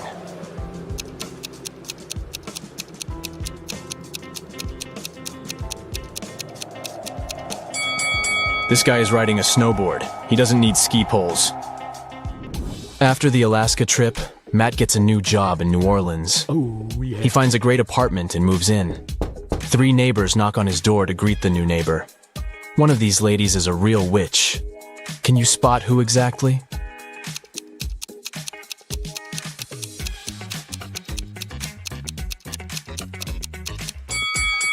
The first lady brought a cake. It looks pretty innocent. The third lady brought a plant. Looking good too. But the second woman brought a basket with food. And there's a snake crawling around her gifts. Matt wakes up in a weird maze in the middle of the night. The only way to escape is to walk through this labyrinth. But unfortunately, there are 4 dangerous creatures waiting for him on the way. First of all, there's a Gorgon who turns everybody she sees into stone. Secondly, a werewolf. It's a full moon, so he's very hungry. The third creature is a tree goblin. He can grab people with his strong branches, and it's impossible to get out. And finally, there's a siren who can use her singing to make you do anything she wants.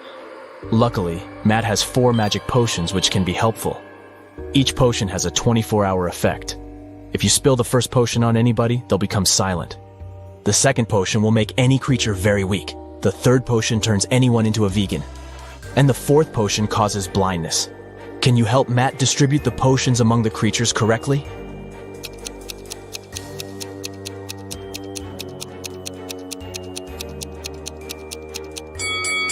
Matt should use the silence potion to neutralize the siren, use the blinding potion against the Gorgon, turn the werewolf into a vegan, and weaken the tree goblin. The next day, Matt receives a postcard. There's a note hidden in this face. Can you figure out the message?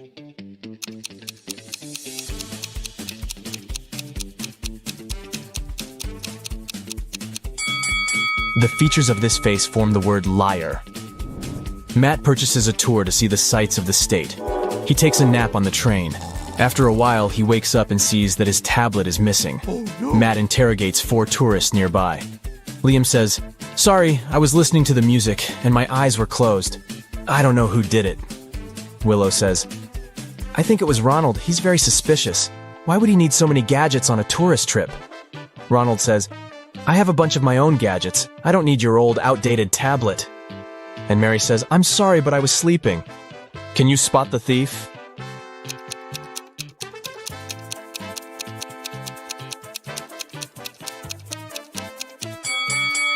It was Mary. She hid Matt's tablet inside her magazine. Matt goes to the dining car. There he sees 4 tourists speaking an unknown language, so Matt can't understand them. But still, he manages to spot this lady's boyfriend right away. Can you see him too?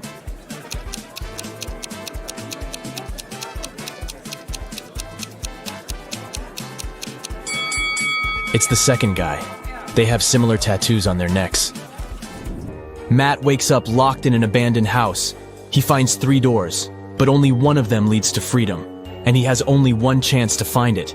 Hungry tigers are waiting behind the first door. There's a big fire behind the second door, and a werewolf is hiding behind the third door. How can Matt escape?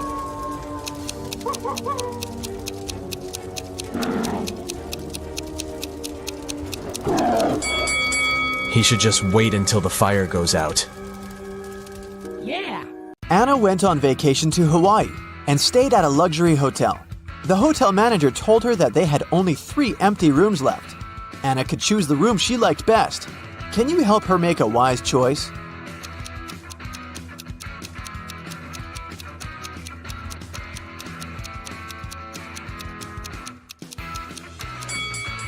There's no mosquito net on the window in the second room, and something's wrong with the door handle in the third room. So, Anna should choose the first room. Anna went to the hotel swimming pool. She spotted 3 odd details in the area right away. Can you see them too?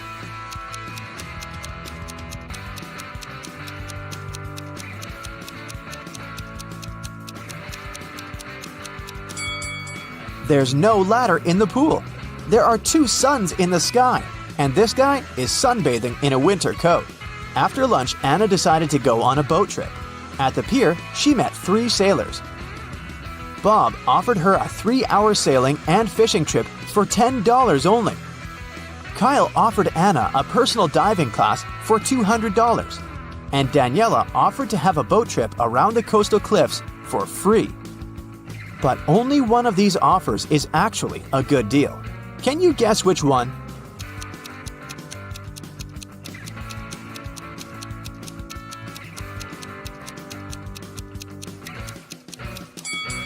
Kyle's offer is overpriced. Look at the poster hanging at the pier. It advertises personal diving classes for $20. And Daniela's offer isn't safe. Her boat has a broken bottom. That's why Anna should accept Bob's offer. Anna woke up on a deserted island in the middle of a hot day. The sun was shining very bright, so she needed to find a water source as soon as possible. There's the sea nearby, but she can't drink salty water. She found an abandoned cabin that contained some really handy items. 2 empty paint cans, 1 large and 1 small, a roll of aluminum foil, 1 baseball, an old pair of sneakers, and some other useful things. Which one of these additional items can Anna use to combine with the previous items to obtain drinking water? A book, a handful of tiny pebbles, or a plastic bag?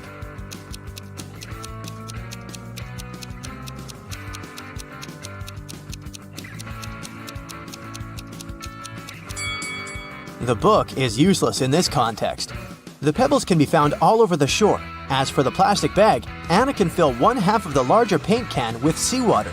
Then, put the smaller can inside of it. Next, she should use the laces from the sneakers to pull the plastic bag tight over the large can. And finally, place the baseball on top of the plastic bag directly above the smaller can to make a small indentation. Then, just leave this construction in the sun. Drinking water will evaporate and condense on the plastic bag. The indentation will push the water into the smaller paint can.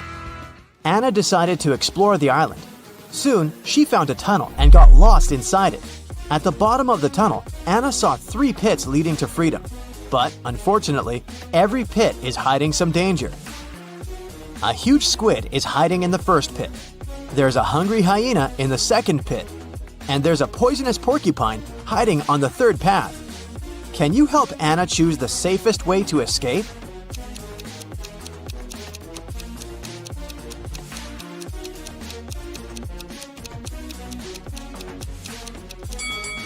Anna should choose the pit with the squid. They can't live in conditions that differ from the marine habitat. Therefore, she should wait for a while. The squid will get weaker and she'll be able to escape safely. Anna got hungry and went to the jungle to find some food. But she's not alone here. Can you find any hidden animals in this picture?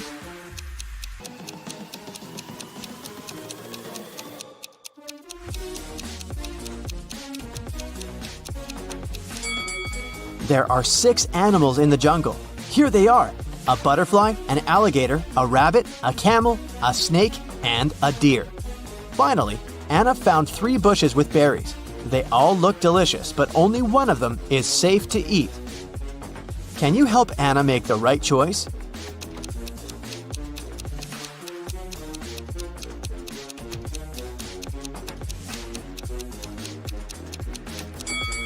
She should take a look at the monkeys. They stay away from the first bush because it's a mutant plant. See?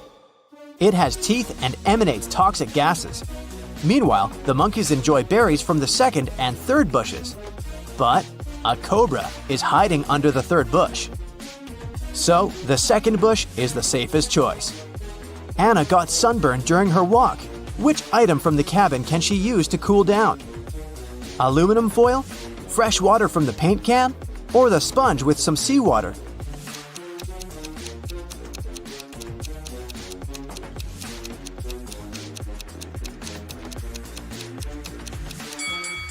The sponge with salty water will only make it worse for Anna's irritated skin. And the drinking water is too precious to waste on bathing. Meanwhile, metallic foil is a great tool to cool down a shelter. Anna can cover the roof and the cabin walls and deflect some of the sun's heat. The next day, Anna continued her travel around the island and came across an abandoned village.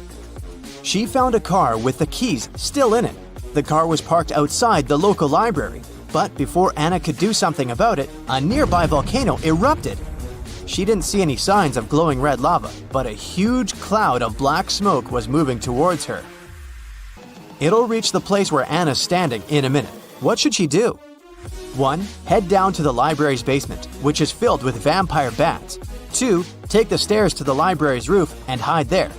Or, take the car and try to ride away.